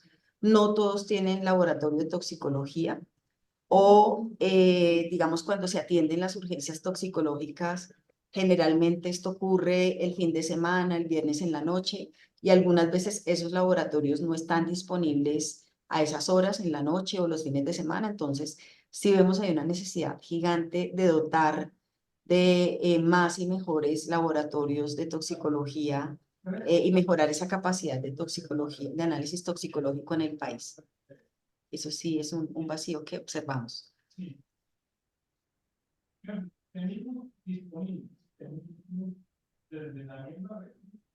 Thank you, Jenny. Now it's my time to ask the interpreter to speak loudly because sometimes we cannot hear you. Thank you. Questions for Jenny?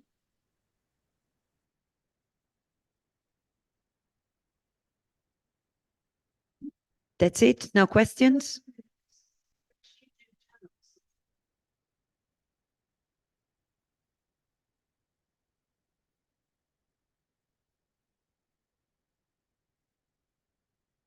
Okay.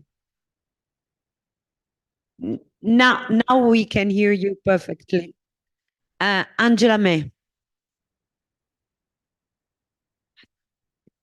Lentamente. Hi, thank you for the presentation. I wanted to ask you maybe a question about the challenges in bringing together all different type of information and data. Like what is the degree of interoperability that there is across sources? Like when you, I don't know, for example, you talk about drug use on a substance of a certain substance or a certain population groups. Can you, link it to data that you have from the law enforcement, from the arrest side, from, the other systems? And so what are maybe the challenges related, or maybe the success that you have been able to achieve through maybe standardization, through the observatory in bringing all of this together? Thank you.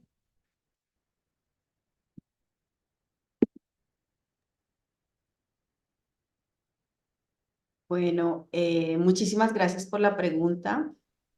Bueno, sí, tenemos grandes retos. Desde el Observatorio de Drogas tenemos interoperabilidad con la información de las autoridades de control, o sea, la información de la policía, que es como la más grande, y de Ejército, Armada, de Ministerio de Defensa, en cuanto a todas las incautaciones, eso tenemos interoperabilidad y mes a mes nos llega esa información y corremos unos procesos de validación y es como el grueso y la parte más grande de nuestra información.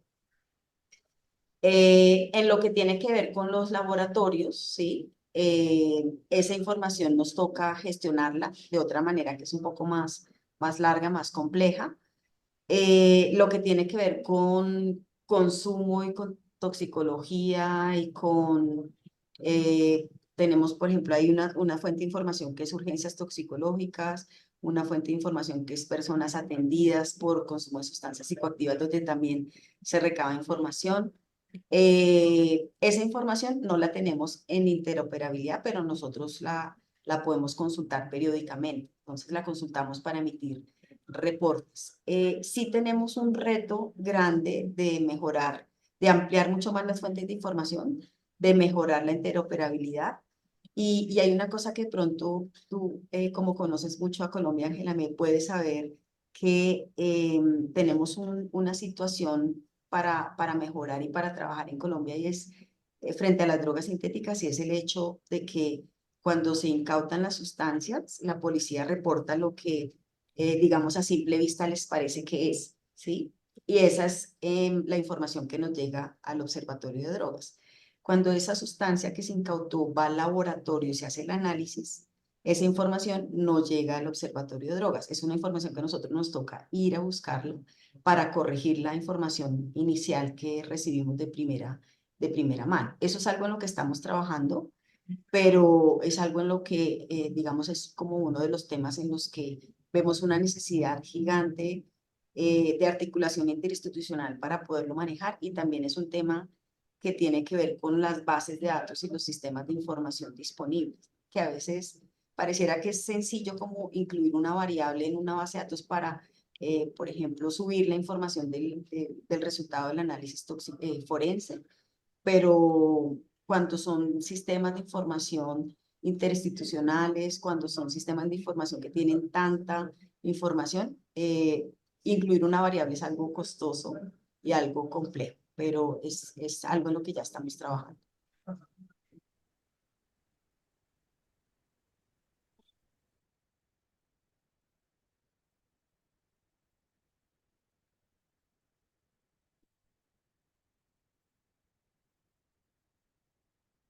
Some more questions?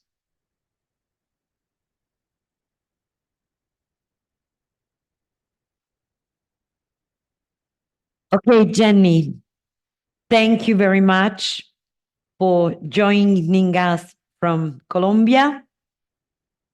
Please stay with us. We have now Roman Sedepov from EMCDDA for the last presentation. Gracias, Jenny. Hemos estado encantados.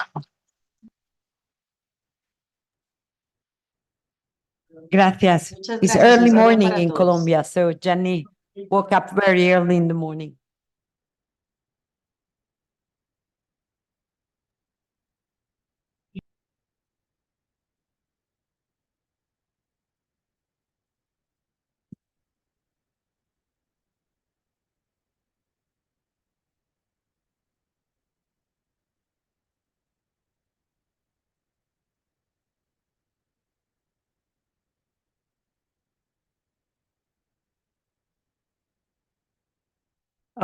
Thank you. It will be a very short and very top-level presentation. Actually, I'll share it with Paul because I was apparently financial interest in wastewater, and Paul has been in the origin of the wastewater monitoring at the Monitoring Center, which is one of the first in the world on drugs. As you all gathered by now, my main responsibility in the MCDA was the early warning system. I've spent about 20 years working on that with Mike, Paul, on my team. But in the last 12 or 14 years, I've been also working on quick markets crime and supply reduction, which is another major field at the EMCDA. So I wanted to actually start with, it's not really a conceptual framework, but just listing the main indicators that we use to monitor drug markets. And I would like here to make an important clarification.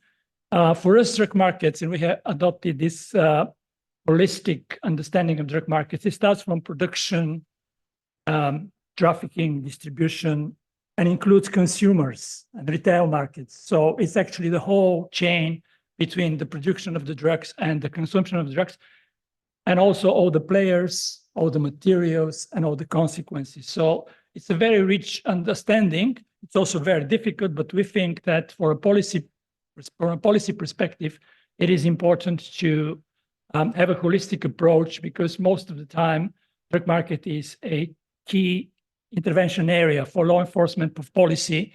And I think this broader understanding allows us to have a better understanding what are the successes and also where do we need to intervene. And Paul gave a very good example about Afghanistan earlier. So if we don't know what's happening in Afghanistan, we have difficulties to understand what is potentially happening in Europe with heroin or synthetic opioids for that matter. So if you see if this kind of conceptual framework, we have actually a better one. We look at actually 3 different thematic areas at the very bottom. So the drug markets, the drivers and the facilitators, the drug-related crime, harms and other consequences, and the drug supply reduction, and all interventions and responses that may lead to reduction of drugs. So these 3 thematic areas are being fed by the indicators that I've listed. They are quantitative, qualitative. There are some composite indicators, and there are some non-routine data and information sources, which was the purpose of this presentation. But I just wanted to position how this non-routine data and information actually sit into the overall context of the data that we collect on drug markets. So I'll focus a little bit on the open source information and darknet markets very briefly. Paul has spoken actually yesterday about some of the complementary indicators, which is the drug residues in wastewater, in wastewater, hospital emergencies. We mentioned this yesterday. Residues in syringes, checking services, web surveys. So let me see if I can convince you that a simple, relatively cheap, very accessible tool could be very useful for monitoring drug markets and for early warning in particular, but also markets. It's a very basic definition, which is a public definition about publicly available information that is collected, exploited, and disseminated in a timely manner for the purpose of addressing specific information need. It's important here to note that it's information that is available. So it's not reading the internet. It's information that needs to be collected through the internet. It's an information that is actually exploited, analyzed, and a lot of the current tools that we use actually use intelligence to do that, and very importantly, it has to be disseminated. So that's kind of a very simple representation of what is an open source information. Somebody mentioned earlier that social media is an open source. Social media is not an open source. Social media is a source of information, but it's not an open source. And there are different tools, there are different barriers when we are trying to monitor open source information from social media, because there's a lot about privacy and individuals. We do have a tool, I'll mention that a little bit later. So the tool that we have been using for the early warning system, but also from others is a medical system, which is developed for the European Union. So it's a quite agile system. It monitors more than 12,000 sources, and it updates every 10 minutes. Work 24/7. It's multilingual and also monitors various feeds, various alerts. So it's a very rich system, very agile. But as good as it is, we are going to replace it very soon. Actually, we are in the process of replacing it. It monitors all media, major media, and many local media, governmental departments, health, law enforcement, scientific and medical literature. So a lot of scientific articles come in through the open source information monitoring. And very importantly, also this has been mentioned earlier, it monitors discussion sites like Reddit, Blue Light. And this is an information that's particularly interesting. I have to say it's particularly interesting, not necessarily particularly valid or relevant, but it gives various indications. There are many uses that I've listed here, warning system, risk communication, but in the field of NPS or in the field of early warning system, to us, the main use of the open source information monitoring is to identify priority signals for those that are potentially serious and urgent threats. So yes, you can have a kind of an overall picture of understanding what's happening. You can have a situational awareness. It's all helpful. The main purpose for us is to capture early signals and prioritize those signals that are serious and potentially urgent. And I'll give you an example here, which is very close to you. Simona mentioned yesterday that in the middle of August, she was comfortably thinking about holidays, and suddenly we have a signal of something's happening in Sardinia, like 7 people died. And so this is a signal that we pick up through open source information monitoring. What happens with this type of signals is we actually analyze the signal, we see what is the potential for serious and urgent need to action, and it's being pushed to the specific country where the signal originates for further investigation. And as Simona explained yesterday, after further investigation, the cases were not 7, but 3, and they were not heroin, but it was xylazine. So this is actually how you pick up a signal, and we didn't have time to explain in detail our early warning system, but the whole thing about the early warning system is how do you manage the signals, the signal management system, because both in the reporting, but also on the net, on the open source information, there is a lot of noise. So you really need to pick up the signals that matter, the signals that can be useful, and investigate those further. This is the system that we're presenting here. We do this, there is a specific dedicated person that does that on a daily basis. And we have every 2 weeks, we have a summary of the key signals that emerge through the open source information monitoring. You can see at the bottom how it looks like. It's every 2 weeks. We have the main signals, and then we have a signal management meeting when we look into it and try to see which of the signals needs to be followed. There is also an interface. It's Medisys. It is not open to the public, but what we're doing now is actually moving to, before I go to where we're moving, we're using the same system also for some law enforcement information. I mean, UNODC has developed a very good monitoring platform, which is something that we have been also striving to do. We couldn't develop it in the same way, but we do have very proactive reporting on seizures, which we complement with open source information monitoring for specific purposes. And this is just one exercise that you can see. We have the automatic harvesting and all information about the seizures that we are interested in, heroin, cocaine in this case, for a period of time. Then we had the screening phenomenon, the screening phase, and finally the final selections of those that we really wanted to know about. The downside of this is that the second 2 parts of the exercise are actually done manually. So it's not fully automatized. Therefore, it's laborious. So it's only done for a specific purpose, for a specific time period. So for this purpose, we are actually moving to, there's some funny lines there. I don't know what it says, but it says probably something better for public health or something. So that's the new system that we're moving to. We're actually migrating our Medisys system into a system that's called Epidemic Intelligence from open source. This is a system that has been developed together by the European Union and the WHO.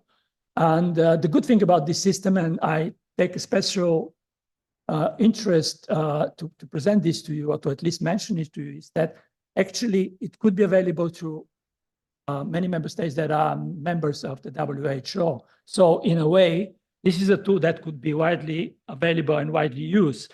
Again, it's not only reading the internet, it requires investment, it requires signal management, but I think this system is a fit for purpose. The difference with medicine is constantly evolving. It is a system that's based on artificial intelligence, so the system improves itself as we go, as it goes, as it functions.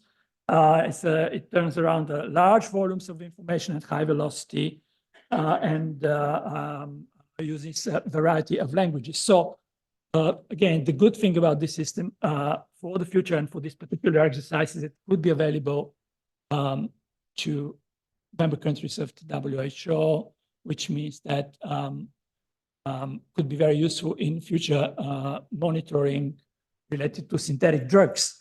And as we were speaking about Rome, that Rome wasn't built overnight, so the drug information systems are not built overnight, then I use another metaphor here about Rome and I say there is more than one way to go to Rome. You can have reporting, you can have platforms, you can have studies and surveys, but you have a lot of information that is out there. You just need to get it right and to select the right type of information and act upon it. So that's my advocacy for public or for open source information monitoring. I think a lot of organizations, probably many of you, are using similar tools. If you don't, you should. But certainly across the board, outside of the drugs field, this is widely used in many areas of science, intelligence. This is the interface for this last system. It's very intuitive. It creates heat maps. So it depends on what you're looking for. For example, here there was a search that has been done just before this presentation was created. It was about super strength pills that could be linked to deaths in teenagers. So it gives you a heat map where those are mentioned, which are the countries, and actually you can follow through the signal. So this system actually is much more agile. On the top of it, it creates very fast relevant reports, literally on the click of a button creates relevant reports. And another very important feature of this system is it allows for community of users. So you can have a number of people with similar interests that can create a community of users and that can use the information that's being generated by the system through members of this community. In our world, this would be very useful for our work with the national focal points, where they have the same interest in monitoring the same phenomenon that we do at the MCDA. You may guess by this, which we have seen many, many times, that we are moving to, I would like to move to digital drug markets. And this is the representation of the surface web, deep web, and the dark web. We still use, in the early years of the early warning system, we were using a lot of multilingual searches on the surface web because a lot of the MPS at the time of the legal heist phenomenon were actually sold on the surface web. This is still the case, both for drugs and precursors. So occasionally for a purpose, for example, for a risk assessment, we'll do targeted services, snapshots on the surface web. But there is this part of the deep web, and deep web is everything that is not accessible through the general search engines, which is a darknet, which is mythically very difficult to explore. But in reality, with proper tools, actually is a drug market that you can observe in real time. It is actually very easy to monitor. It's a different question, what do you do out of this monitoring? And yet a different question is how important it is, because it used to be very important, is much less important at present. But we use it not only to create a market, snapshots on the markets on the darknet, but also, again, for identifying new substances, or at least the names of the new substances that may be of interest for the early warning system. So currently we are using software that's called Dark Cloud. This software is actually installed on the computers of our collaborators. And so actually we do it ourselves.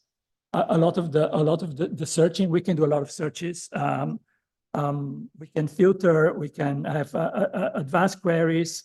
A lot of the searches can be done from the people in the office. You don't need a very specific technology based through this Dark Cloud package. It allows us to have a specific API addresses, which actually make anonymous searches on the darknet. It allows us to produce snapshots. We use notifications. We can do specific searches. This is one of the outputs we do. For the member states, we can do for a specific member state. We can do for Europe for a specific period, this type of dashboards. Sometimes they're strategic, they're not operational. So those are kind of what are the languages that are currently being advertised on the given period, what are the locations of the advertisement, and what is the shipping origin of the drugs. What's very important, and you don't see here, is that one thing is the darknet, what is listed, and another thing is what is actually being traded on the darknet. And we have done numerous exercises to make an estimation of the size of the darknet markets. It's a very laborious methodology because the way it is being done, and I don't know, maybe there are people here that know better than I, so if I'm out of line, please tell me. Essentially what we do is we do snapshots of major markets over time, and we compare what are the transactions that have taken place between the different days or the time period that we were able to create, measure the darknet market to an extent. There were times where the darknet market was trading up to 300,000 euro a day. Essentially, a lot of transactions were taking place. Right now, actually, the transactions are much smaller, and there is a number of markets. At present, there is 102 markets, and about only, I don't know, 10 or 20 of them are actually active. So the market could exist, but they're not active. That's another tool, which is the future of our monitoring of the darknet, which is called EUDAMA, Darknet Criminal Activity Monitoring Analysis. This is an automatic monitoring of the darknet. So literally the work that we used to do by hand, by individuals, is done by a machine. And this is also the tool that allows us, to an extent, also to monitor some social media channels.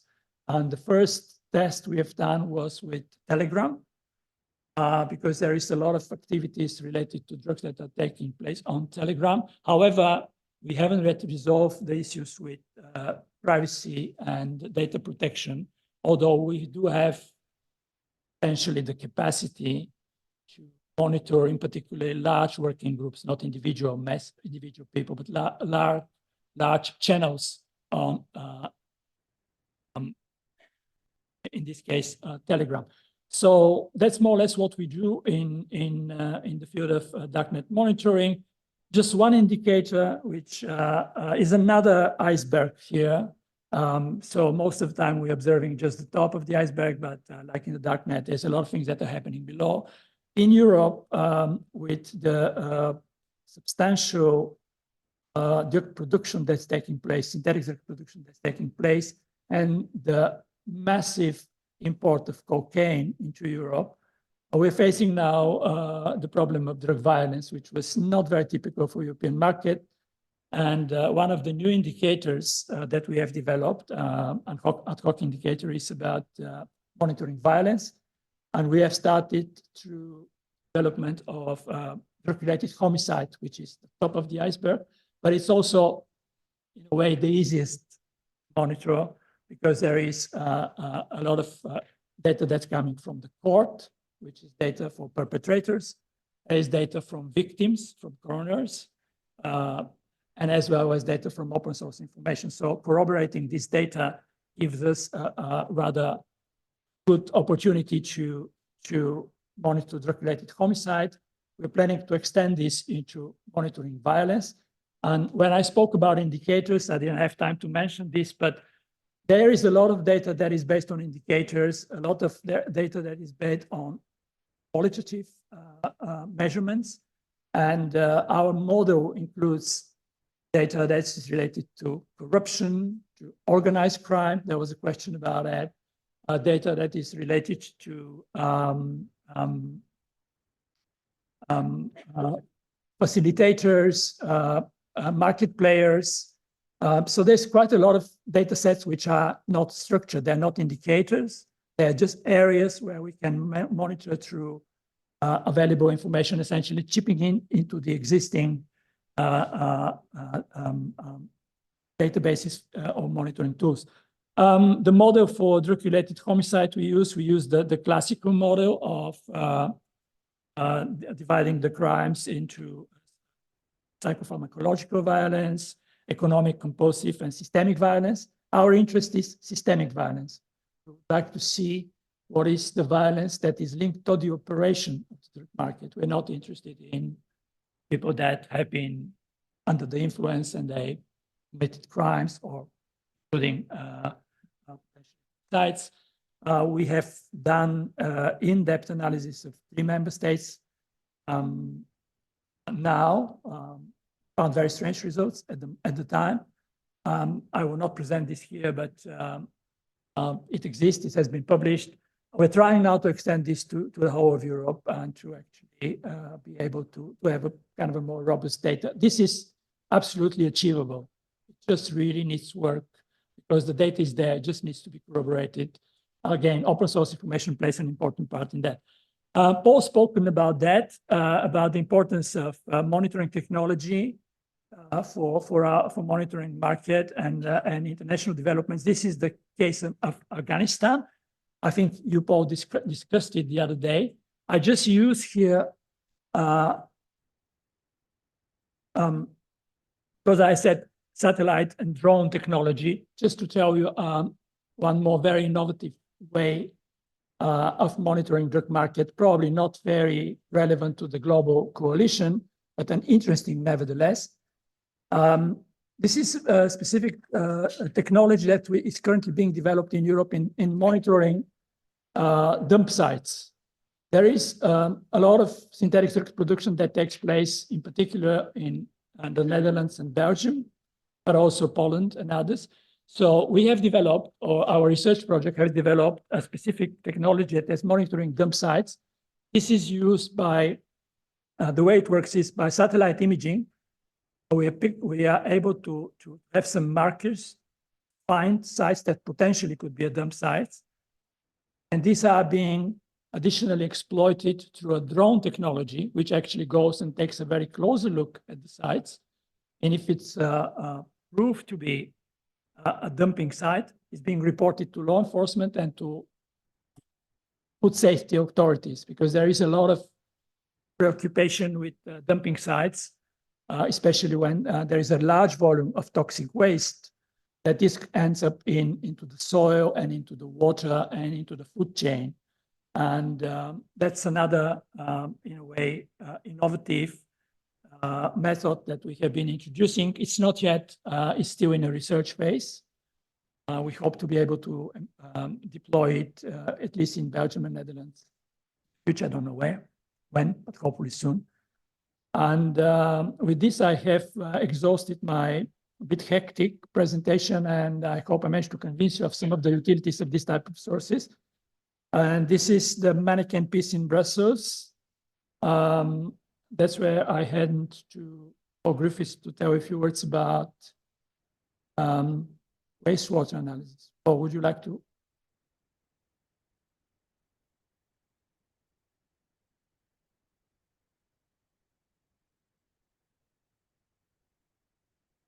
Come here, come here.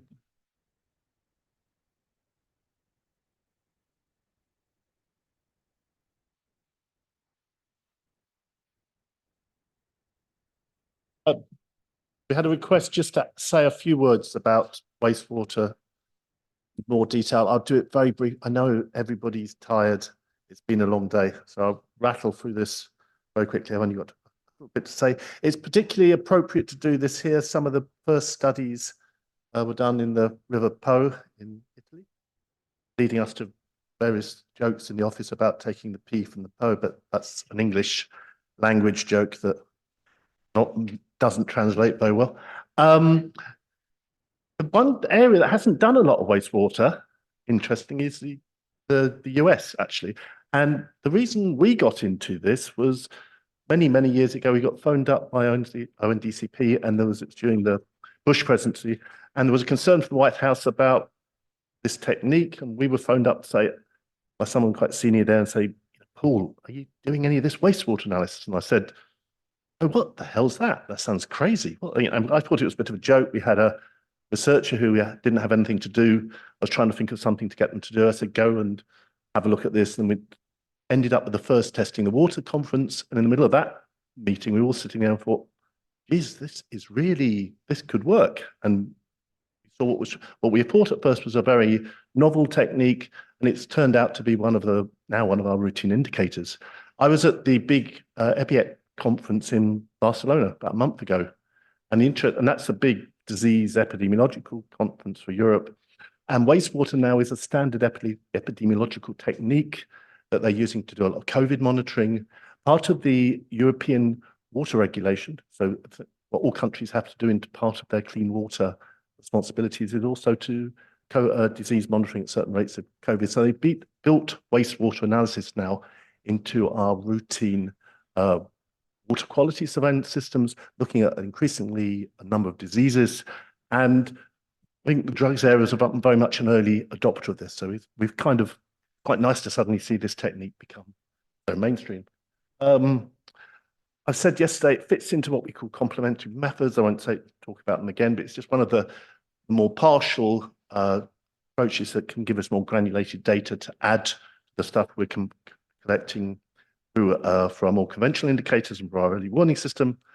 And in very simple ways, there's two approaches. We do I'll talk about separately.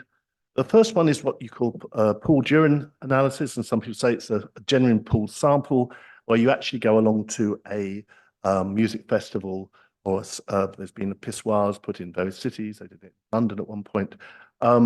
And it gives us to have a snapshot of the range of substances consumed in a specific location.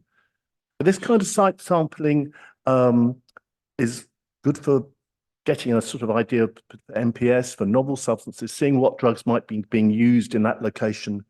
But it's very limited in terms, it doesn't give you any quantification, no information on prevalence or the quantities used. So it's very much just an investigative method. It's interesting, and it's done occasionally. It hasn't been done. I think it's not being done as much now as it was when there was a lot of concern about the big increase in MPS drugs hitting the market.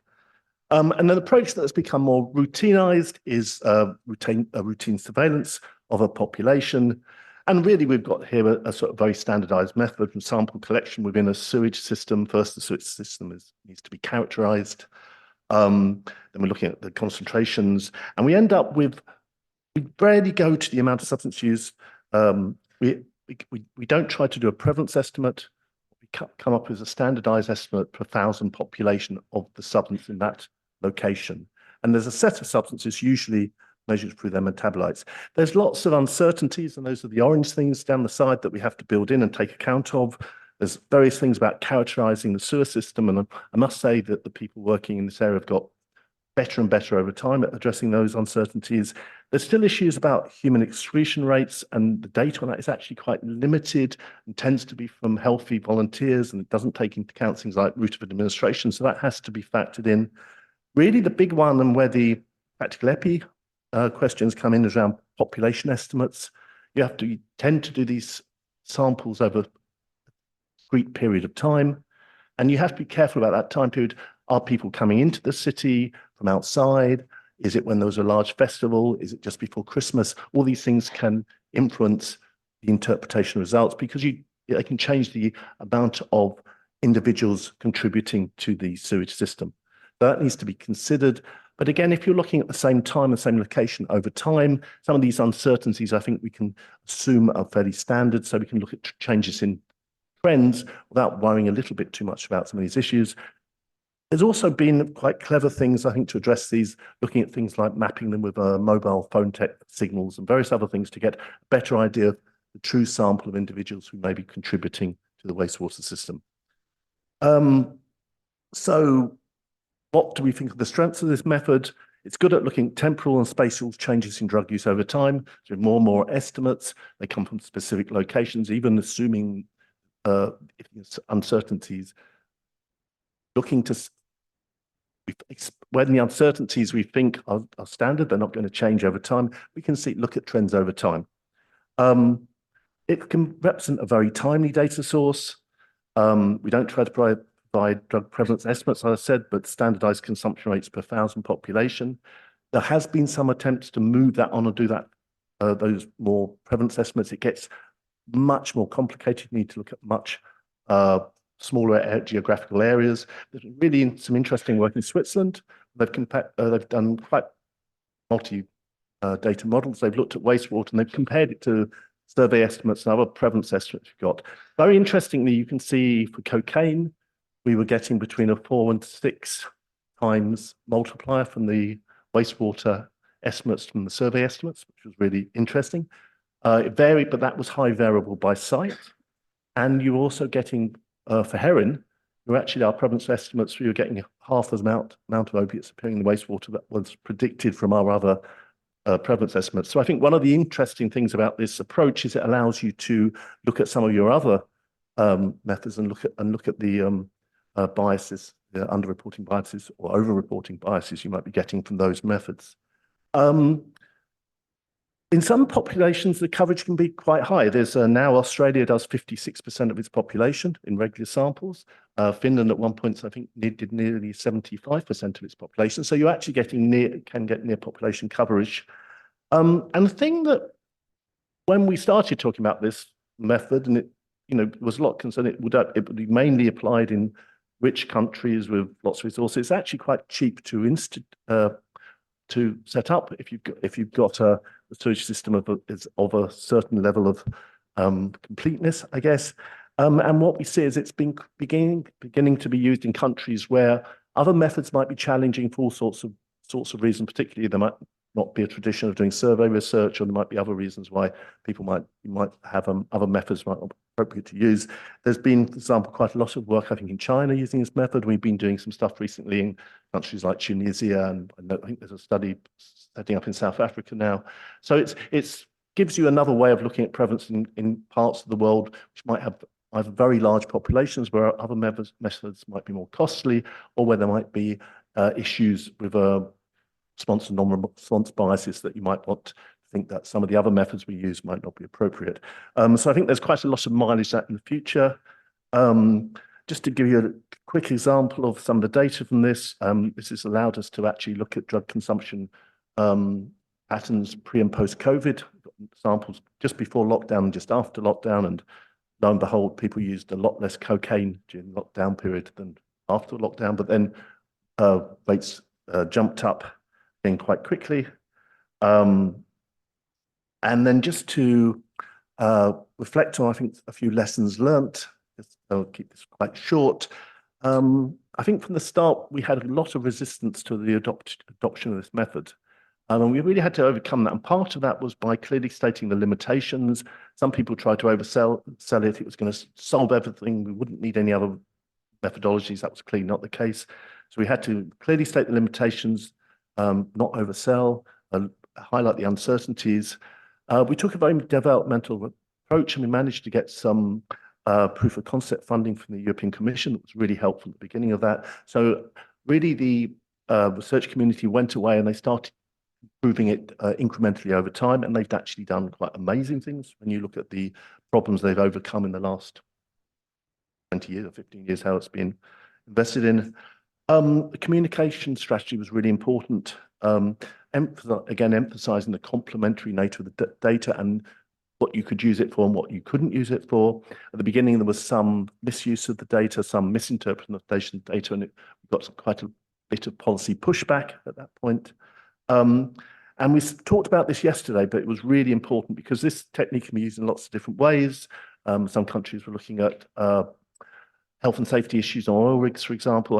Others were looking at it in terms of specific prisons or schools, and you can see all sorts of ethical and problems coming there in terms of using the method. So from the beginning, we invested a lot on ethical and quality assurance guidelines. So all the laboratories involved in the SCORE network are accredited. There's all a test sample. They're going a lot of the quality assurance in terms of the method, and also in terms of its the ethics of using it. So there's a big separation from for any sort of operational use of the approach.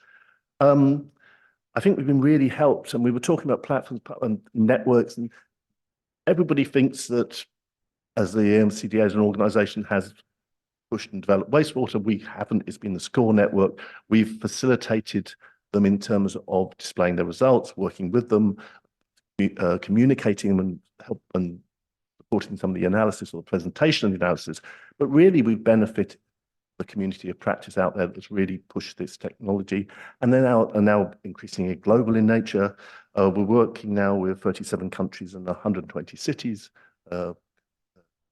contributing to the annual exercise.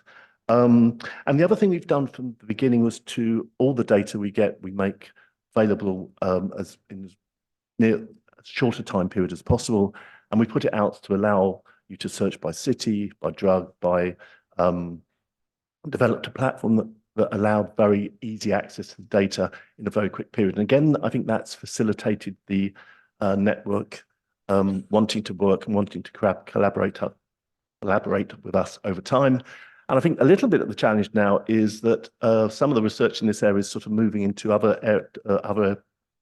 areas of disease epidemiology, and it's trying to keep the people doing these kind of activities interested in routine surveillance rather than methodological development. So, once you're doing this on a routine basis, you really have to think how you fund that a little bit, how you build that into systems. On the good side of that, though, is as these techniques have become more automated and used for a range of other purposes, it's easy to add a drug screen to the other analysis you're doing, and that again reduces the costs.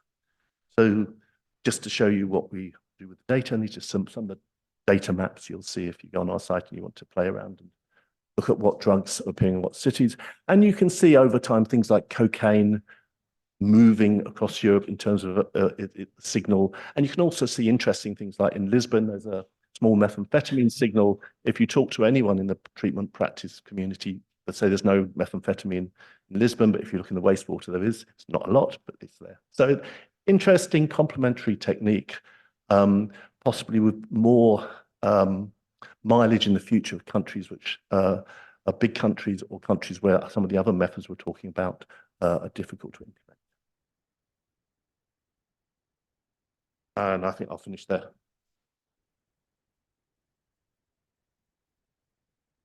Sorry, this last example is we tend not to, in our analysis, present wastewater data on its own, but we present it along with other indicators as one of the things that you take into account as evidence in the issue we're trying to describe. So there's some analysis just on looking at the wastewater, but often we're putting it in the context of other data sources as a validation or a conflicting data to what we're trying to describe for our other methods. Okay, I had one more slide. I thought I was quick. So in conclusion, what are the strengths? It's not subject to response, and you have a method that's not subject to response and non-response biases. The identification of the true spectrum of drugs being used with some limitations.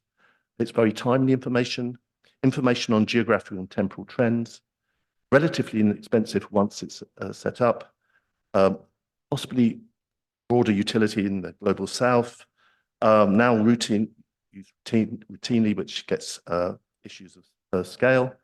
And it still, I think, has a long way. The method is continuing to develop. It still has quite a lot of areas which we can see it improve in. There are some limitations. There's no information on prevalence of use, or very weak information on prevalence use. no information on patterns of use, routes of administration, frequency of use, and they could all actually impact if they change on the reliability of the method. People move from injecting to smoking. Likewise. We tend to have city data, not national data sets. And the wide range of uncertainties, sampling of wastewater, different back calculation methods used, the behavior of biomarkers in the sewage system, and issues about the population parameters that you're sampling.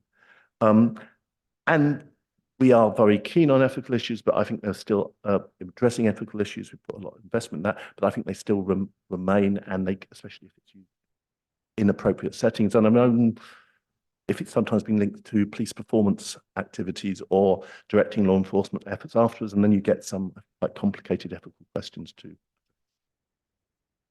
Thank you.